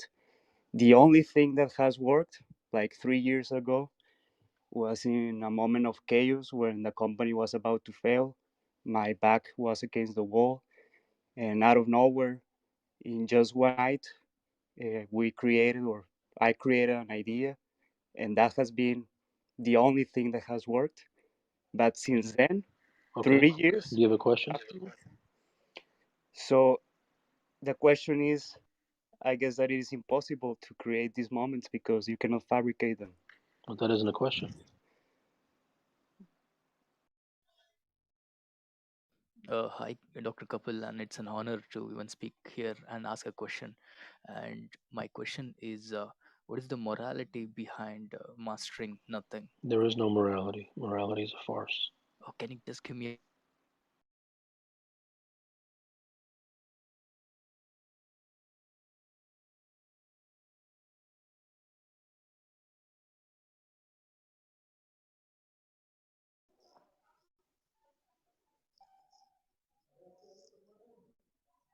Thank you, sir. Sir, I am at a point where I know the solutions of the problems, but I'm not able to make an action plan. That has no meaning.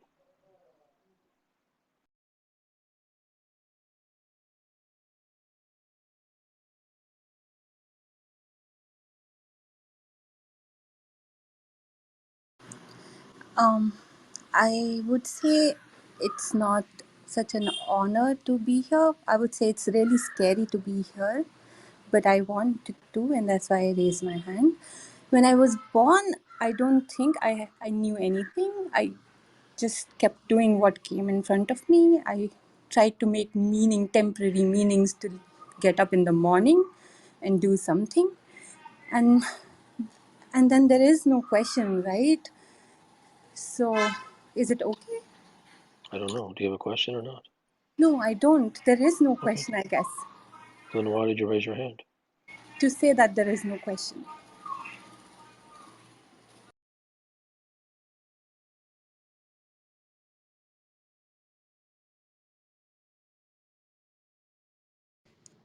Hi Kapil, does economics works towards the truth? Well, if you look at the title, that'll answer your question.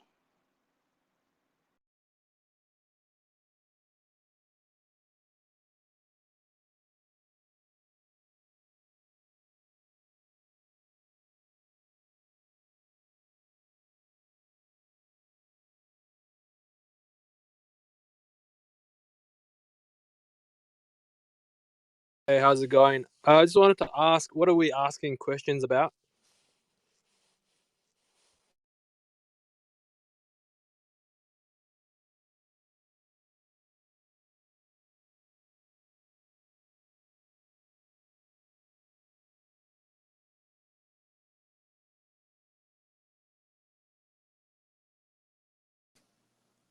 Oh, I'm up. Okay, hi, sorry. My app froze. So it seems like if nothing works, we should just give up then. Like, just.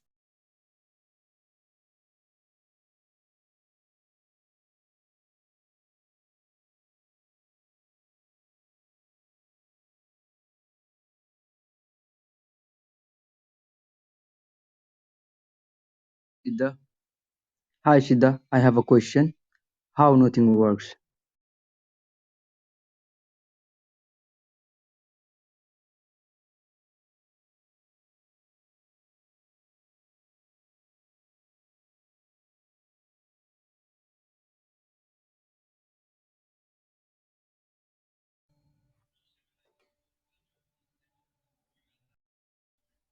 Hi Siddha, I have a question. If nothing works, what are we supposed to do with life? I mean, if I am working.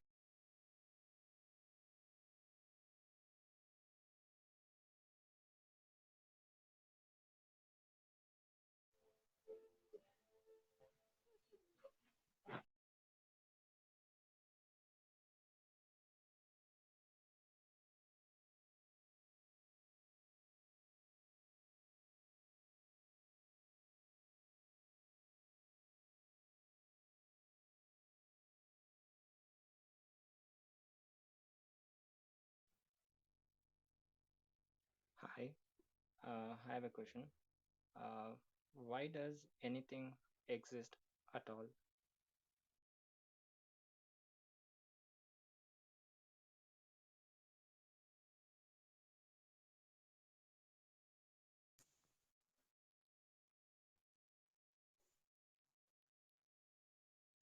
So, hi Siddha, I have a question that what do you think is the purpose of life?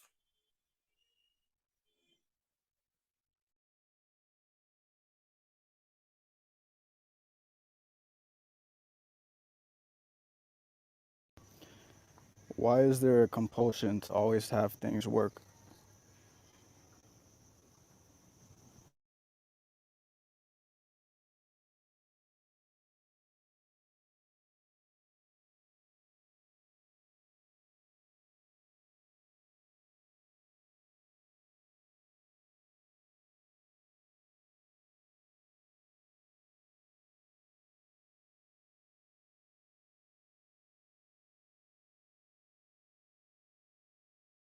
I don't think this strategy does anything at all.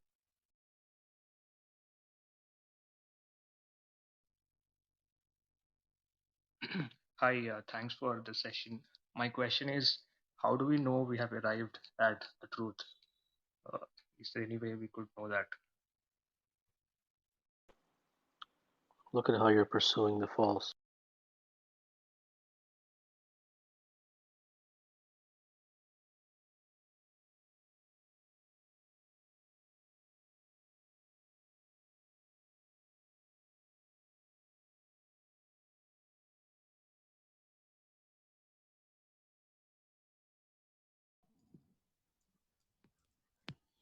Good evening. I have recently lost about 30 pounds. I am now at high school weight as a 54-year-old man. This past 4 months, I have been simply calling it the truth. As I move on to a next phase or issue in my life, am I on the right path?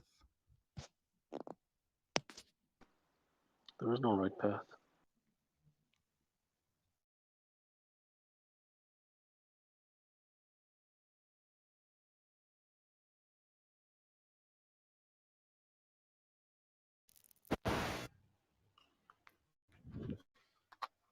Namaste. Hey, why are you ignoring people's question? That is too offensive.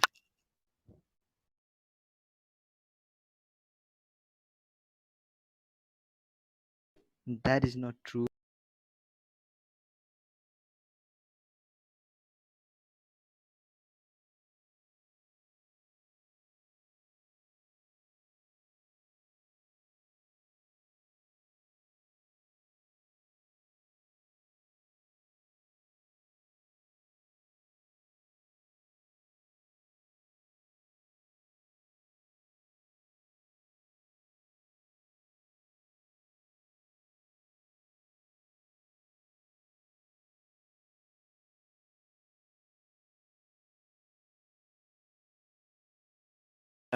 How one can resist the shiny object syndrome?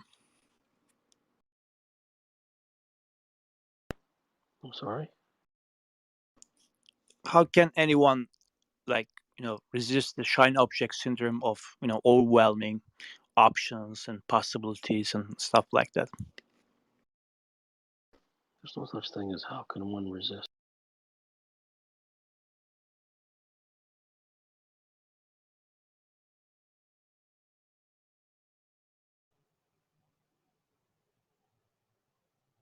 Nothing works.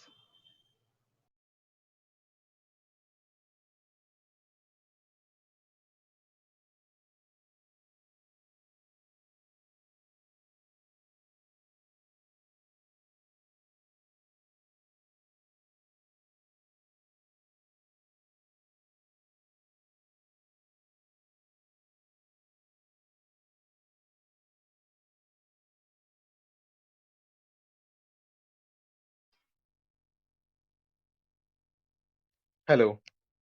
I'm scared that nothing works and living in constant fear makes me not want to seek anything. What do I do?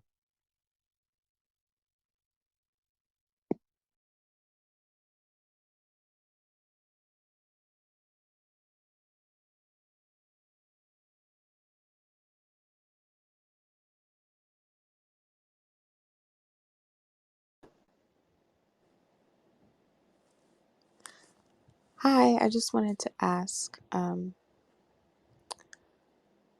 what else can you do when nothing works and you're trapped in your mind and you're trying to live every day in the moment? and you try to meditate, take walks, eat healthy, but it doesn't seem to work. What else can you do? There's nothing else to do. It is the realization that your entire life is the chasing of prescriptions and not turning that into a bad thing, but to see it maturely that all prescriptions fail. But you can't see it intellectually. If you see it intellectually, you will still be bound by prescriptions.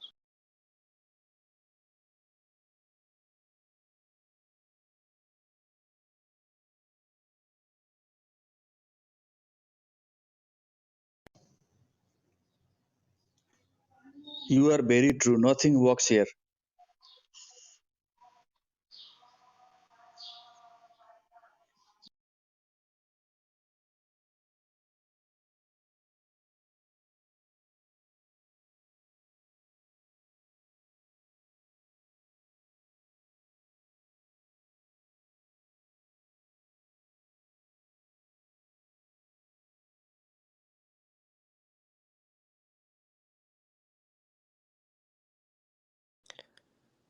Is there something that can be said about truth which is more than just its negation? It's not negation.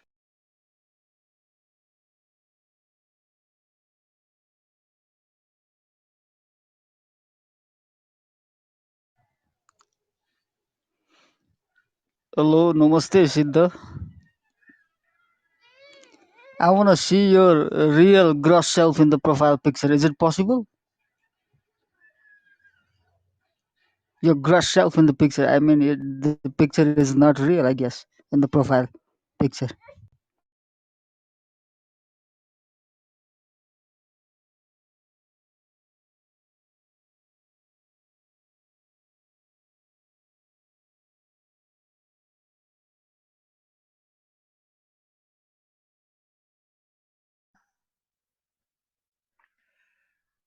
Hello, Siddha. Could you please tell us a story about your journey? It will be more helpful than asking a question.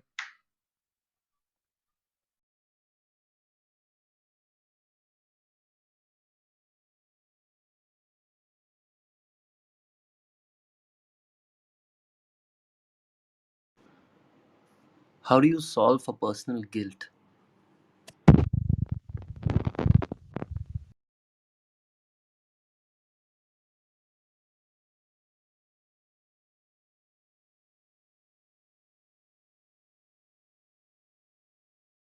I was wondering, why is seeking prescription bad?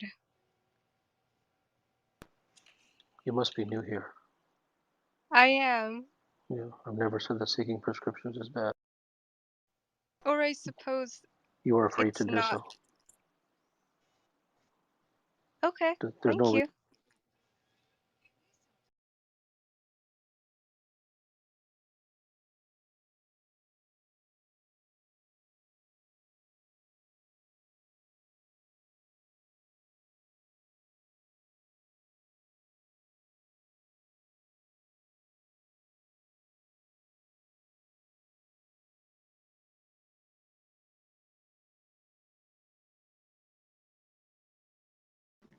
Hello, thank you for having me.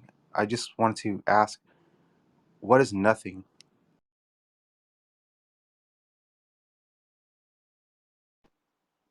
And either you're trying to be spiritual and or you were not here for the talk in the beginning. I was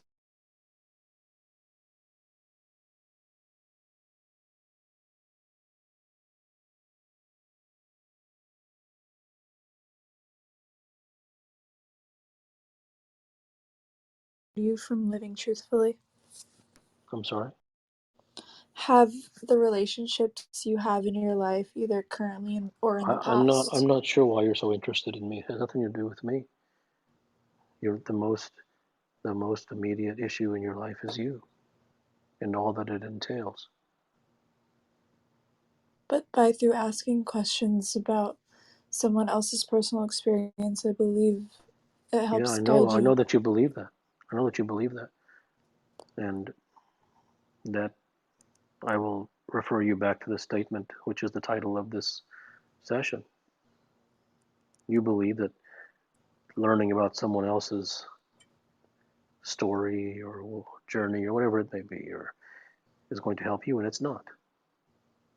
It is squarely about your unique, personal situations. Okay, thank you so much.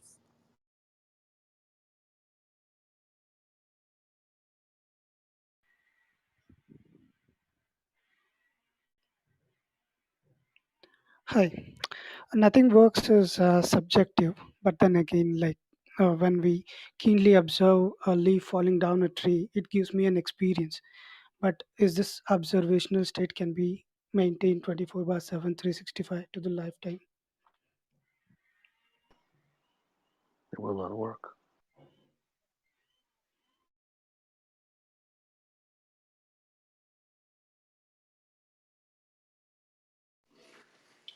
Hello, sir. So, why does nothing work, and towards what?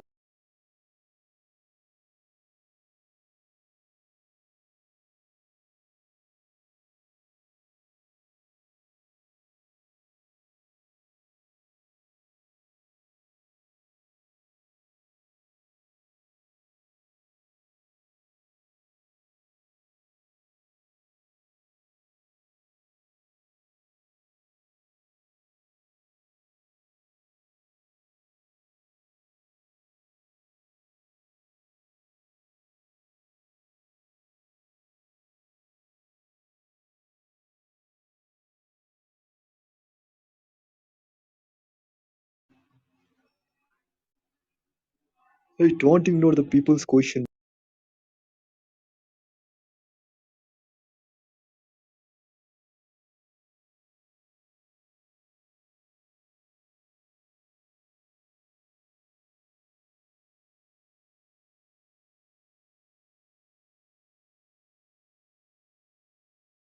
Siddha, some time ago you mentioned something about awareness. I want to know what you mean by awareness with respect to the choices we make in our daily life. Well, I have no idea what you're talking about. I don't remember what I write. So you're asking some vague question about something that I said in the past. I don't know. Um, I'm sorry, I don't remember exactly how it led to this, but you were talking about how um, how the choices that we make, if they are not internal, and as in if the final choice we make is something that comes from an idea that is external, that it's Yeah, I'm probably sorry. not going I to don't last. remember. I don't remember. I'm not in a conscious state when I write, so it simply comes through me, and I don't remember. I don't know what you're asking. Oh, Um, it was and in I this also conversation. and I also must stay on topic. Uh-huh. I don't remember saying anything about awareness. I'm not saying that I didn't, but I don't recall saying anything about awareness, anyways. Okay.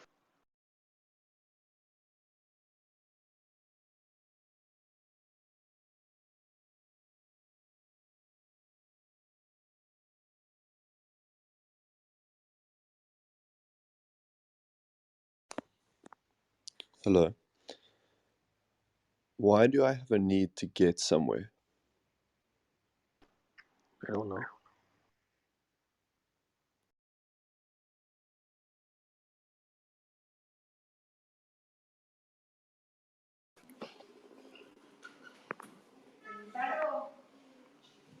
Is it okay not to have a desire? There is no okay or not okay.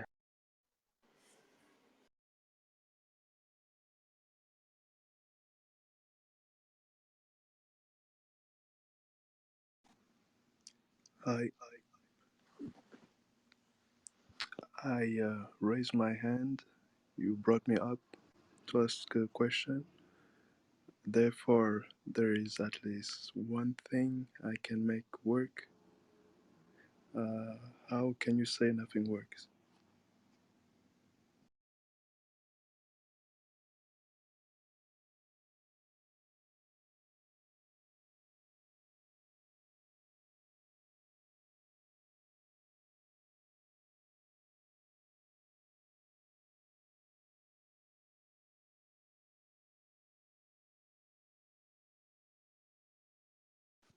Like appeal, does creating something genuine and from the heart fall into this category? Fall into what category? The nothing works category. Depends what you're trying to make work. I mean, If you create something from the heart, then you create something from the heart. What are you trying to make work? mm-hmm.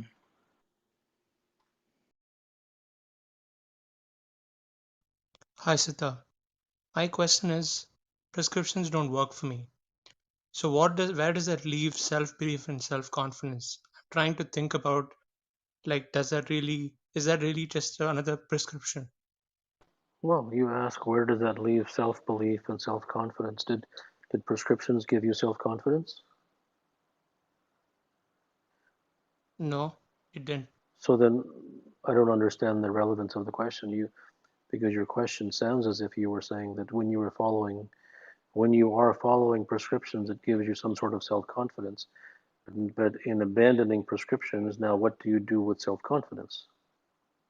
I don't Uh, understand the relation between self-confidence and prescriptions if you say that prescriptions did not give you self-confidence.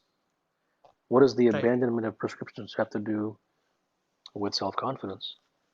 I get what you're saying. Yeah. Thank you.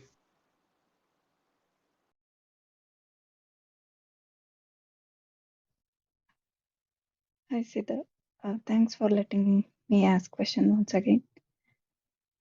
My question is, in nature we see fruit get ripe at the right time, means which involves time. So is it uh, for myself as well? Is time involved to see the truth? Time isn't involved to see the truth only because one will keep becoming wrapped up by the mind. One will keep returning to prescriptions in one form or another. One will keep returning to their societal conditioning as much as they try to condemn it. They will keep returning to it. So the conditioning you will keep returning to, the society, at least in your mind, you will keep returning to. All your conditionings that you will keep returning to, and those are the things that will make it a very prolonged journey. Thank you.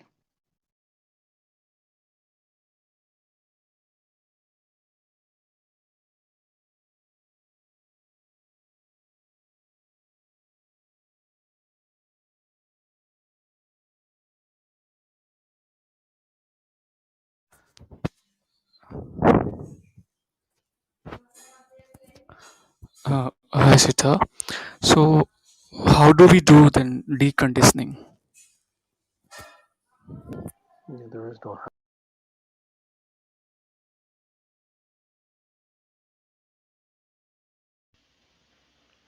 Hello, Kapil. Um, Everyone will say that they're looking for something as the ultimate goal, may it be peace, bliss, happiness, freedom, whatever, even though the dictionary definition for these words is different. Since you have consulted with thousands of people, I wanted to ask you, like, is even though they define it differently, is that they're looking for the same thing? Is it common across Yes, all? everyone is looking for the same things, just as a The human that is, organism. I'm sorry. but they define it. Sorry, but they define it because they want to like put it in words. But uh, with the feeling of it is the same, like that It's the is the same. same. As you have mentioned, everyone has their own word for it. Yeah, Some call it bliss, some call it happiness, some call it freedom, some call it realization, some call it enlightenment, nirvana, moksha, whatever it may be. yeah, Everyone is looking for that thing and just define it by different words. Yes, but and everyone has been taught to achieve that thing yeah. through some type of method or prescription or Mhm. whatever, austerity or whatever it may be. And those things all So, fail. would it be fair to assume that they want consistency in the that, which is why, like, some people pursue like success in athletics or their job or even substances, even with the hope that this that will be consistent and last their life. But what they fail to understand is it doesn't, and No, I mean, what do you, I'm not sure what you mean by it doesn't. It I cannot mean be they have, had. It cannot be yeah. had. It cannot be, it can be had, but it cannot be had through through their practice and through their methods and through the things that society has given them to try to achieve it through the vehicles that society has suggested to arrive at it through. Nothing works. Hi, Dr. Gupta. How do you know that you're not mistaken about the nature of truth? You're much better off asking yourself why you listen to me in any way. That would be a far more effective question. If you do not have a question, um, or you will be blocked. Kapil. Uh, what my question is, what can help to live in disease-free body?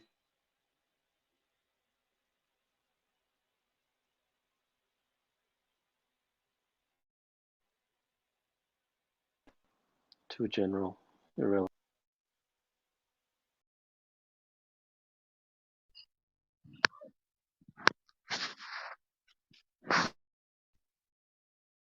Thanks, Kapil. My question is: does extraordinary existence matter, or is it something we tell ourselves about? I don't understand the question. My question is: does extraordinary existence matter, or is it something we tell about? Repeating the question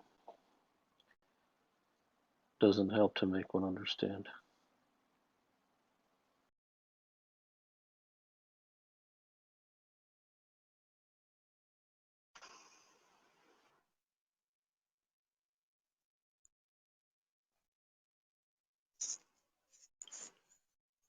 Yeah.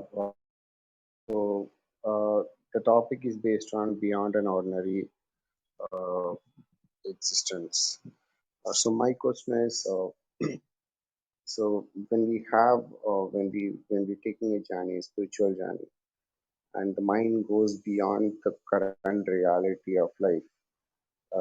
So I just have a conflict of understanding the person who really faced the reality and you know The reason that being you have in. a conflict of understanding is because there is no such thing as a spiritual journey. It has no meaning. It is simply pie in the sky fluff. Hi Siddha, I have two questions which are interlinked between them. One is, do you believe in God?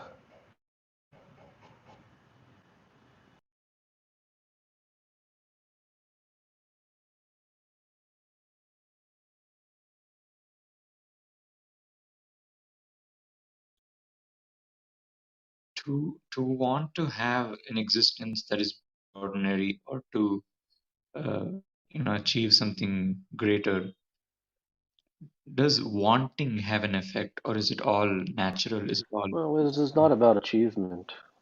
right? Okay. If there was a wanting, there was a wanting to see reality. There was a wanting to see truth. There And isn't it's achieved an naturally. It's not, intellectual there's wanting. no work towards it.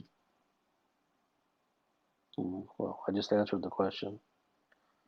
The problem with follow-up questions is the follow-up question, the person is busy creating the follow-up question as the answer is being provided.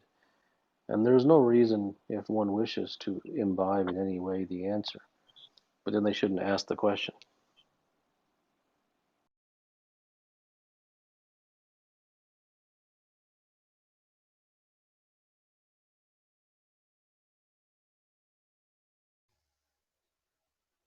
Um, what keeps someone tied to an ordinary existence? Nothing.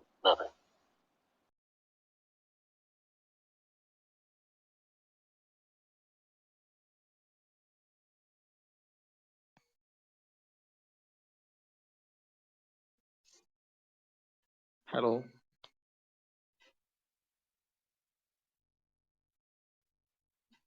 hello.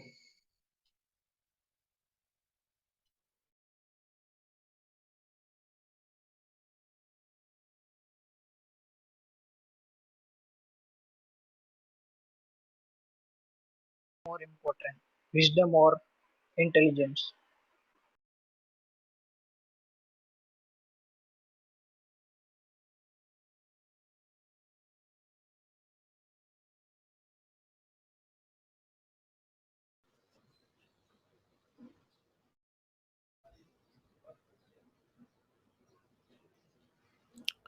How does one keep a difference between seeing the truth and then eventually leading to nihilism? If we are the creator, what's the best way to close the gap and narrow that gap and be a little synonymous to creator? Examine your life. Is your life the life of a creator? Okay.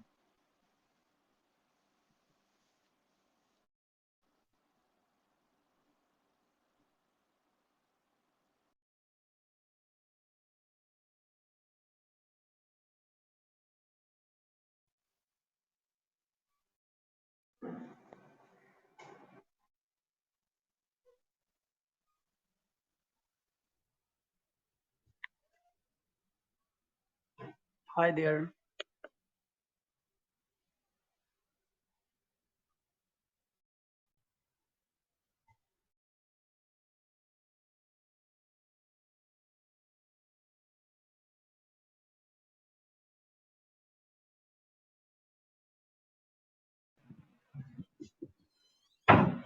Hello, Siddha.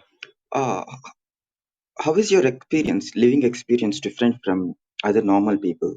Is it like, do you not feel emotions, or do you feel emotions in the way that Zen masters do, like how they say, emotions arise like anger, envy, jealousy, uh, compassion? All these emotions are not muted for them, but they just arise and then dissolve like bubbles, placid water.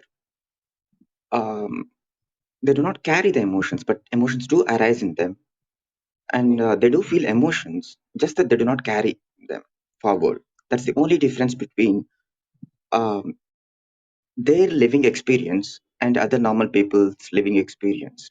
Is it the same for you, or is it any different for you? That's it. That's the question. Your life is more important to you than my life. Your life is more important to you. Learning you is more important to you. What happens to you is more important to you. How you live your life is more important to you. How much you feel is more important to you than what I feel and how I live.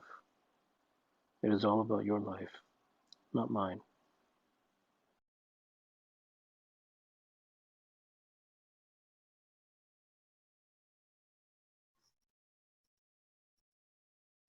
Hi, Siddha.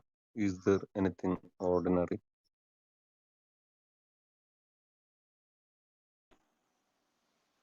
I don't know. Look at your life. What do you find? Thank you.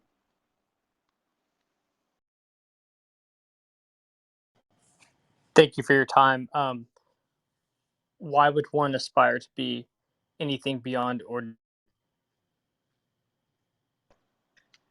I don't know who the one that you're speaking of is. It's if you do, you do. If you don't, you don't. There's no reason to.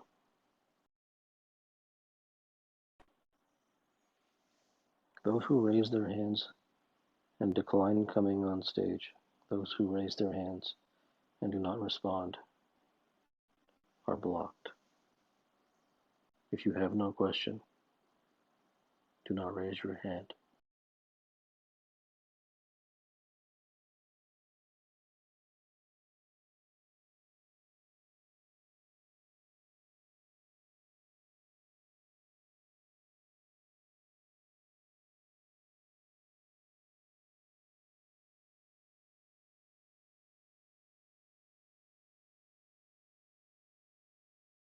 Hey Kapil, there's times in my life where I have complete silence, and then I'll observe something or I'll see something, and then there's a involuntary thought saying, "Oh, that's nice," or "Oh, that's beautiful," and then I have a problem where those thoughts, whenever I try to go to the source of those thoughts, it's like those involuntary thoughts, I get mixed up in my life and what is and what's not. And those involuntary thoughts, I'm not asking how, but what is the nature of those involuntary thoughts and why do they come up for me?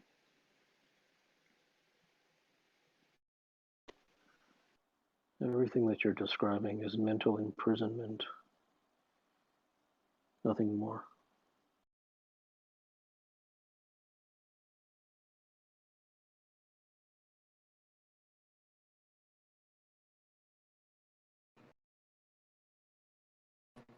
Good evening.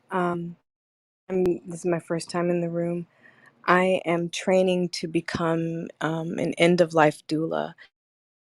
And part of that training, I have to read a book called Who Dies by Stephen Levine. And throughout the book, he refers to something called a spaciousness. I think you should go ask him.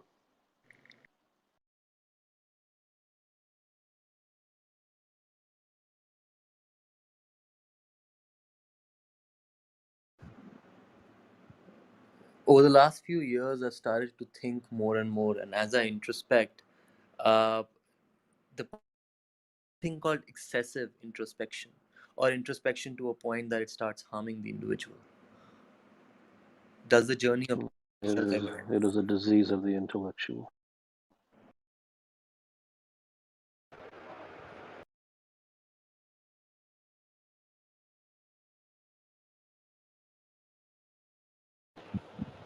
Hello. Hi, I'm new to this. Can you help me understand what this?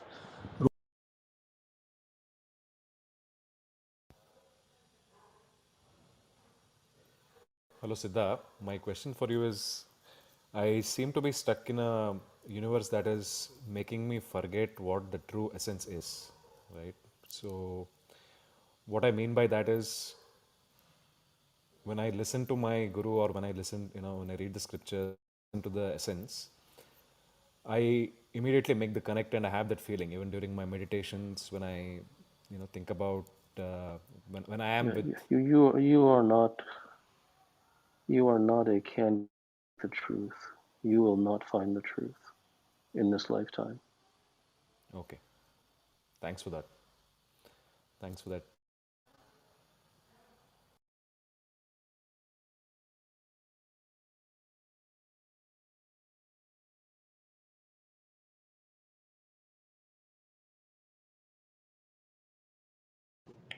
Hello, Siddha. Do I appreciate people that are in my life? There is no such thing as how do I. There are many people like the gentleman who asked a question a minute or so ago. People who are beholden to gurus, people who are beholden to meditation, people who are beholden to austerities, people who are beholden to scriptures. Such people do not find truth. The reason they do not find truth is not because it is not a natural possibility for them by virtue of nature having given them the opportunity to do so. The reason they will not is because such the belief in gurus and scriptures and meditations and prescriptions and austerities is simply too strong. It never goes away. There may be a rare individual who comes to the realization that all of those things will actually stand in his way. But that's extraordinarily rare. When a person has that level of belief in something, that sort of belief on a practical level never goes away. Therefore, the person is doomed. He's doomed to a life of austerity. He's doomed to a life of chases and hopes and prescriptions. It is not good or bad.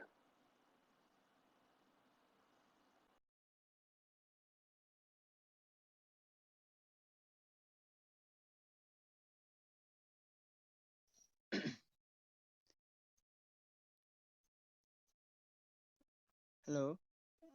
What's there beyond an ordinary existence? Is it ultimate truth?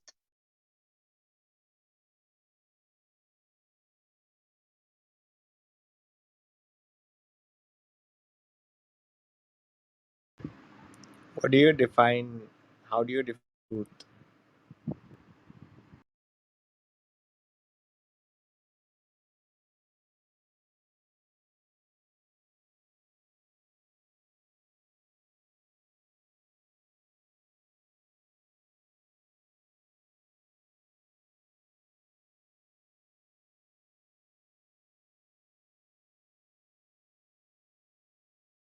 Siddha. My question is, when I came back from dying, everything was very beautiful and still. And since that happened, which was years ago, I have a very hard time seeking things in this world that other people seek. And my question is, how do I bridge the gap between myself and other people to make them more Well, there is, comfortable? number one, there is no how do I. Okay. Number two, bridging the gap between yourself and other people is attempting to bridge the gap between you and illusion. Other people will not do anything for you. Chasing connections with other people will only take you further and further into disappointment and further. Having said that, there is no compulsion to do that. Having said that, there is no compulsion to stop your desire to connect with people. If that is what is within you, then that is what you will do. Thank you, Siddha.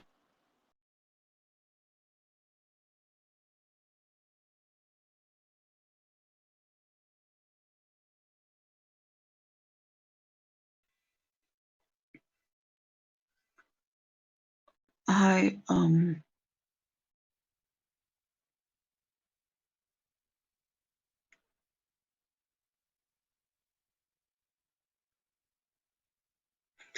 I don't know um, what to do anymore. There was guidance. It stopped. Why, I don't know.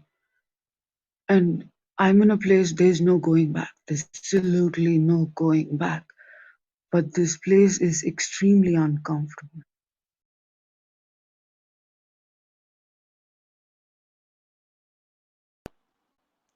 There is nothing to do.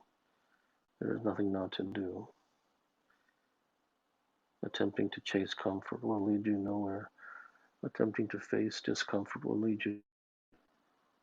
No one knows.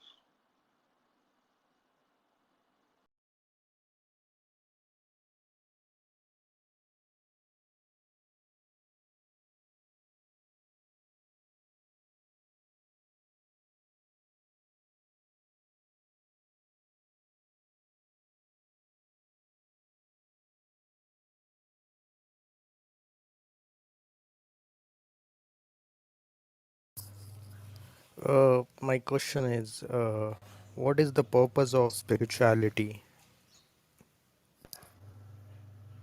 Spiritual has no purpose and no meaning. It is irrelevant.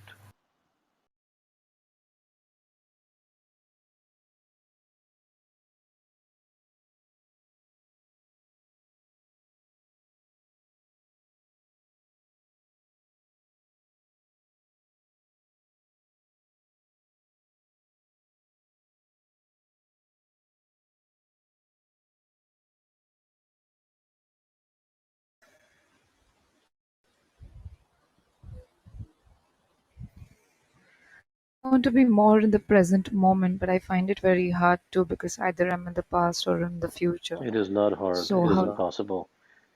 how do I You are catch too myself? you are too beholden to ideas that society and spirituality have sold you. You have been duped, and you don't understand that, and you don't need to understand it. Some of society and spirituality and the self-help culture which teaches you to get into the moment, and you do not need to take my word for it. You can try for the next 4,000 years, but don't believe me. Keep trying and you will find out.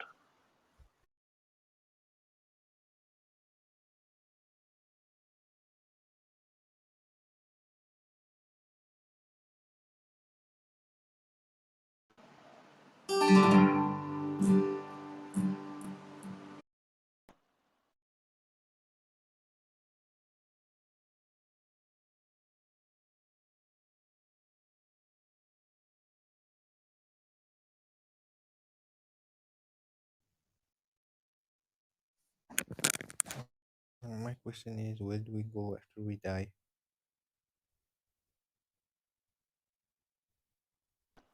Where do you You go when you understand?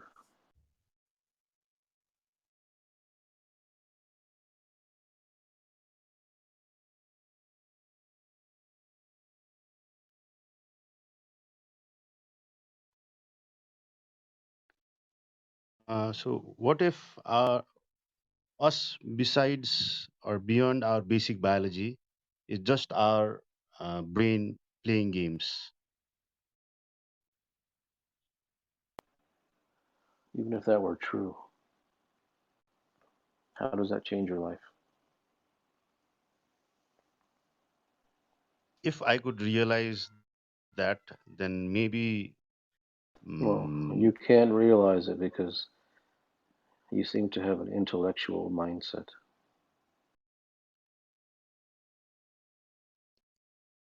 so I think about it, but I'm not actually. I mean, still, I could not control my brain, right? So just think about that. It That has we're nothing to just do with. basic biology.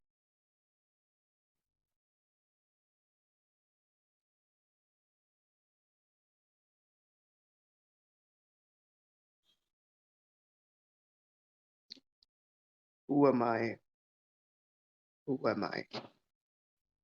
Like,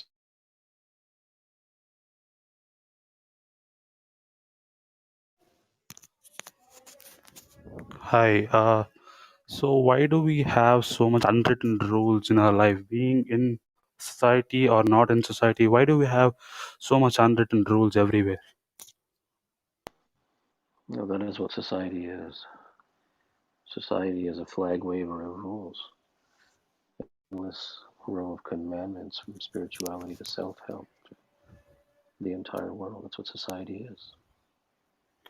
So is it okay to be not in society for some part of your life, or So, so so even what are you asking for right now? You're asking for another rule. yeah This is no what society has done to you.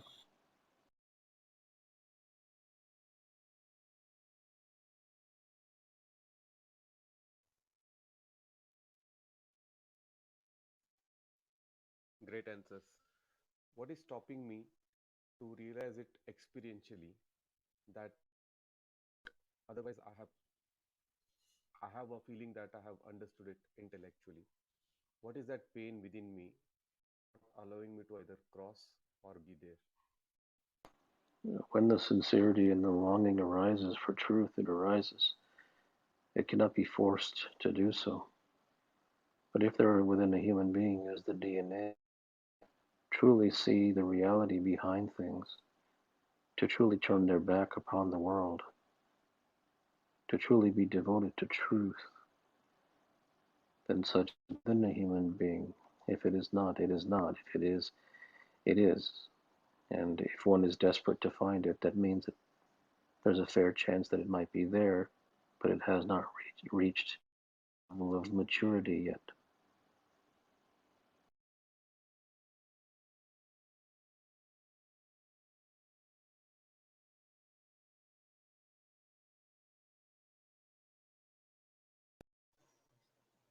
Hey Siddha, I heard you saying, and I just want to share my truth.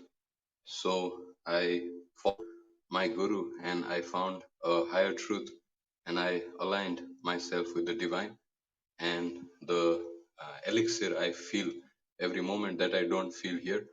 And my friend, there is no ordinary and extraordinary.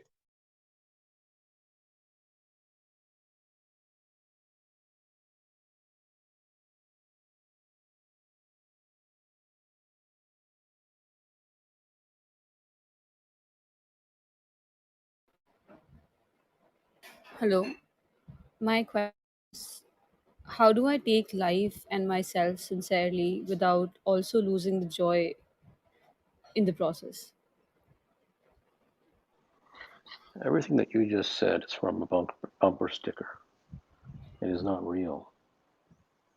You basically recited 7,000 spiritual books which have come through your lips. Not a single word that you just spoke is your very own. That isn't good or bad. You have done nothing wrong. But if you have a particular DNA, you will seek the truth, realization behind that statement.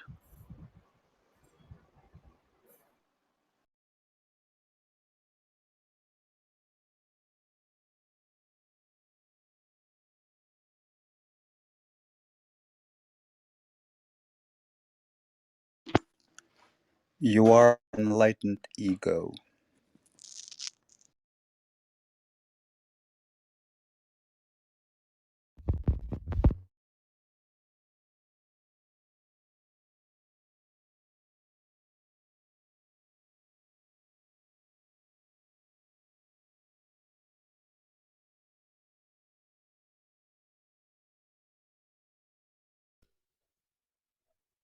Hi Siddha, I just want to know where or how can I find the absolute freedom? Freedom is not a geographical location, but if your heart is pure with regard to finding it, you will make your way So how towards it. can I?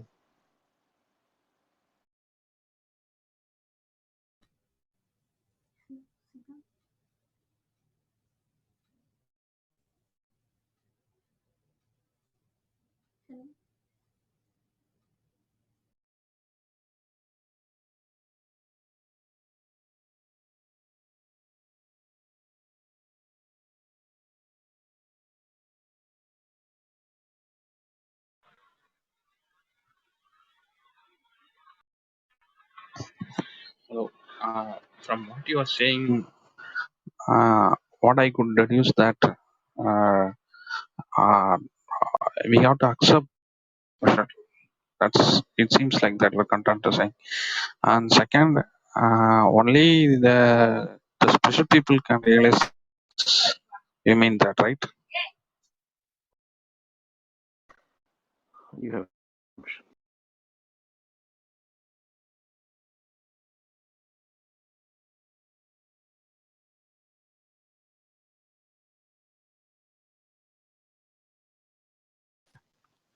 Hello. Question is, can the act of acceptance be non-prescriptive? no. Thank you.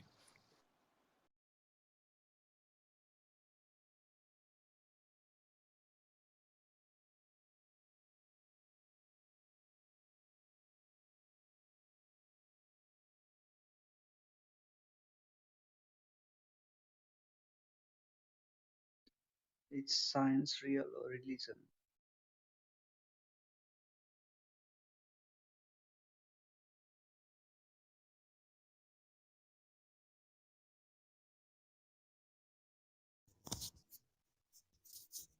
Hello. My question is that how to be fearless in this materialistic world? There is no how to.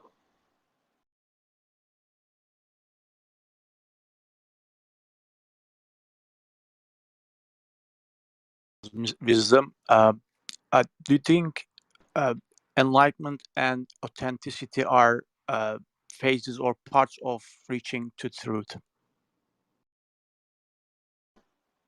They're just words.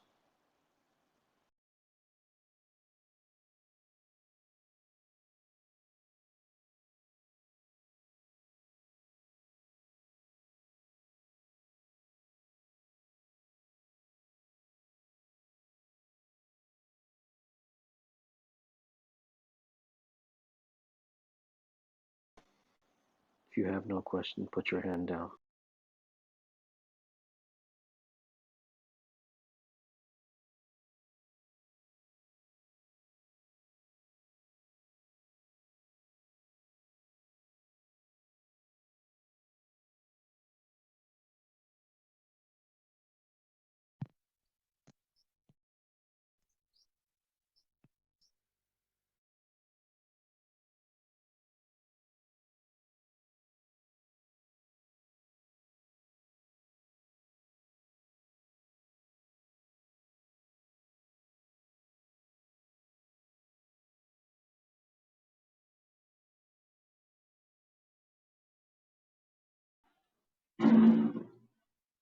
Hey Siddha, I have a question that I am at stage of my life where I have achieved so much through spirituality, but I want to know that how can I,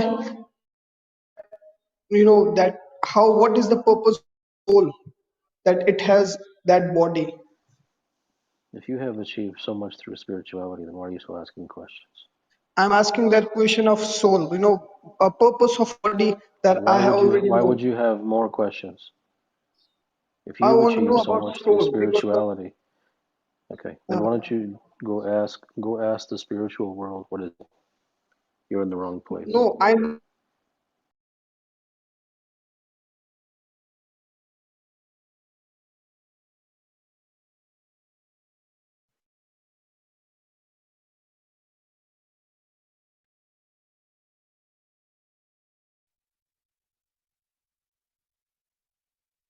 Yeah, I love your. Thank you. Thank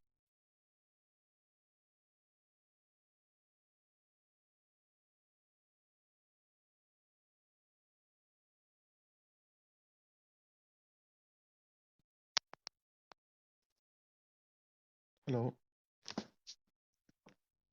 hi Dr. Gupta. My question is life only about seeking truth eventually?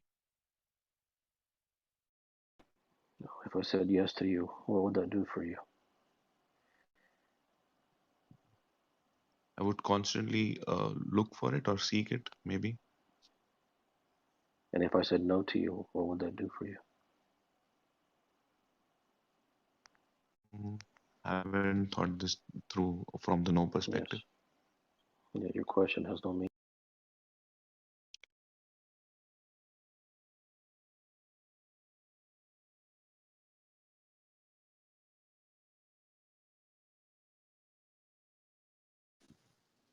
Hi, Siddha. Existence. So what is your existence? Right now you're existing. What is your existence?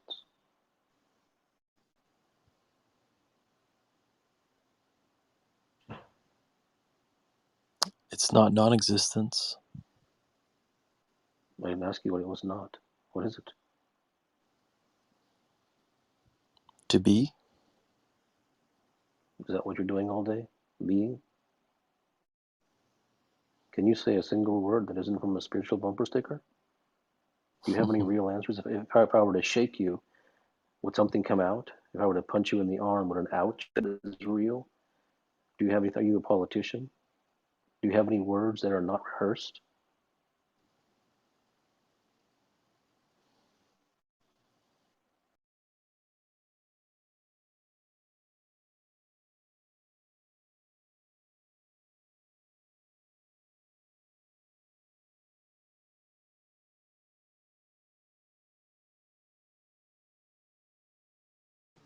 Hi, Siddha. Is it humanly possible to get 100% control over your thoughts? What if I said to you it was? What would you do? That fo- the next question is, how do you attain it? Exactly.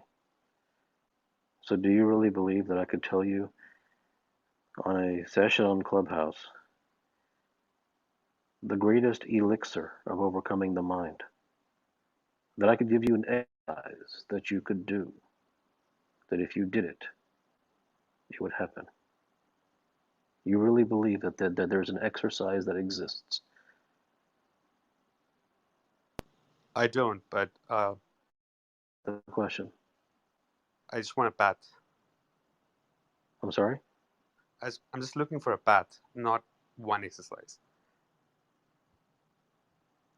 Okay. Path. You can call it austerity. You can call it a ritual. You can use whatever word you like. You ask, how do you do it? That means you're looking for a method. Yeah, you can say that. Okay. Therefore, you believe there is a method for that to happen. If it is possible to get a control over your thoughts, I'm looking for the method.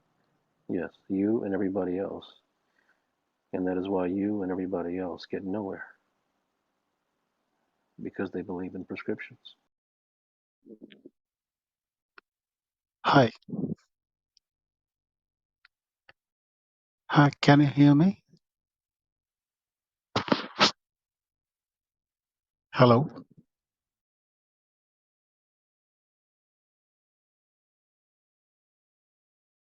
Hi. My question is, can spirituality be really expressed? If you believe in spirituality, you can never know truth.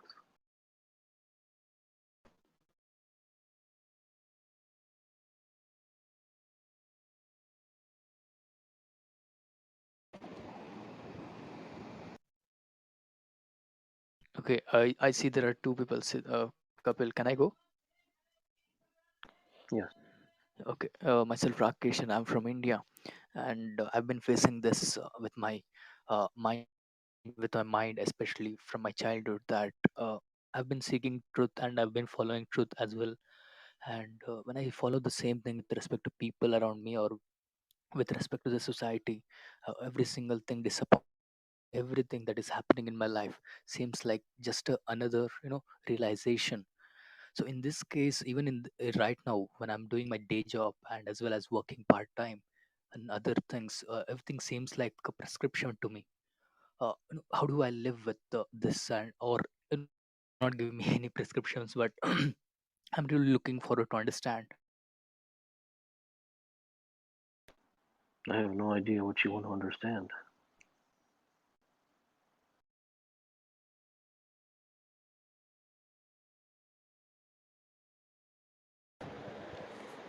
Hi, Siddha. So, can I go ahead? Yes. So, my question is, what is love? So I'm not sure of the meaning of this question. What if I said to you that it was ABC or XYZ? So what? What is that going to do for you? So, we live in a world Where do where. definitions go? So, my question was based on my experiences. So, we live in a world where we experience different types of love, genuine, fake, and people who purposefully fake it. So, how do we define love in a world where, uh, how do you identify true emotions and which is true? Well, why does it matter? How is that immediately relevant to your life? How is a definition of a word immediately relevant to your life? So how does it is when you, for example, if you're going to choose your partner and you don't know who is true with their emotions, so how do you deal with that? So it doesn't matter who you choose at the end of the day, because what you're looking for doesn't exist, and you are not ready to hear that. And that isn't good or bad. That is just where you are.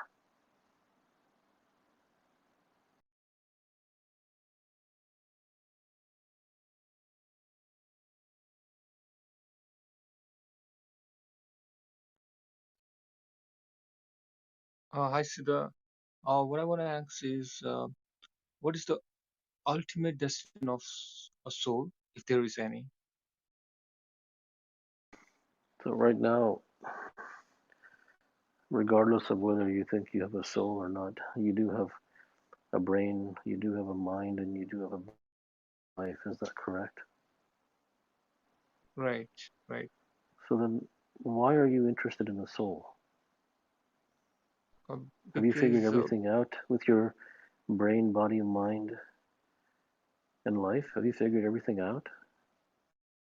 because every act we do, that somewhere I heard that leads the way towards the Somewhere you soul. heard. Somewhere you heard. Uh, So in other words, you are spending your life chasing something based upon something that you heard somewhere from someone. so It's it's not wrong. It's not just wrong or right. It's not wrong or right. I'm just putting that back to you.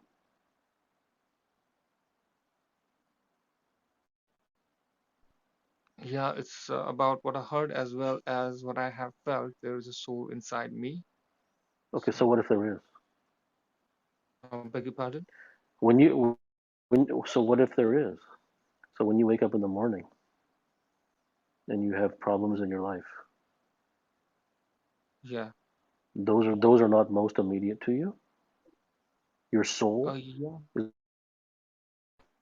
Yeah, those are immediate problems to me, but still, the way of solving problem, like by affecting others, another soul, or just, accumulating bad karmas, or just doing, in a good way so that not affecting other soul as well as my soul. So to solve the problem yeah. which I have, It is yeah. you are a unfortunate victim of spirituality, and you cannot be helped. Uh,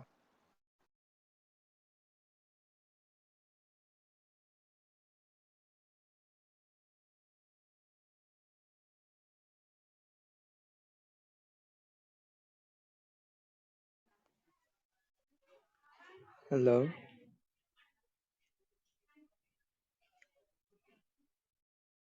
Actually, what I would like to ask you is, do you believe in God and the ghost?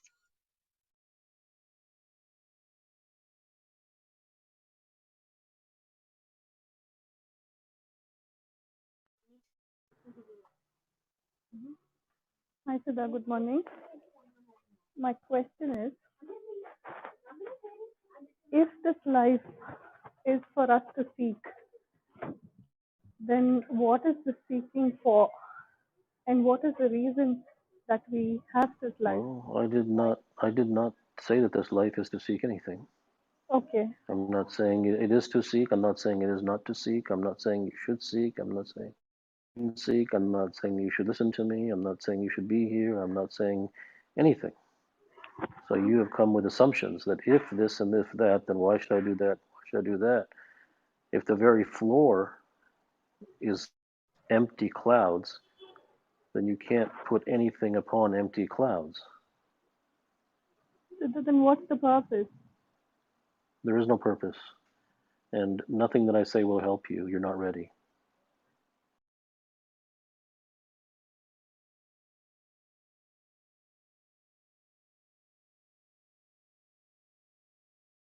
Hi, Kapil.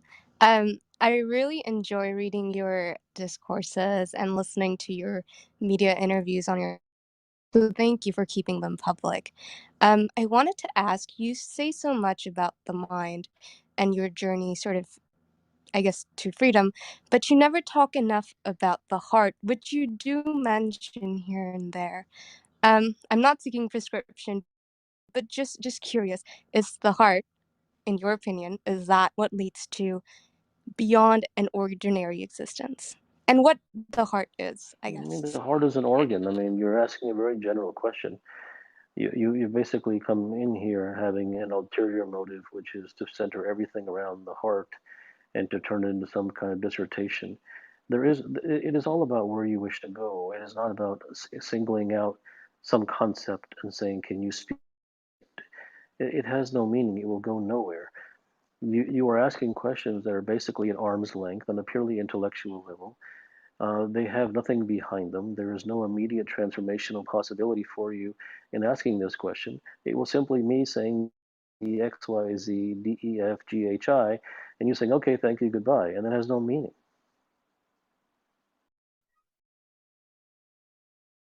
Technology. How can I break the same matrix?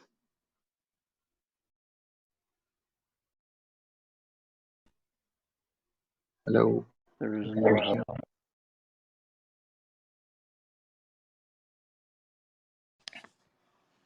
Hello, Dr. Gupta. Two questions. So I read your book, Direct Truth. And at the end of that, you say to pursue the way of Siddhartha. And I mean, after that, I read that book by Herman Hesse. But Well, that guy, I never said anything about for you to pursue the way of Siddhartha. yeah, but that's what you mentioned. My question is that two questions. First, how do you think about the role of bliss, and how do you think about fear? Is fear an illusion, or is it just how, how do you Well, think about that? you begin with a false premise. I stated that it was a false premise, and you blew it off.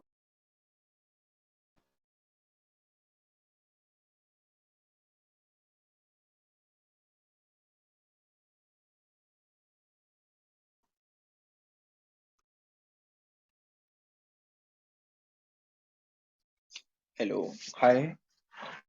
I don't understand what you mean by an ordinary existence. Can you elaborate on it?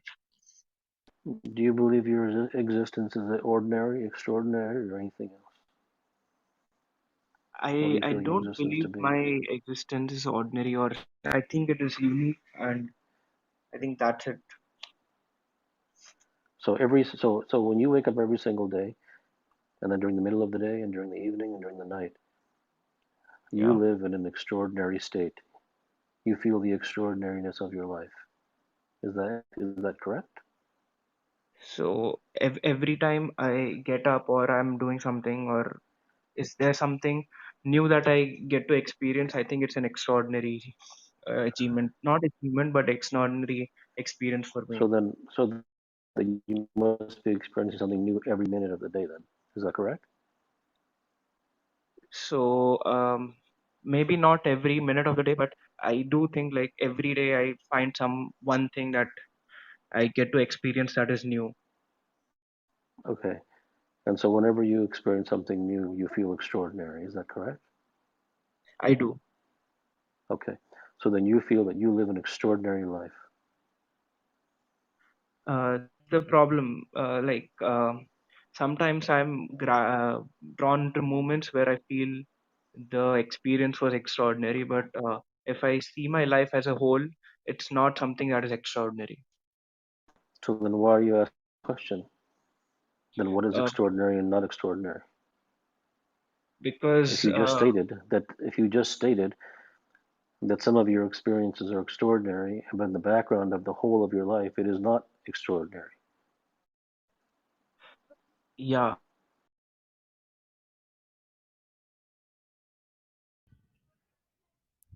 Hey, Kapil. My question is if living life with total freedom and conditioned by society is what you mean by an extraordinary existence or is an attribute of it? Thank you.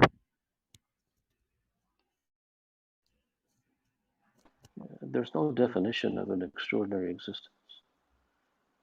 It is the title of the room is the title of the room. There's no dictionary definition that must be required.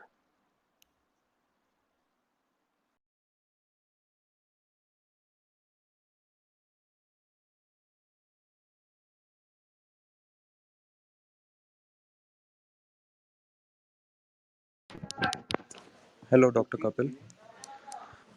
My question is in this journey of life, will we ever stop seeking the truth?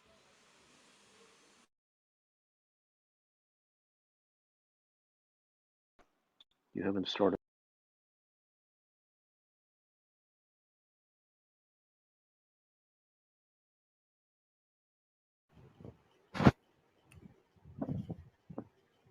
Hello, doctor. Someone asked that what difference between lucid dreaming and real life. So, can you tell what is the like reality between them? Lucid dreaming.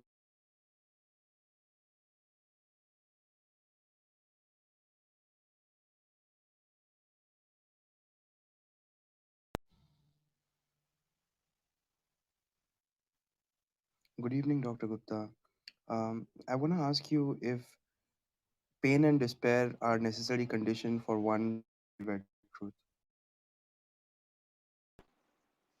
They are not necessarily necessary, but they often do happen in those individuals who develop a strong devotion to truth. Not all, but they often do. Can I follow that up with another question?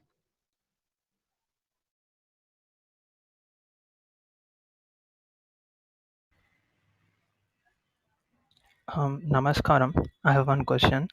Do you believe in God?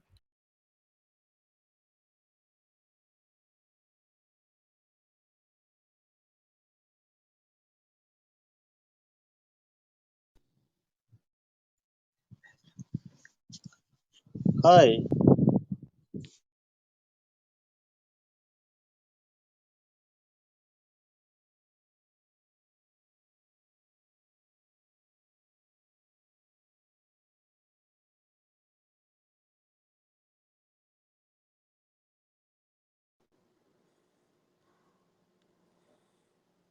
Hi.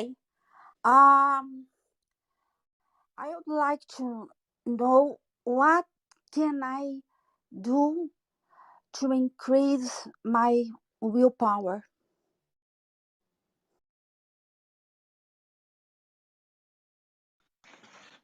Hi, good morning. I'm very much interested to know the answers for the every question the participants are asking here. So could you please elaborate?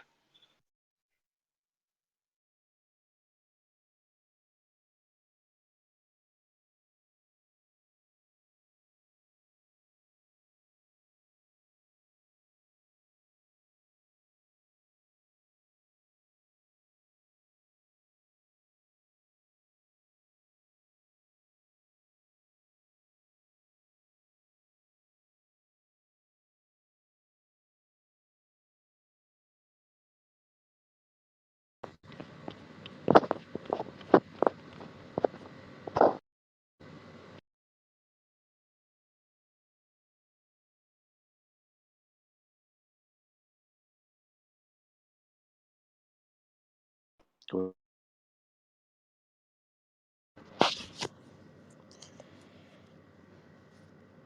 I wanted to know how does one fix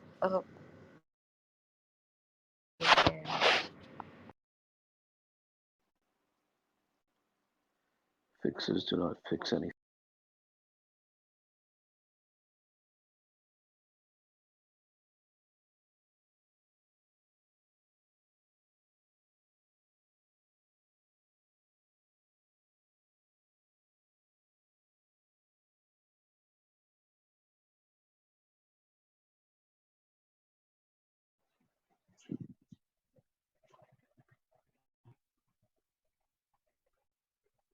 existence itself is extraordinary.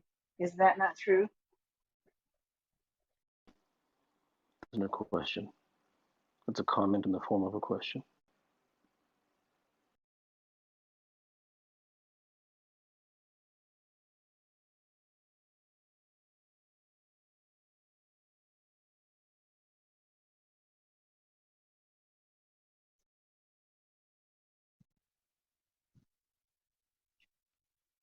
No question, just a thought. I think when you say ordinary existence,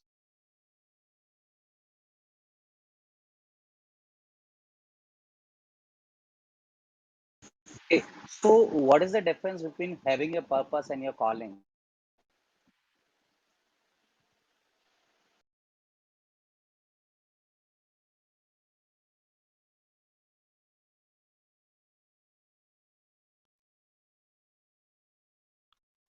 I know for a fact that I'm going to die one day, and if death is the end of it, there is no incentive for me to keep going. I might as well die right now and be done with it. What justification do I give myself to keep going?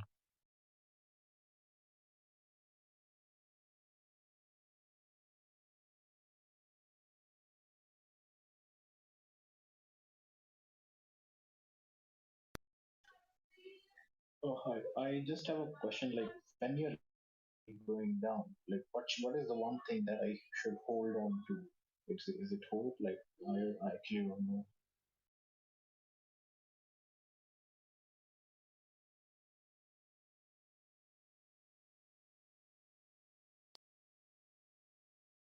Hey, so why are you here in this room?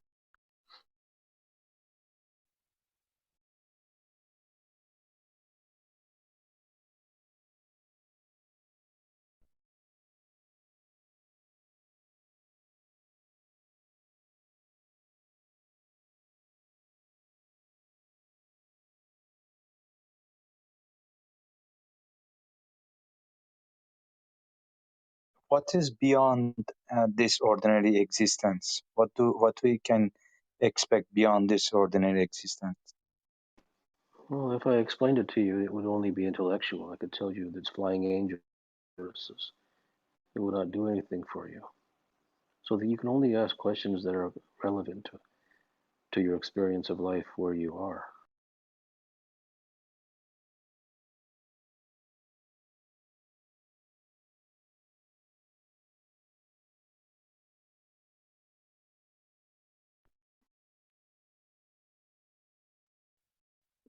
Yeah, my question is, having arrived to the truth, now what vocation to choose? May I choose anything, or is it has to be some?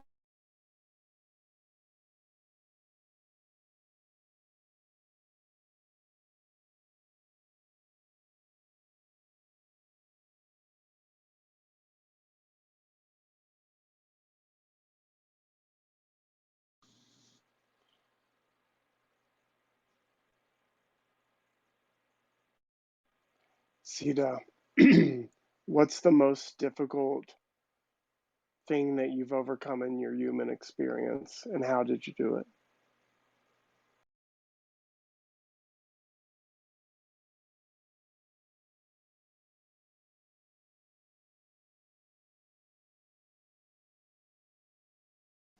Um, Hi, Dr. Kapil. Enjoying this topic and the Q&A. I have a question. So I work in the blockchain space, and I'm pushing myself to be lead a female leader in this space, and that's a challenge that I embrace. But in my So professional life, but you said that wanted you're trying to be a leader, and then you corrected yeah, that um, by saying female leader. yes, but Why is that? well, in of my region in APAC, there's not that many of us in the space who are. So why does it? So why does it? I've seen a lot of this in the world today, particularly among intellectuals, and it. Mhm. Why does it matter that you're a female leader? Um, Does that not diminish yourself? It differentiates me From a in a male way that leader, obviously. But why the asterisks? Are you not enough as a human? Why should uh, you get points because you're why should you get points because you're a female? Why should you want because you're a female? Why should you get points because you're a male? Why should you want points because you're a male? And why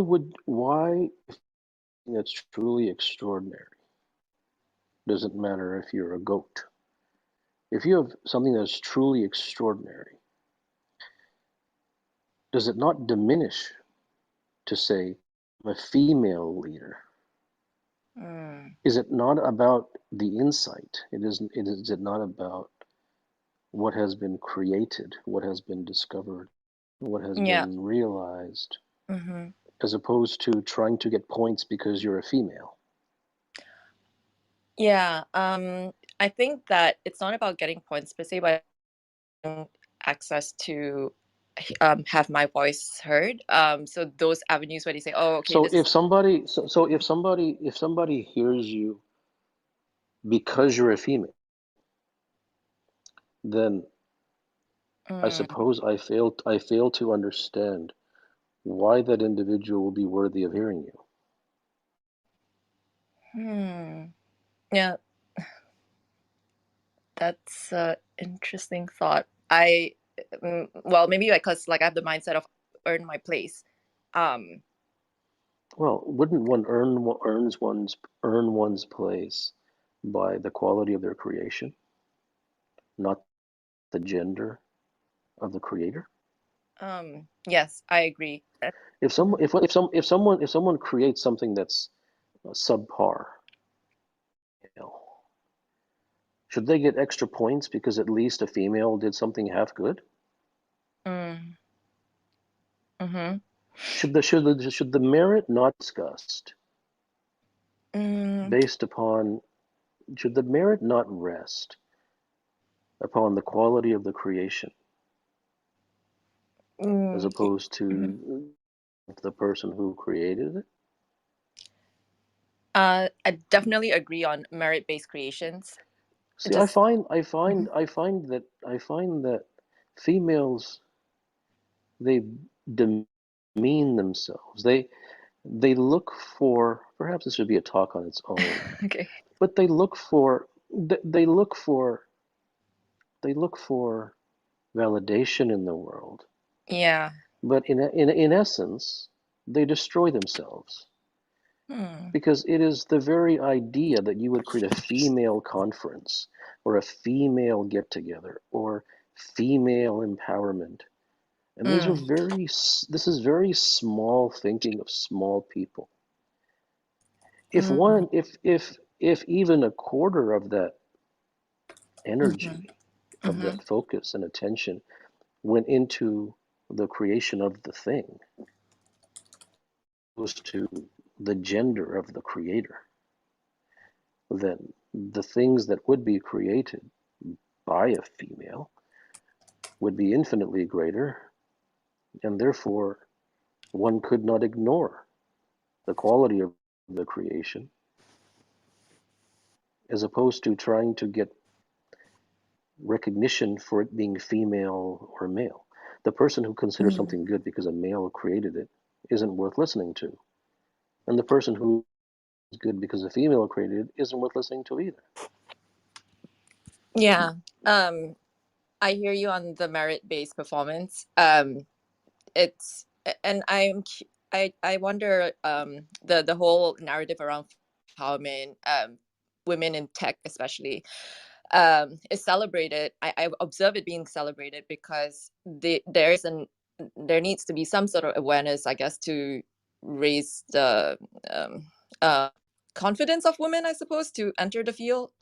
Well, It's a jilted. but if you have to buy your confidence, Mm, then that's not confidence. If you have to raise awareness to say, "Look at me, and then people come to the audience and say, "Rah rah, you're a female." If you get confidence from that, then you might as well get confidence from a puddle of insects. You may as well get confidence from pocket lint. If empty people come to praise you because you asked for the praise, all that confidence, then that confidence will be gone the moment they stop praising you. This whole female empowerment is a bunch of crap. Yeah, I'm generally neutral about the story, but I just think that it's an a channel for me to be heard. Yeah. But I was pushing myself to try to embrace other roles in a way that I can embody my own authenticity. And I guess that's for me is the struggle. Yeah, your struggle is that you want to be heard, and you don't deserve to be heard. It is only the power of the creation. It is only the quality of the creation. It doesn't matter if you're heard or not. Yeah. And ironically, the powerful and the higher the quality of the creation, the heardness will take care of itself. Interesting. I used to, hair up, head down, just get my work done, but it. Well, I'm not talking about productivity. Oh, okay. I'm talking about creating something that's true, genuine, rare, not found anywhere in the world. And a person who does that doesn't have to be male or female, and they certainly wouldn't spend their time celebrating the fact they're male or female, because that wouldn't be where their allegiance would be. Good Yeah. luck.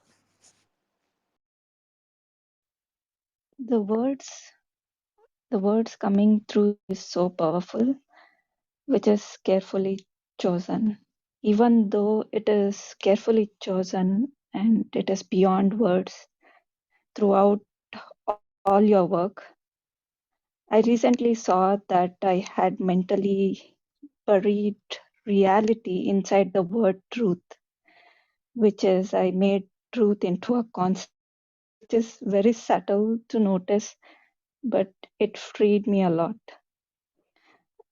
I want to ask question on what is devoting entirely to truth is. What don't you understand about that?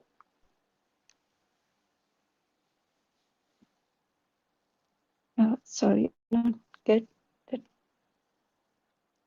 What do you not understand about devoting?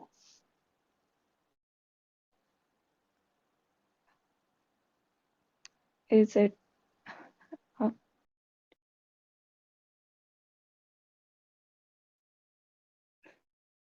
uh,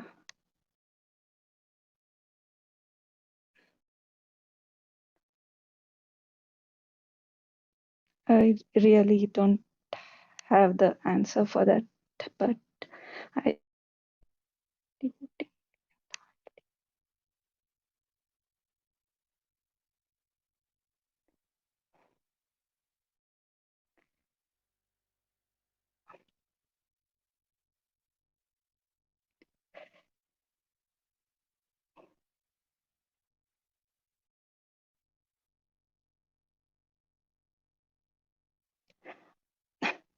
right now as well I am seeing that mm, there is a something is interrupting to answer this your question as well. Uh, I will get back to you. Thank you so much.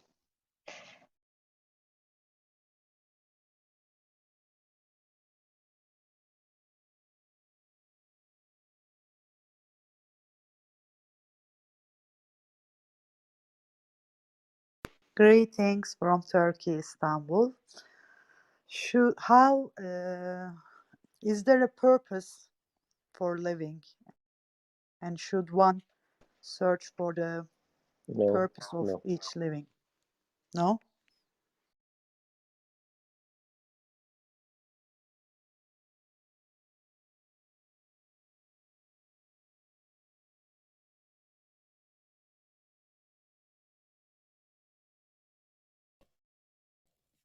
Hello. Why is it so hard to understand yourself? Is it even possible to fully understand yourself? What do you mean by that? Just to know yourself, you know what kind of person you are. I have a hard time. I What does just that mean?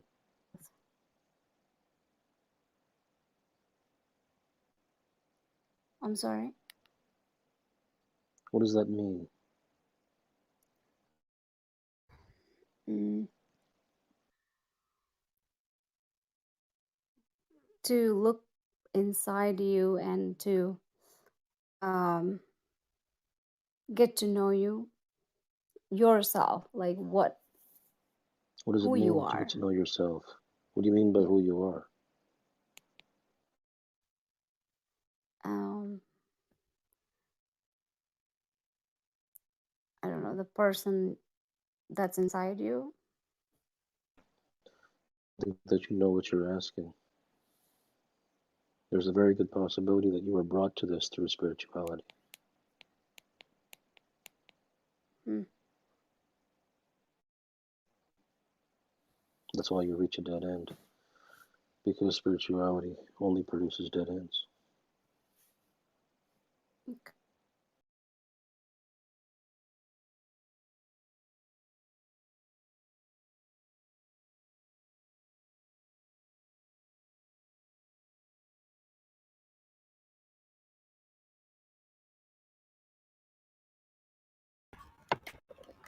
Yeah. Yeah. Hello, Dr. Gupta. It's an honor to be able to talk to you. Thank you for meeting me.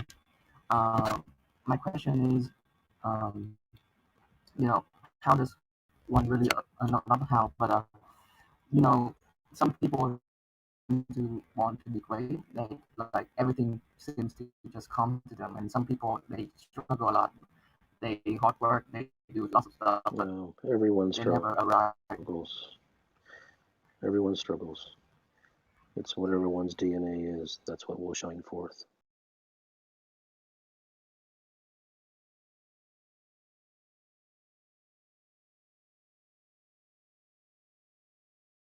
Hello, good morning. Um, my question is, what is being an ordinary experience? Just look at your life. You will find an ordinary experience. Okay.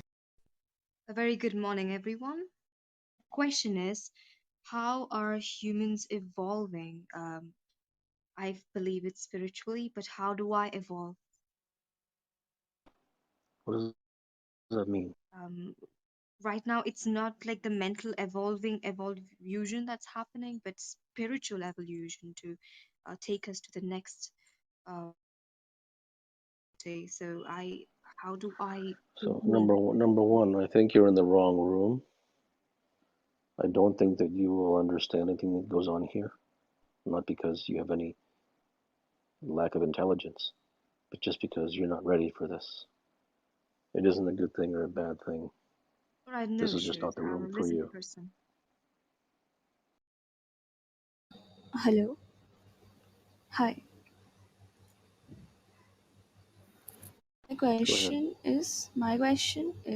Hi Siddha. My question is, I have been I have been wondered by this of flickering intuitions, as like evolution has endowed us with this system or tool that our intuition is designed in such a way uh, that we see the symbols or around us, but we often know that in our life and end up not exploring the full potential of our life.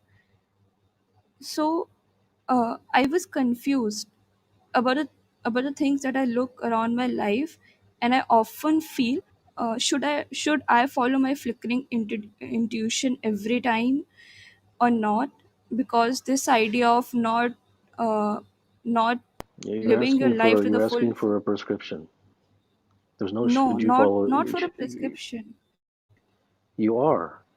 You're saying, should I follow this? Should I follow that? Should I follow it or should I not follow it? That And that answer won't do anything for you. And you're going to, you're not even going to accept that you're looking for a prescription. Therefore, there's nothing more to say.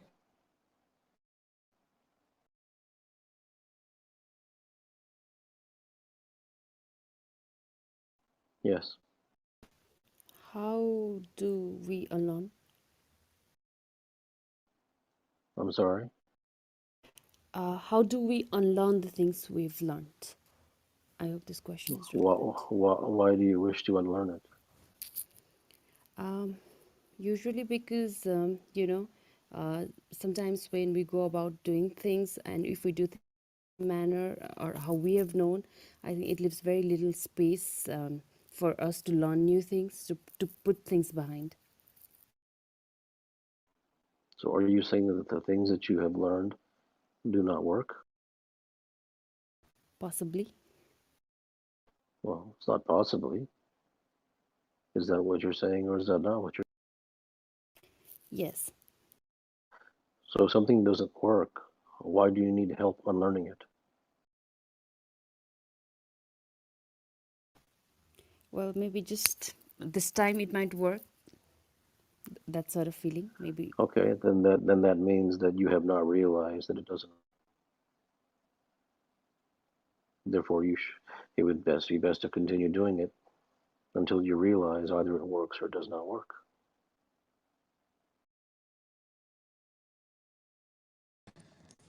Good evening.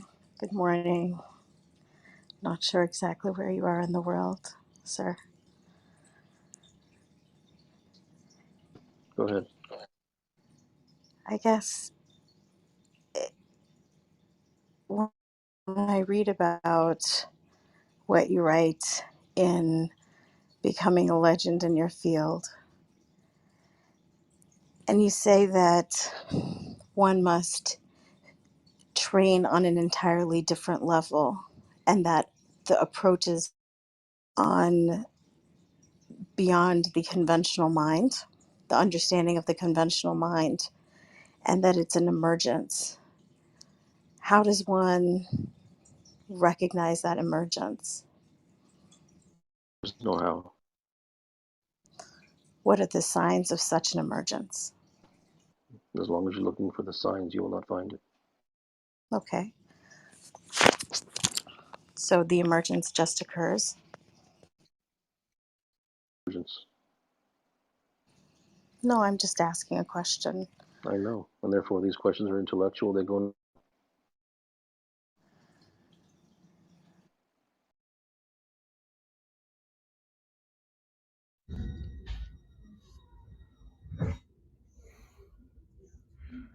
Uh, if infinity and nothingness are the same, and can suicide.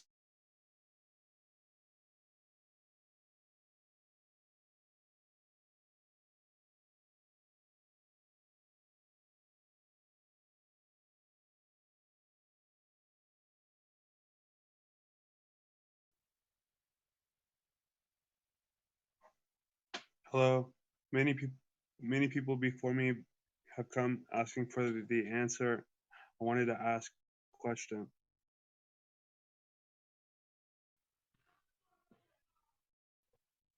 My question is, my life is ordinary.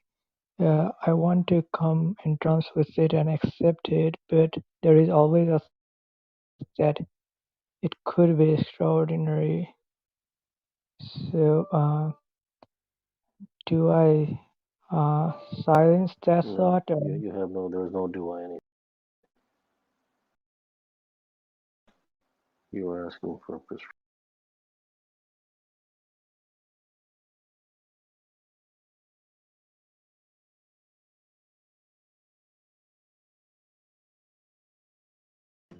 What is life?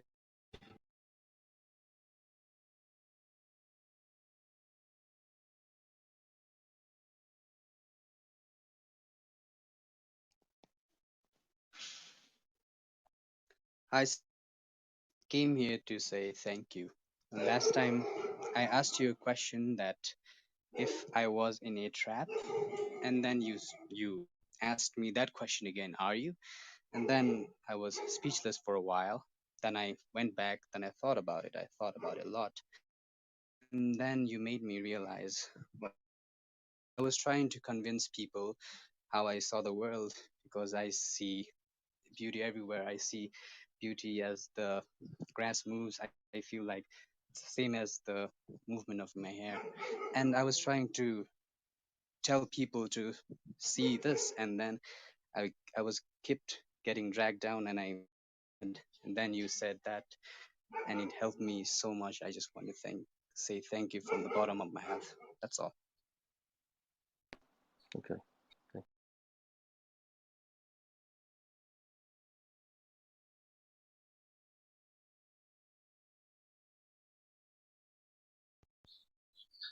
Namaste from Nepal. I'm a high school student and I'm an obese person and want to do a lots of things and I lack courage, confidence, even to do something. And I have a great fear for my future and what people think You're going about to me. ask. You're going to ask for prescription for courage and confidence. Sorry. So me just I have You uncertainty. didn't. You So didn't. You didn't answer my question. sorry. You didn't answer my question. So can you just say the question? What do you think I said?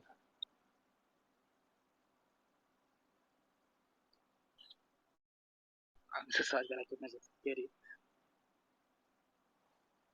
Are you going to ask for a prescription for courage and confidence?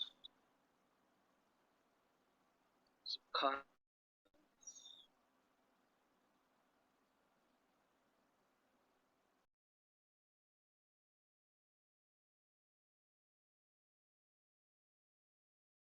Hello, Dr. Kapil.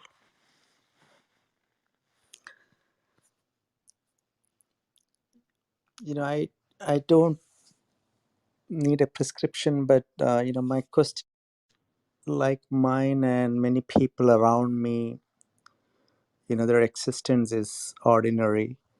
Is it even possible to have an extraordinary What if I existence? said? What if I said yes? It was. What would that do for you? What if I said no? It's not. What would that do for you? It, I always struggle have that, concept of being an ordinary person. You didn't answer my question. It won't make me happy. Oh, that's not going to go anywhere.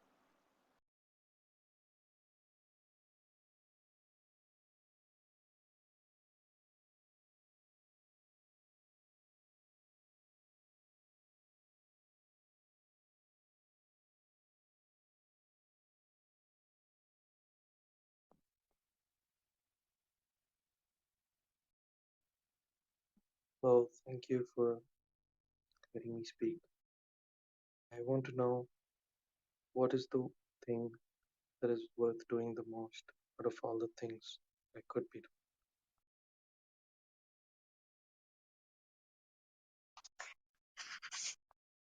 Hello, Kapil.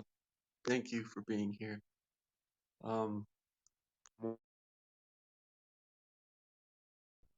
creating art, and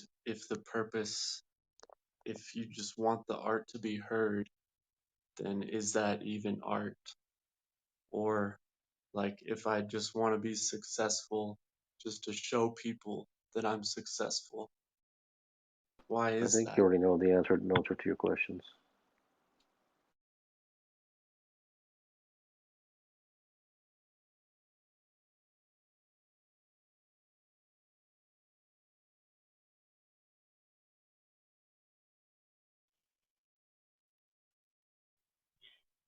Thank you, Kapil, for letting me speak.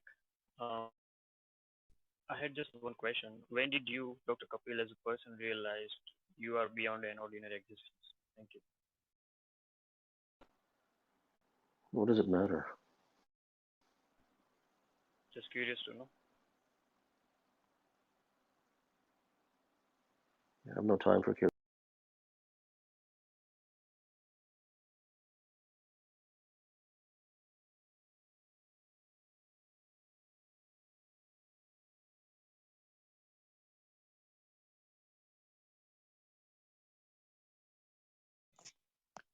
Um, hello, hello, doctor. I just wanted to ask you that if somebody gets up from the bed thinking about his day, how one can decide that, yeah, these actions, these thoughts gonna make an ordinary day or an extraordinary day. And another one follow-up question is, suppose we got problems, like a lot of problems, courage, confidence, whatever it is. What are the solutions? Not the solutions. I mean, where to look at it.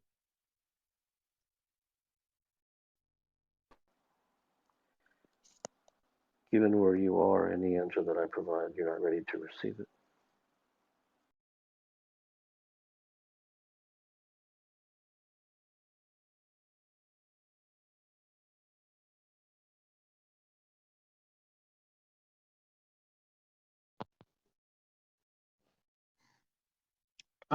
Hey there. I've realized that a lot of things that I do out of pure conditioning that has been implanted in me without any conscious awareness. So, how can I go about deconditioning these impulses through the mind that has been conditioned?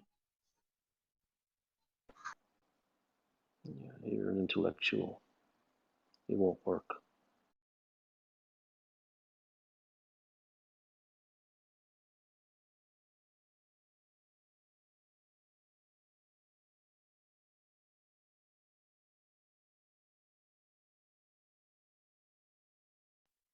Siddha, what is the purpose of this room? There is no purpose.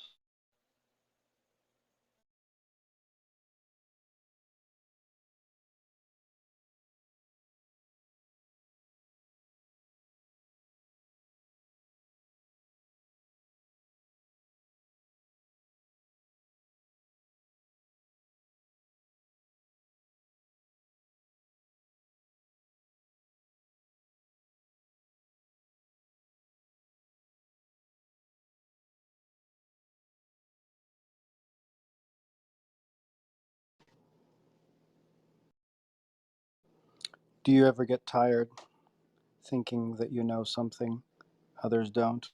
In fact, you're stumbling about in this world just as we all are.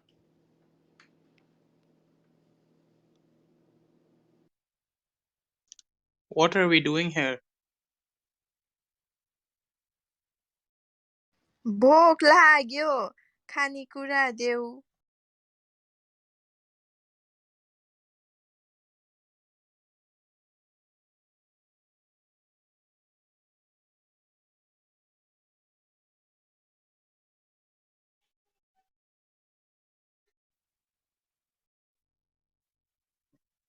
Everyone is asking questions and want to learn, understand, or getting curious about you. But I'm enjoying the moment, and this is ordinary for me.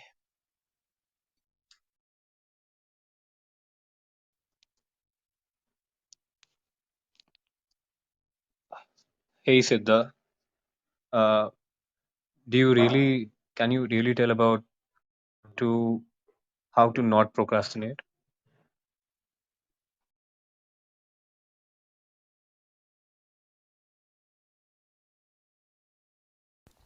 Hello. Since the topic is about beyond an ordinary existence, I want to know if you have achieved complete freedom.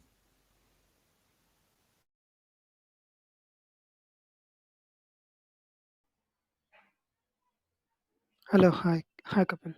So, is it the pure devotion towards creation which you are good at in your field, and the true love or the bliss that you experience is what an essence of beyond an existence means? There's no definition.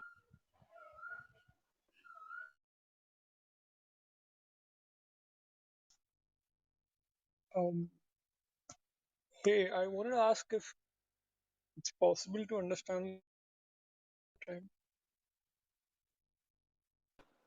Yes.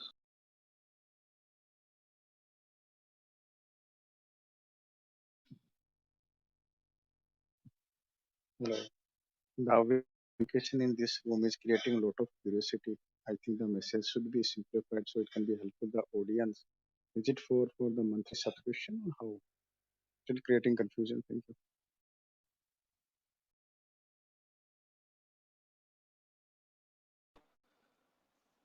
Are you saying that I am creating confusion? Is that what you said?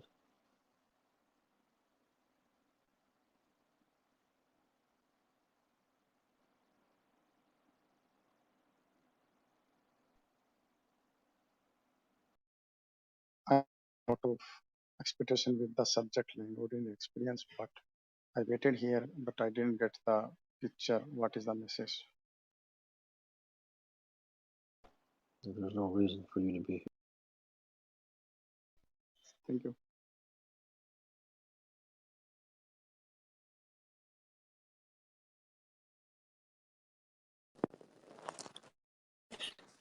I have a question. Like this room title looks like a young and powerful state. But like most of the time, we fail to. I personally also fail to achieve, and I know there is that is a pretty powerful state. But like what is the way why we fail to at least to get that nectar of the that state? Because you're looking for a state.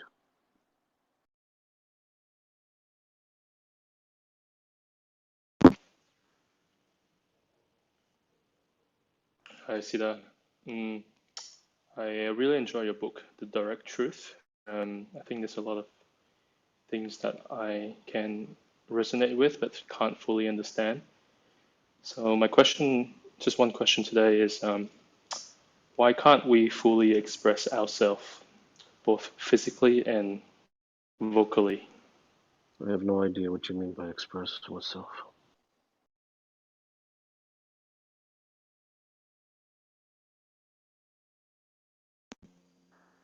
Hi, Dr. Kapil.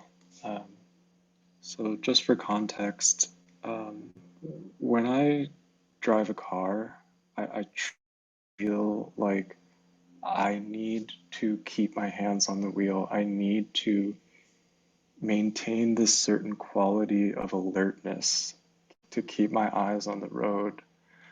Um, I, I can't tell myself that I either have it or I don't, right? I feel like I have to operate it. In your living experience of moment to moment in the depth of your devotion, do you have a similar orient? Do you feel like you have a quality of alertness that's required to No, maintain? I fail to understand why people are interested in me. Everyone themselves is at the center of their own life, is at the center of their own existence. It's And because you're speaking truth direct, and when I see it reflected in you, it gives me that insight. And in I regards am to the I am devotion, I'm irrelevant. It is all about you. I have no interest in speaking about myself.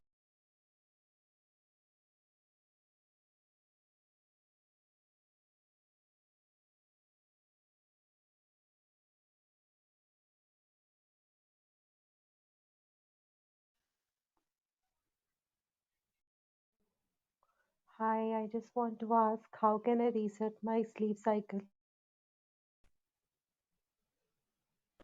You're in the You're wrong in the room. wrong.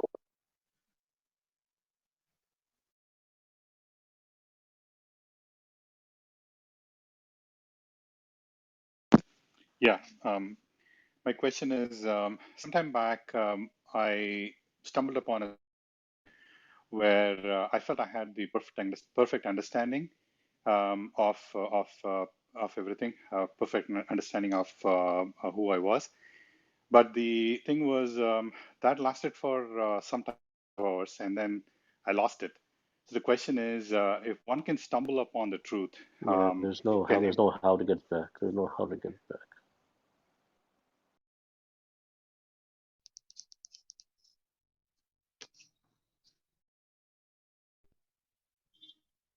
Hi, doctor. My question is, if spirituality doesn't, if spirituality leads to a dead end, uh, if materialism also leads to a dead end, religion also leads to a dead end, what is But that why are school of? you saying? Why are you saying if? Okay, it does lead to a dead end, but I Says don't know who? what that. You just said, How do you know it leads to a dead end? because you What does it matter? I could say that the sky. I could say that the sky is purple and pink. What does that matter? because I'm trying to put a Why are stake. you believing me? I'm trying to put a stake in the ground. I'm trying to go somewhere. Well, if you put a stake in the ground, how could you put a stake in the ground based upon somebody else's ground? Clueless. I have to look out somewhere. Okay, then if you don't know, then you have to go find out. But to simply believe is the same. The whole reason you're in this predicament is because you believe the spirituality. Now you're So going to believe me. that's why I use the word if.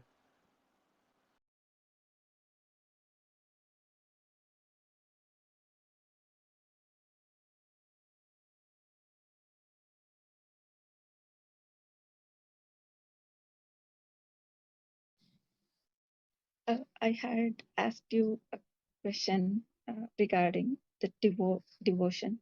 So you had asked me back what I don't understand. I could not answer at that moment.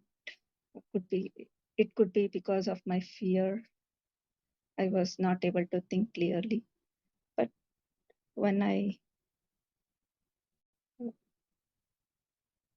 saw that devotion is nothing but seeing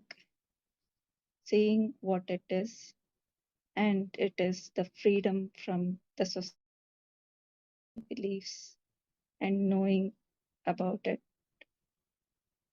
Uh, so, so thank you for asking me that question.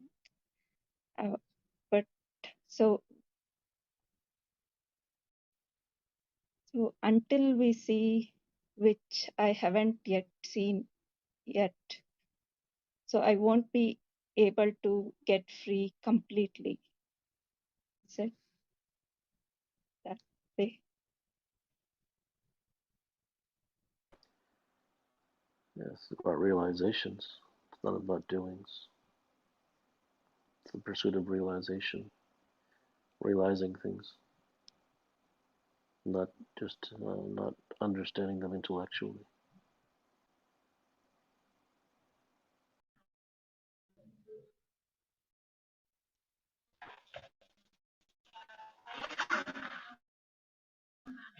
Hi.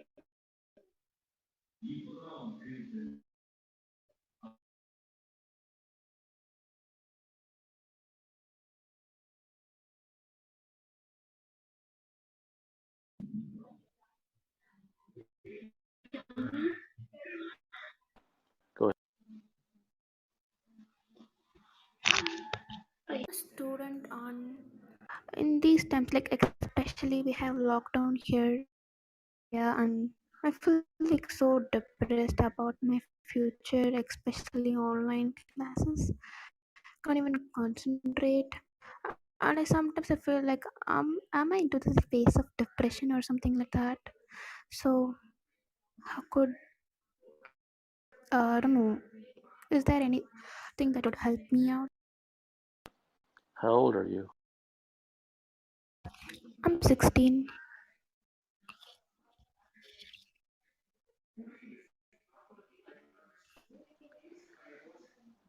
And young people, social media, electronics, all of these things tend to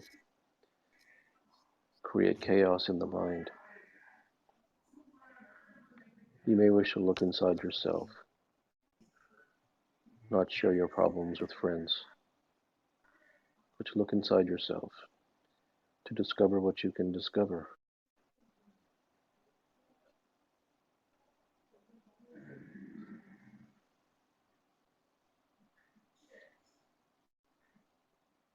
Beware of friends. Beware of electronics. Okay, thank you.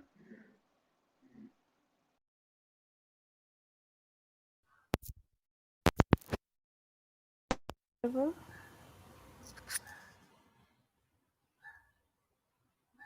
Go ahead. I feel like I'm stuck in a loop of monotony, which makes me highly unproductive and anxious all the time for quite a while now.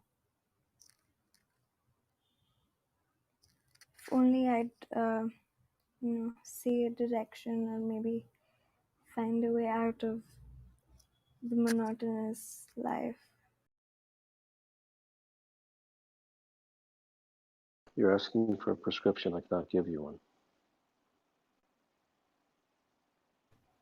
Okay, thank you.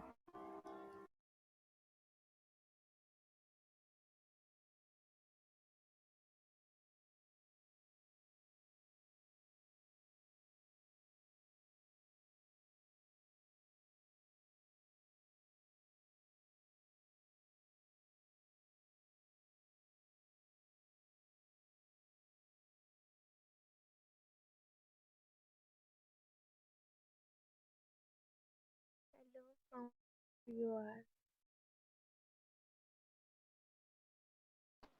What does it matter if I live on Mars?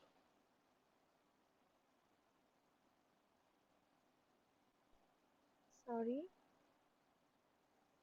What does it matter even if I live on Mars?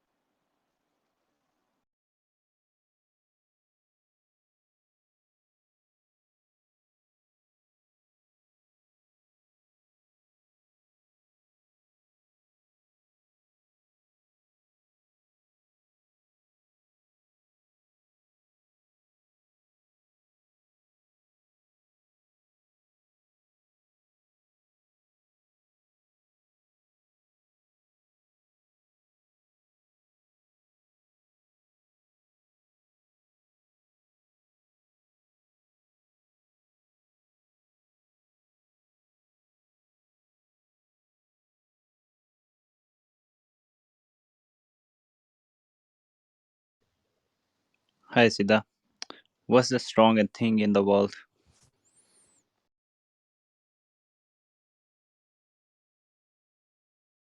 Hello, Kapil. I'm sorry I missed the talk earlier. I got a little late, but this question may be arising from a completely deluded mind. But here it is. When I read your articles, discourses, and you talk about mind, like meditativeness, with regard to as opposed to meditation.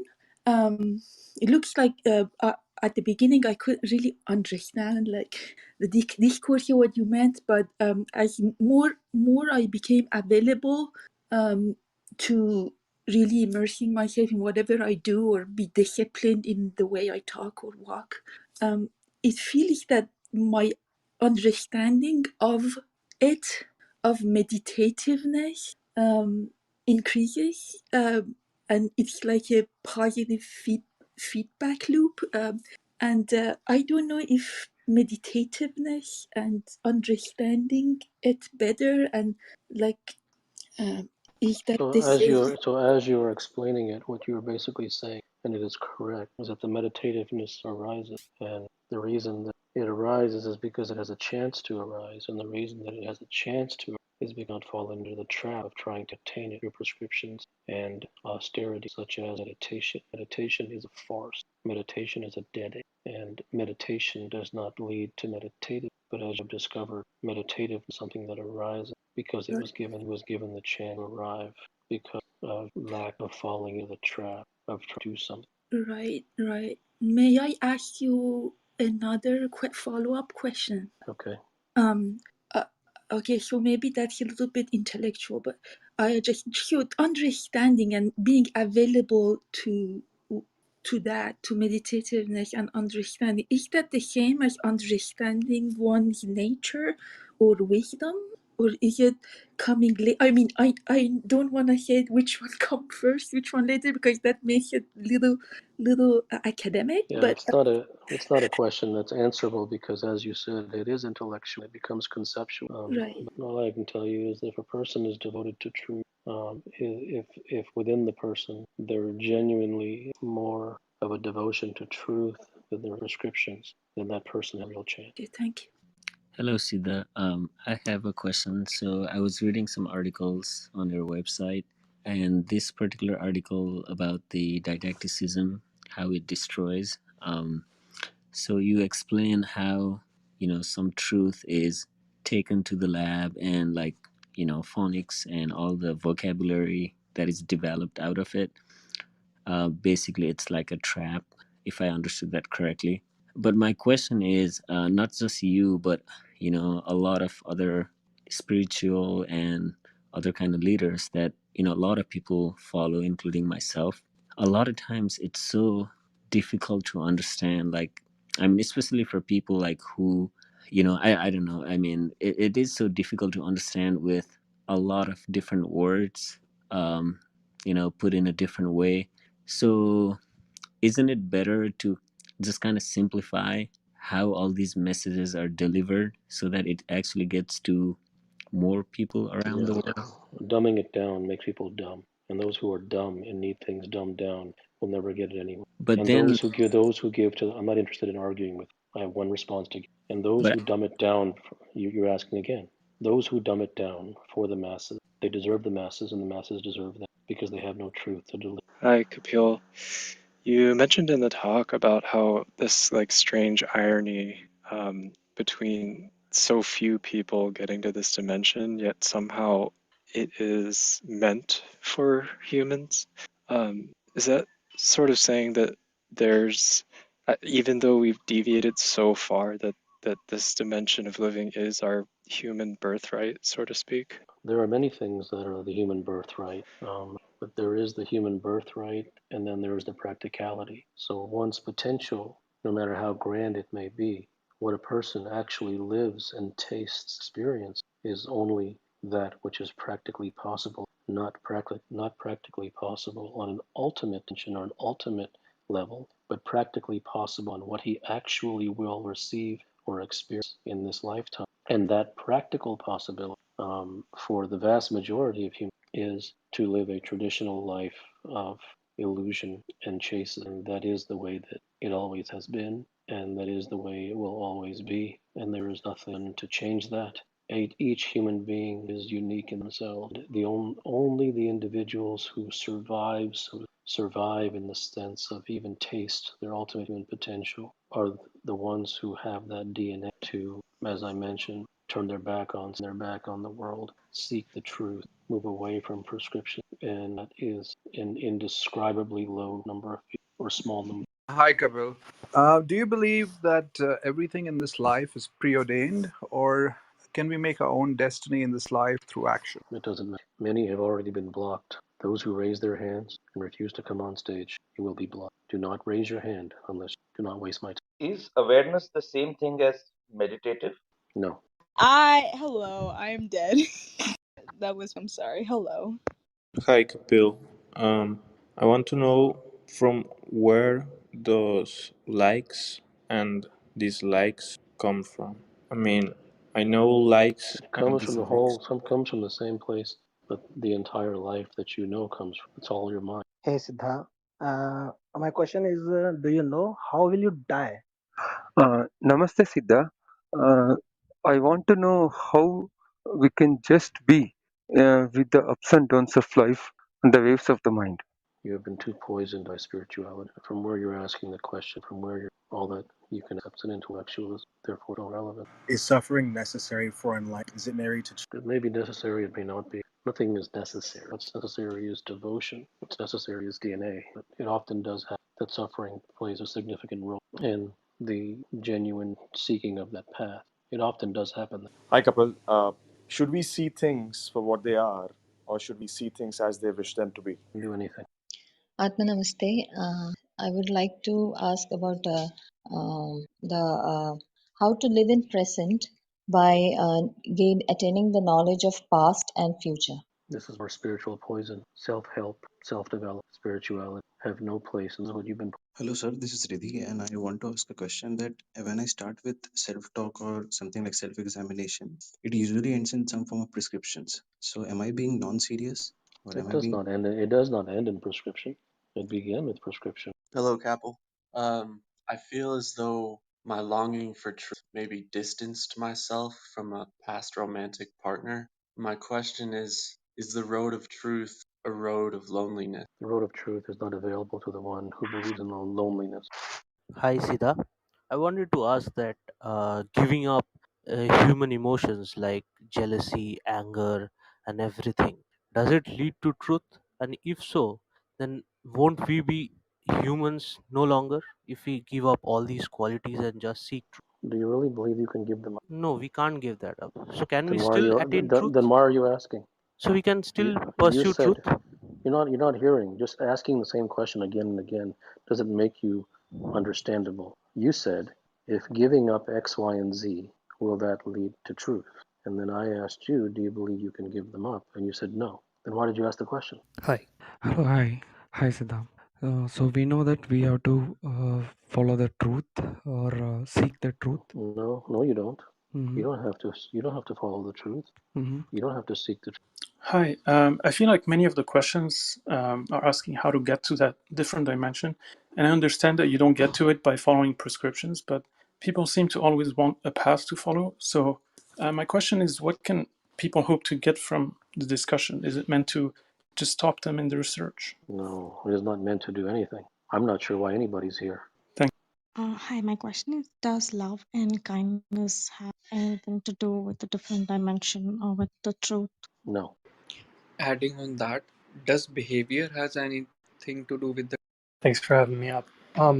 Some of the earlier questions prompted something that I've thought a lot about as I've learned more about your work, which is, we in this audience and those of us that follow you, we have you as an example of someone truly dedicated to the truth. That said, your craft is one that borders on art, right? You're an orator, you're a writer, you're a public speaker, and we often talk about art and artistry and craftsmanship when it comes to the pursuit of the truth. Yet, I came into your work, Siddha Performance, from the perspective of business and sport. I was a competitive athlete. Now I work in finance and trading.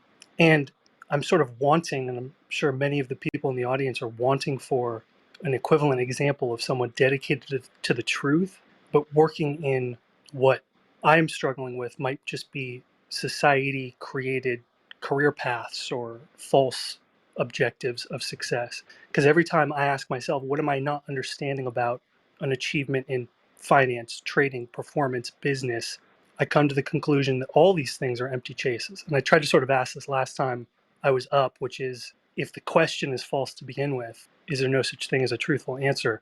But I'm just curious if you have any guidance on those of us that have you as a model for truth, have artists as models for truth, but we're trying to apply this to, business, finance, something more analytical like that. Well, Do you have any guidance for us? I think that you've answered your own question because you have just stated that that business, finance, and all of these things are empty in themselves. Mm-hmm. So at the end of the day, everything is empty. Nothing has any meaning. But it is precisely the devotion that one brings to something that gives it some relevance in someone's life. But Mm-hmm. as for the thing itself, the thing itself has nothing. Mm-hmm. So the trouble is that human beings live in the society, and while living does not necessarily have to create problems, the trouble is that they believe society. They believe in society, in the principle, and they believe in their culture, their subdomain of business and sport, whatever it may be. They Mm-hmm. believe in those things, and they listen to the prevailing dogma of those, Mm-hmm. and they buy into those things, and therefore they are blindfolded and they are assaulted and they live a life of torture because not because they did something wrong, but that is the natural result of buying into something that fundamentally, in all forms of culture, in all forms of society, in all forms of people, in all forms of the world, in all forms of institutions, in all forms of groups, are all lies. And now that does not mean that you should not listen. There is no should and it simply means that if one subscribes to lies, what can he realistically expect besides frustration and disappointment? Hello. How do we know if we are on the right path? Do we really need gurus to follow spiritual paths Number one, there is no right in path. our Number spiritual two, journey? number two, gurus are false. Number three, spirituality is a lie. Hello. Hello.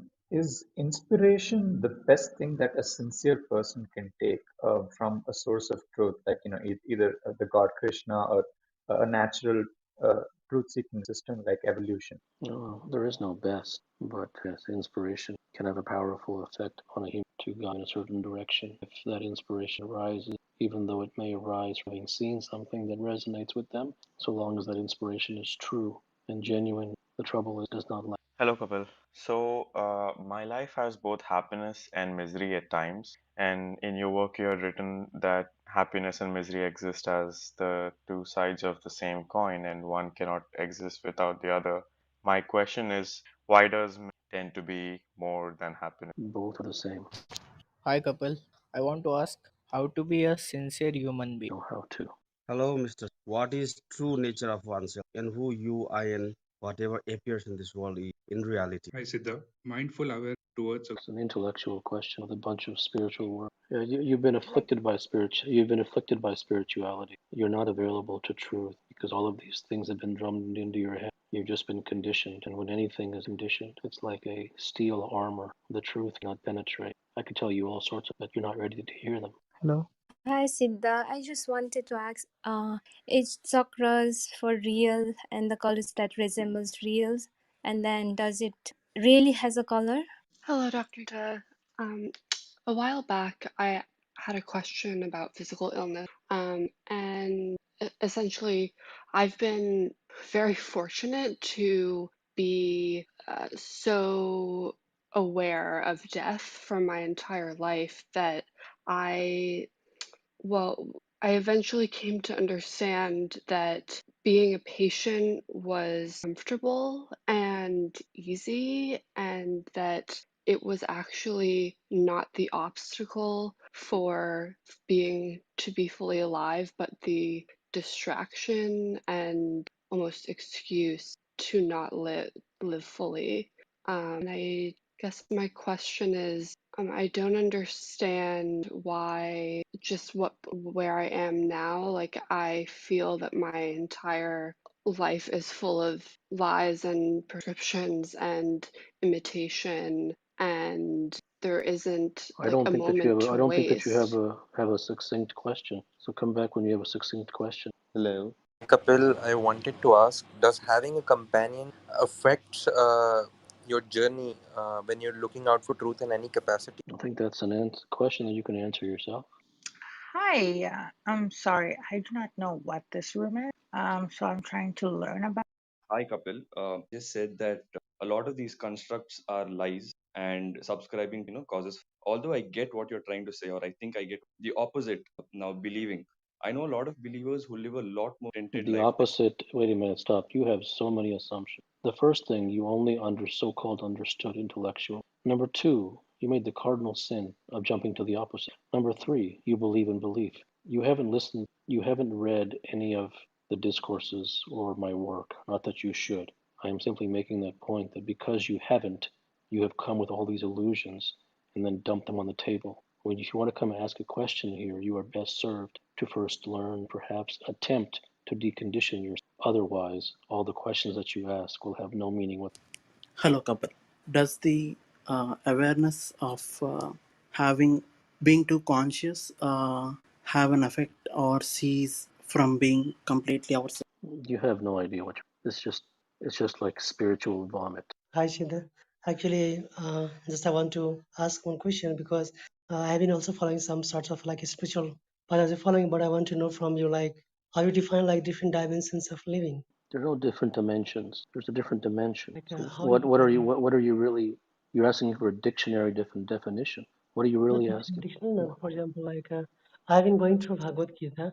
I was reading Bhagavad Gita as a books for like a spiritual knowledge and trying to follow that. So I got it's like I came first time. So I why want to, why are you trying to follow that? no, I want to know about dimension. How you gonna define No, but like different why are you dimensions? trying to follow? Why are you trying to follow the Gita? Because Gita is a because before we have to be disciple. Before then we want to become a guru. First we have to become disciple. That's why I'm taking as a first as a knowledge, and then I will apply, and then I will get So enlightened. I'm not really sure what can be said to you because you're basically like a university student, but your university is spirituality. You're fed in your traditions with all this hierarchical nonsense. Your traditions are nonsense. They have no meaning. To become a disciple and become a guru, it's all just putting on a bunch of robes and talking nonsense to people. In fact, what your traditions are actually are part of the reason why everyone's illusioned because you sprinkle a bunch of prescriptions upon them and do this and Om Shanti Om, and it's all nonsense. It's complete garbage. There is not Can I there's ask not you? there's Can I ask you? there is I'm not interested in arguing with you. I'm just telling you that's just the way it is. So this spiritual Yeah, disciple guruship stuff, it's just like getting a degree, and nothing in university or not college like is that. truth, and As nothing a, it I just is just like that. It is all didacticism, and you can follow the Gita. You can follow the Gita until you're 495 years old, and that won't do anything for you. It'll just give you more and more knowledge that you can pass on to others, and they will just repeat it like parrots and goats to others, and that's what happens. That's why you have 600 million gurus and not one single enlightened person. Have a good night. Hi, Siddha. I just want to ask, who the fuck do you think you are, huh? To say that to him? A fucking guru? Who disrespect? Hello, Siddha. What can be done to clear the illusion and the garbage which you just referred to, like this illusion of prescriptions and whatever it is, and becoming an enlightened person? Nothing can. Hi Kapil, thanks for bringing me on. I've been following you for the last 1 year. I don't have a question today. I just sincerely want to take a moment to express my gratitude for everything. Thank you. I've been working towards truth realization for the past 9 months, and I'm curious, is the state that you reach once your work is complete, does it feel much different than how it may feel before then? I know that's a vague way of phrasing. Well, it doesn't matter. It doesn't matter what it feels like. Who It's cares? just out of curiosity. Yeah, curiosity is just wasted my time. Hi, Dr. Gupta. It's an honor to be able to talk to you. So my question is, can you give me an example of perception training? I think it is like seeing the truth, right? Not trying whatever subject that No, I am. I can't give you an example of it, but there's been direct truth podcasts done about it. It's been maybe some discourses written about it. I can't really go into an in-depth thing about perception. Hi, Siddha. Should we be asking? No. I've been reading and following work and your Direct Truth podcast. Sometimes I feel like I tend to attempt to follow them, so hence prescriptionize some of what you say. Is there a particular way I should approach some of your work so that I just internalize it but don't Well, try to? the realization that you prescriptionize them is perhaps an effective beginning. Hello, Siddha. I don't know who is in your DP, but why he wearing the call as? Hi, Siddha. From my experience in any given circumstance or an environment, two person can experience different dimension of living according to their mindset. That is what my understanding is. But I would like to ask if there could be a force outside of their mindset that one person could be experiencing and other could not be. Is there a possibility of that? It has nothing to do with mindset. Hi Siddha, this is Kushal here. For the purpose of this question, I will call myself as the speaker, and I think you know why. So, the speaker at some point realized that he's just an accumulation of thoughts and memories, and when he realized that, then there was nothing there to which he could point towards and call it as himself or his self. Now, in such a state of existence, the speaker wonders what is the speaker's relationship to other people or to the world around himself or to the world itself. Is there a difference between the speaker and the world, or they are just the same? Would you like to go into that with the speaker? You only recognize that intellectually. Sorry, I came back, but the reason was like, it is the way you communicate the people. I don't know how people are just being together because there should be like a right way of communication. No? Hey, Kapil. Thanks for being so patient. I wanted to get your thoughts on humor in the context that when I hear good humor, I could be witnessing pure art. But do you think it could be This is pleasure chase? irrelevant. Irrelevant. Hi, Kapil. I can't. I'm trying to make this question concise, but it's kind of hard to.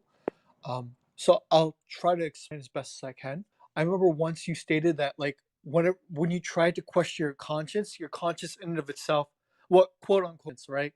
In and of itself makes you question, makes you feel bad about questioning your conscience. And I've kind of, and I've been trying to understand and trying to deconstruct the intellect, but when I'm trying to deconstruct intellectualism, the questions I have to try to deconstruct it, I feel like are intellectual. So I, I just wonder if. No, it's not going to work. Wait, can you explain? You only have intellectuality as a tool. So that's why you always go in circles. What different dimensional of living, my dear Lord? Siddha, can you explain it? A different dimension of life? A talk was given at the beginning. First thing, Siddha, your voice is a little. We cannot hear your voice, and the question is different dimension of living in is in religious aspect or a spiritual aspect. Hi, Siddha. I've got to know your work through Naval, and I was going through your work, and I noticed you have 3 books, and one of them is about the truth. And honestly, I couldn't find it online anywhere to buy it, and I wanted to ask, where can I acquire it? Thank you. Hello, good morning everyone. Chidanand Upahash. Hello, Kapil. Consider yourself enlightened, and how are you sure that only one person? Hi, good morning. My question is, do we have any control over anything? I feel, and I could be, I don't know. I feel that life just arranges itself in a certain way to get a certain result. Is that so? I'm trying to understand. If you could help me. Control can be viewed in many ways, and typically it's viewed controlling things in order to give oneself happiness. Life does not care about your life is life. So the question does not arise with regard to controlling life. The question are to one's DNA, one's devotion or lack thereof to truth. Hi, I'm pretty much agree with you about controlling life. Rather, we must spend our to manage life instead of. Hey, Kapil. In one of your recent podcasts, you mentioned about allowing yourself the permission to move a level up. I know this was in the context of super elite performers. My question to you is the fact that one realizes that you need to give yourself a permission, is that a starting point? No, because you're viewing it prescriptively. Hi. To a different questioner in a different session who said he had arrived at the truth and he had lost it. You mentioned that he lost it and he's unable to go back there again because he's chasing it. I'm in the same situation. I read it once and I lost it. Can you explain the difference between chasing and wanting it? I do want it. Well, you never had it. You never had it. Human beings taste these things at various moments in their long life. But because if you taste the drop of rain, it does not mean that you own the sky. So one never really had it. That's what needs to be understood. Hi, Siddha. I just want to know, like, what is your take on absolute truth? There is no take. Hi, Siddha. I have a question about what are your thoughts on? I have no thoughts. What I feel is that there are 300 fools here asking question to a person who calls himself Siddha. So that's my thought on it. Thank you. Hey, am I audible? So why do you call yourself a Siddha? Hi, Siddha. From our education, we have learned to think both sides of things. Like when we think if something is, so if something works, we also think the ways it doesn't work. So we have doubts about everything. So to experience this different dimension of living, is it necessary to get rid of those doubts? Do we have to get rid of our skeptical instinct? Well, all you can have are doubts because you don't pursue truth through knowledge. You pursue education. So in such things only be doubt. Having no thoughts is also a thought. Just wanted to say that. Is there a possibility that one might learn in isolation more than what one might by connected? I'm not even sure. So, my question is, are we qualified enough to talk about different dimensions of living? I don't think we mastered our present three-dimensional life. I have no idea what you mean by three dimensions. Question is, where does one really exist? Hi, my question is people who see truth after meditation, are they actually being fooled because of neural plasticity, that their brain is getting organized and they're seeing something which is part of their brain? But no more than you are being fooled by science. You must be a scientist given the terms that you're using. So Yes, their I'm a doctor. level, yes, so their level of being fooled is no different by meditation or spirituality than your level of being fooled. Terms such as neuroplasticity. What's the difference? Everyone's being fooled. Can I ask a follow up? You can ask a follow up, but you haven't understood the answer to the first one yet. No, I don't think you have.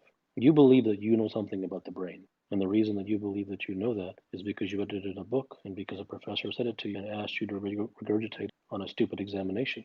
What experiments have you done on the brain to teach you what the reality? right. What Let me. experiments have you done on yourself related to the brain to learn what neural networks truly do? What do you know about the brain that you haven't read from a book? Uh, would you agree that what the imaging, what the PET scans show, do they show any part of truth? The trouble isn't with the imaging. The trouble is with the extrapolations. Yep. So you may see an imaging which shows the anatomy of a particular organ. The two hemispheres may show the glucose uptake in certain. But so what? Yeah. What is So it? Doesn't it is an enormously limited amount of information. And basically, scientists are just addicted to talking to themselves and getting their names on scientific papers so they can rise up the ranks from associate professor to. It's all a correct. shell game. Hi, Kapil. Thank you.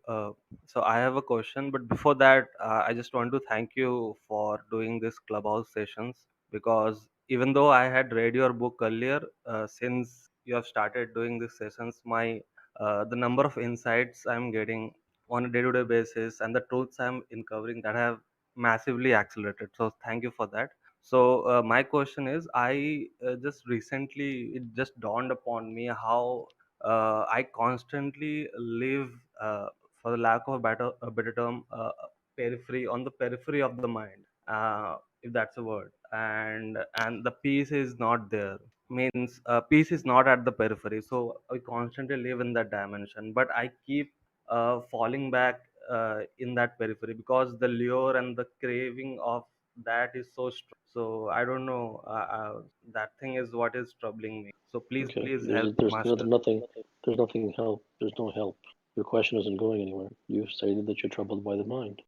Hi, thanks for allowing me to talk. I have one question regarding this. Do we have choices to make, or our path is predefined by, like, the Almighty? What do you think about it? It doesn't matter. Hello, sir. So I wanted to ask, what is the significance of silence in meditation? Is it anywhere near Yeah, to the you're new. dimension? You're new here. You don't know what you're Yes, asking. sir. No, sir. I know. Hello, good morning, Siddhaji. I don't want to ask you one question and go back. I would like to connect with you. How can I do? Um, I think the creator of Clubhouse, they read prescriptions and they read books and learned the skills and then created this Clubhouse that me and you are benefiting from them. So why So don't you follow else, prescriptions? Who's what's stopping that? you from following? I'm not stopping you from following prescriptions. I know where you're going with this. Did I ever come to you and say don't follow prescriptions? You can follow prescriptions morning, noon, and night. I couldn't care less. Hello, Siddha. The last time I asked you a question, you told me that I would not realize my truth in this lifetime. So, how do I go about at least going closer to that truth in this No, lifetime so there's that. another reason why you won't, because you're interested in how-tos. And as long as one is conditioned by that, there is no chance. Hello. Hi, Sita. Good morning. So, I just wanted to ask that the concepts of God that we create, we have created, right? Is it also a form of social conditioning? Everything that is in your mind is social conditioning. Hey Siddha, so what's wrong about everyone is doing and then what you are doing? Everyone is right, right? Why do you need Did to I impart say this knowledge? did I say that anyone was wrong? Now why are you important here imparting this knowledge? Why? I have no reason. Although maybe the better question is why are you here? Yeah, so I have my intention. I have interest here. That's why I'm here. I have Okay. interest in knowing why you want to impart this knowledge. I have no I have no interest and I have no idea. It's just happening. Hi, I really do not have a question, but I want to say previously when I asked a question, it was you said that it did not kindle within to answer. That is a wall which you put, and you said I felt that I should not go in that direction. So it helped me go in a different direction and to seek the truth. And I just want to deeply thank you so much and for your time here. Thank you. Thank you. So, good morning. Actually, I want to know from where I should start my journey, my spiritual journey. Exactly, I don't know how to start, or right now I'm in a point like each and everyone There in is this no room, I guess. I spiritual don't know. journey. I'm stuck in this Hello, universe. hello, hello. There is no spiritual journey. Good morning, everybody. The topic here is the different dimensions of living. My experiences and the way I look at things is Well, that if you have a question, you can ask it. I'm not uh, interested in having speeches. how many dimensions are there for a human being in which through which I he don't has know. to pass? Those are all intellectual concepts. They have no meaning. But there was a talk given at the beginning which discussed a different dimension of living. But it has Okay, nothing maybe to I do with joined late. how many. That's okay. There's no such thing as having many different dimensions, no, naming them and numbering those because those are just conceptual. But one may wish to look at his own life and see if the life that they are living is a life of truth or not, and also to free oneself from the compulsion that they should. Hi, this is my question. By gaining the knowledge of truth, can I think that I am the superior person No. or other set of minds? Well, there is no knowledge of truth. Truth is not knowledge. How, as a question, is somewhat about spoon feeding an answer. So I used to think why is a question which solves deeper inquiry. But the more I ask that question, I feel it only gives a momentary satisfaction, but it does not actually suffice the understanding. And perhaps I wonder if the answer to our living experience could even be answered by a question. How then what could be the right question actually to ask for? Well, Thank the you. question is not an intellectual question. All that human beings know is intellect because this is what they've been taught in their educations, and this is how they relate to others, and it's what society preaches with all of the books that it publishes and all the media that is out there. So the human being only knows through the vehicle of intellect. Therefore, asking a question through the vehicle of intellect leads only to concepts, and concepts do not have nothing whatsoever to do with truth. So it isn't about the intellectual question. It is about the level of genuine. If letting go is the way, isn't Who told you wanting, letting go is the way? Do not come with pre-made, pre-packaged concepts in red wrapping paper. Who but told you isn't, letting go was the way? but I didn't isn't, tell you letting go was the way. but isn't So don't wanting to come with let a go of pre-made desire? question and then ask questions based upon a pre-made assumption. That isn't a real question. You're bringing baggage. Is this a cult? What is the theory of karma? If knowing the truth is the ultimate. Well, truth is all there is. Yeah, hi. How do we know that this is the dimension we have to live in? What does it mean having a different dimension of living? Hey, Kapil. It's a little frustrating, at least for me, and it's not the way these the questions are being answered. But here's the problem. We cannot ask anything starting with how because that becomes a prescription. We cannot ask anything Okay. with why because I'm that not is very interested in your subjective. stop. I'm not interested in your complaints. No, You I'm don't not have to be you complaining. don't have to be I'm here. no. Namaste, Siddha. I'm just wondering, every question is being cancelled. So is there expectation in terms of what kind of question you are expecting, or I'm just wondering. I'm sorry, I just joined and I don't know. No, I have no question.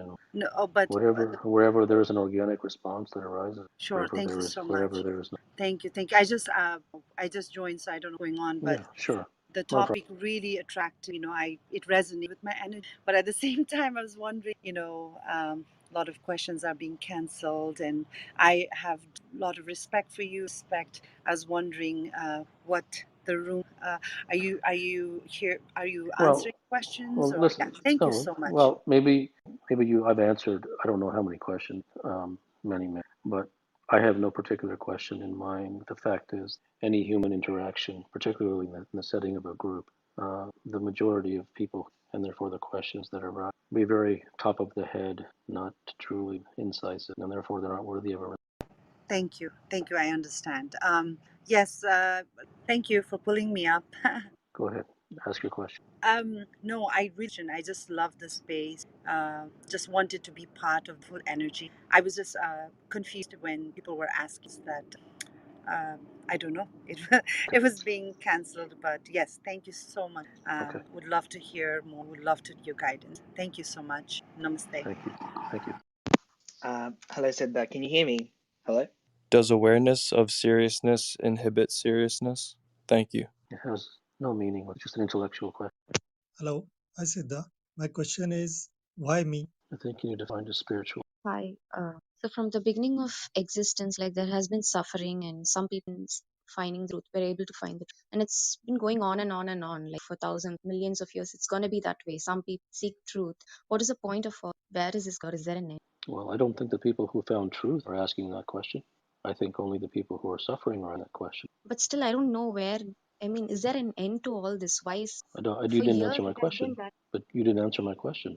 What do you mean by an end to all this? It depends what you mean by this, because the person who has found truth is truth, and he is not asking what is the end to it. So it's only the sufferer who is asking where is an end to this. So it sounds like it will be there forever. Well, it doesn't matter. The fact is that the vast majority of humans that are born will die ignorant, and every human being suffers sooner or later. But there is a small number of human beings who will find truth. The overwhelming majority, the overwhelming will not. That is that, and it will always be that way. But that is not because of some preordainment. That is because human beings believe in socialization.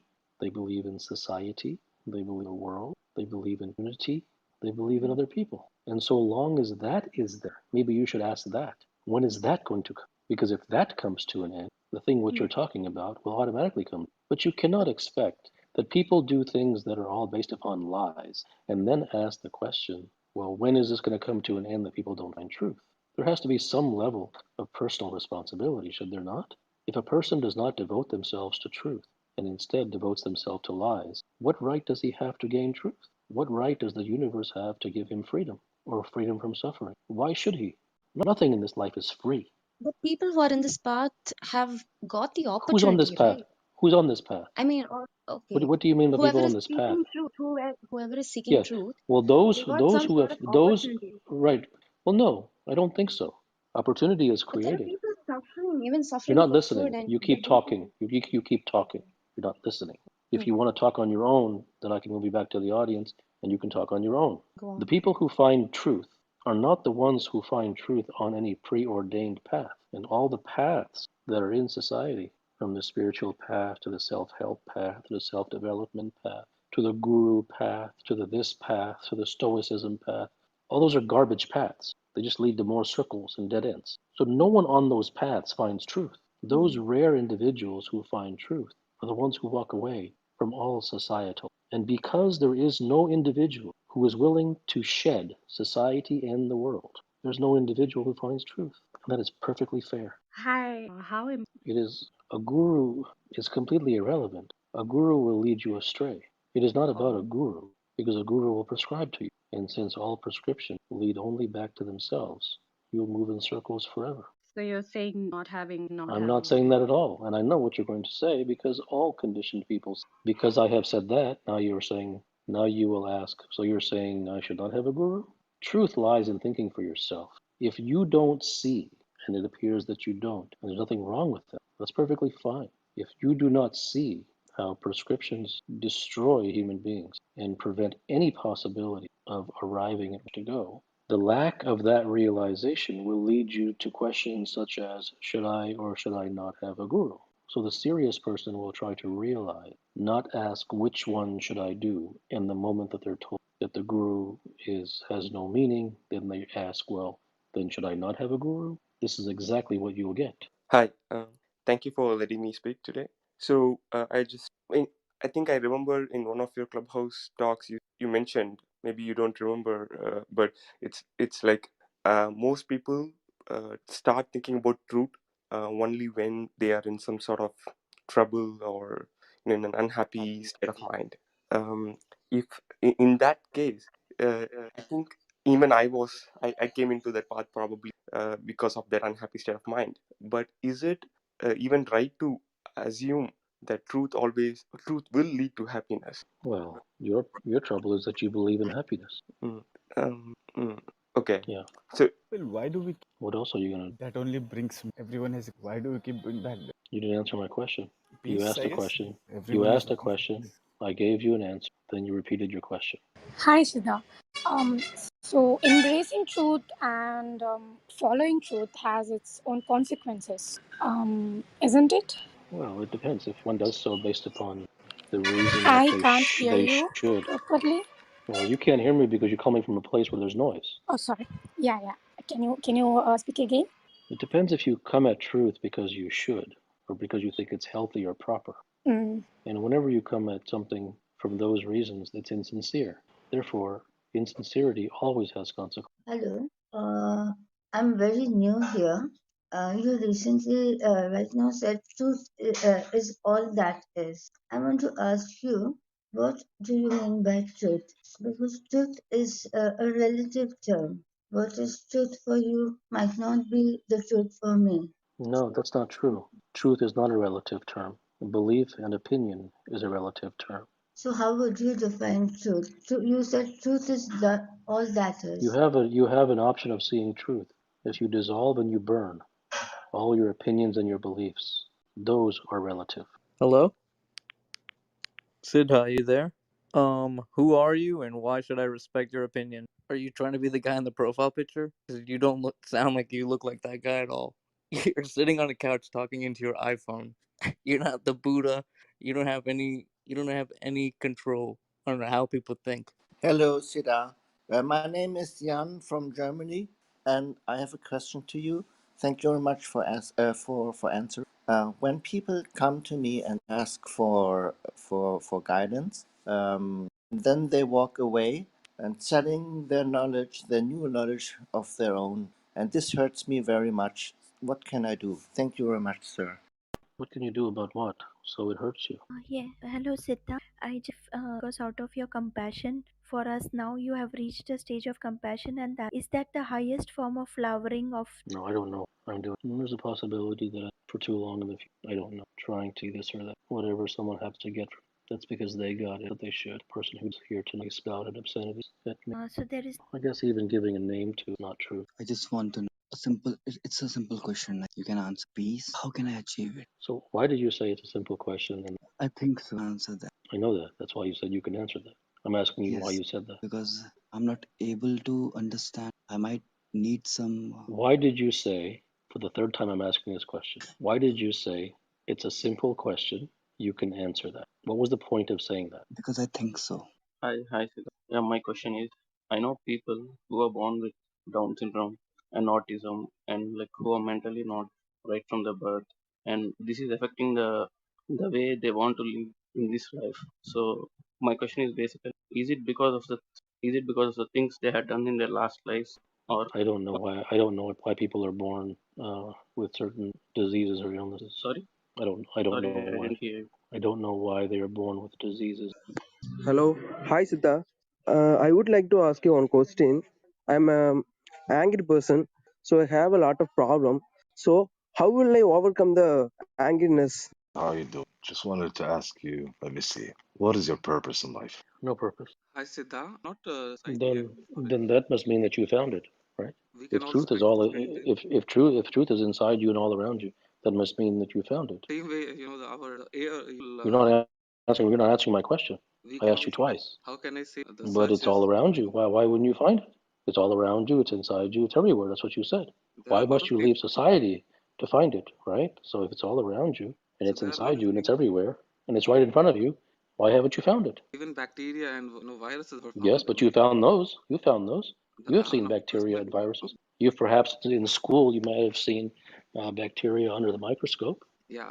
If you go online, and you type in bacteria, that'll show you many pictures of bacteria that live on your skin and live as flora in your colon. So there's plenty of evidence for that. So we take So some steps. if truth is around you, and truth is inside you, and truth is right there for the taking, why haven't you found it? So I have found my own. What Oh, I'm you saying have? is, You have found your own personal truths? Okay. Then there's no reason for you to be here. Am I audible to you? Person be Drop, happy. drop the notion of love and drop the notion of happiness. And number three, it will never happen because everyone is conditioned with these concepts. Siddha, a question.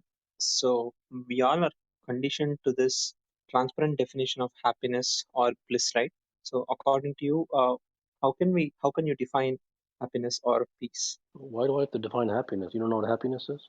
I know, but I think it's a definition given from this physical ego. But I want to know if there is some Whatever it is. I mean, look it up in the dictionary. What do you mean by how you define happiness? property satisfaction. If you think so, whatever you say. What do you think about humans eating a meat-only diet? I don't think anything. The way you respond to every question itself is a great insight. So much for that. I have been listening to, I'm into Stockade and I've been listening their advice, make a lot of losses. And then I realized that I need to do analysis and I started doing that and that now I want to go further into this diet. So what along with sincerity Yeah, I will, cannot tell you how to proceed. I've done a lot of writings and podcasts which address that to some degree. yeah, that has helped me Yeah, a lot in sure, following that. sure, thanks. Hello, Namaste. This is Sanjib from Nepal. Is there any correlation between satisfaction and peace of mind? I don't know. These are all words. If there is for you, then there is. I mean, these are all. There's no standard definition of peace of mind, satisfaction. These are all just descriptive terms, and they mean for everybody. Hello, Siddha. Just now I heard you answering somebody, go to detach from the world, detach from people. I have a doubt. Okay. Expressing yourself. Hang on. Number one. I didn't tell anyone that they should detach. I didn't tell anyone that they should detach from the world. Number three, I don't care about you because I'm not telling you to do it. Okay. Hello, Siddha. My question is, do we have to believe in something? If yes, then why? Why would you believe in something? So there is no need to believe in anything? What does belief mean? Yeah, that's what the next question was. What belief is? Okay. So if you don't know what belief is, then why would you ask if you should believe in something if you don't even know what belief is? Okay, thanks. Hi there. How are we to know anything? You don't know anything, and that isn't something that anyone really ever comes to realize. So does truth matter? For you, no. Hi, I just want to ask what is and is it fear? Listening to if you have an anxiety, you have to look at the particular sensation or at the body where it is. I'm a practitioner of Vipassana, and I wanted to ask realization which comes from Vipassana. So a normal human being, which is day-to-day life, can that realization happen in a normal person life also? According to you, you're already having the. I'm practicing Vipassana. Yes, I am. Okay. And when you leave it, you don't have it, right? I have it normal day-to-day life. Okay. But So then you've already attained realization. Realization of that particular sensation or whatever the realization of sensation. Yeah, I mean the truth that particular trying to give or tell me. So your realization is of sensation, of feelings. Kind of. So you think that's a realization? Yeah, I'm not saying it shouldn't. I'm not saying it shouldn't be. If that's what you're looking for, so be it. No, thing I was trying to understand was a normal human being which is going from the waves of life. He's traveling. Certain ups and downs come in his life. So when he reaches that particular realization at the end of that particular down or that up, is that familiar? Does that sync with that particular realization when we are doing the past or going through our sensations? Well, number one, I will state that these things that you're mentioning that you're doing that are you think are going to give you realization, they won't. Number two, don't even listen to what I just said because you're not ready for it. Number three, don't stop doing it. But I have no interest in changing your belief or thinking or opinion in any way. But if you're asking me the question of, is the realization that you have when you're doing the technique the same realization that you have when you come out of the down or out of the up? I would say that you're not having realization in either. But I'm not telling you that you should stop. But you asked me the question, so I'm giving you an answer. Hello, Namaste, doctor. I wouldn't have a proper question as such. I've been a part of the these sessions that you do, and I've been listening to the podcasts. And yeah, I would always also be like many people here, chasing prescriptions and believing in concepts. I don't have a question. I just what was coming through me was I wanted me to say that to you, and I wanted you to witness it, and I wanted to tell you that some of the things that I've been exposed to through your work have have left an impact. Thank you so much for that. Yeah. Thank you. Sometimes lately I've been feeling numb to everything. So whether it's any condition, situation, it just feels like, I mean, I don't care about it anymore. I'm just numb to it. I guess what I wanted to ask was, does this feeling play a bigger role in the larger pursuit of truth? Is it something I should be holding on? Well, I don't know, because different people have different vocabularies to describe. I mean, one could feel numb to something, they're upset. One could feel because handle it anymore. There's 16,000 different that one could be feeling. Words do a very a very limited job of communicating where one is. So I can't tell you, quote, that's on the path or right or whatever. All you basically had said is that that's what you feel, and that's the truth. That's what you feel. Atma Namaste. Hi Siddha, can you share some tips to relieve stress? No. To ask a question. Situation in life, new and made, I was aware, and Mrs. There was one harm that happened, and I wonder how might if you are to guide and I trying to can't help you. understand. I can't help you. There's nothing that I can say to you that help you No, to it's go true. one way or to go one way or the other. No, no, Help you help you feel better. Well, whatever I say, you're going to say. So you are looking to feel better, whether you like it or not, whether you admit it or no, not. Number one. no. I'm Number trying two, to you're understand feeling. right, but that's what I'm saying.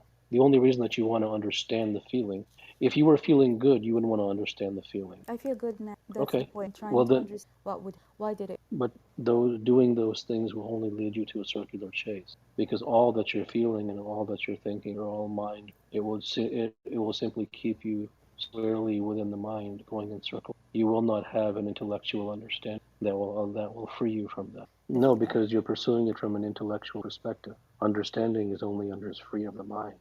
It is much more about realization. Intellectuals, you might say, you felt this way because of X, Y, and Z, and you felt this way because of X, Y, and Z. So what? It's not going to change your life. It's not. It's not going to put you on a whole new trajectory. It will Because help because it no, was it's not. surprising.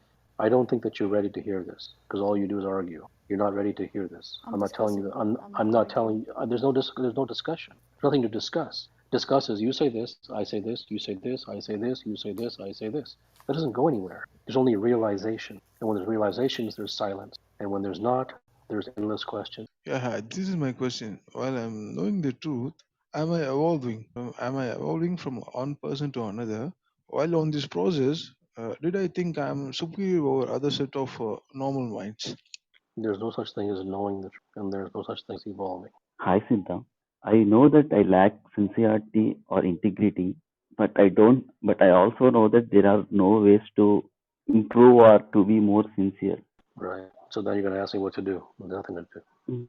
Hi Siddha. I wanted to know when is the next talk and how do I get that in What talk? your talk that you get? No, I have no idea. Hello, Kapil. Good morning.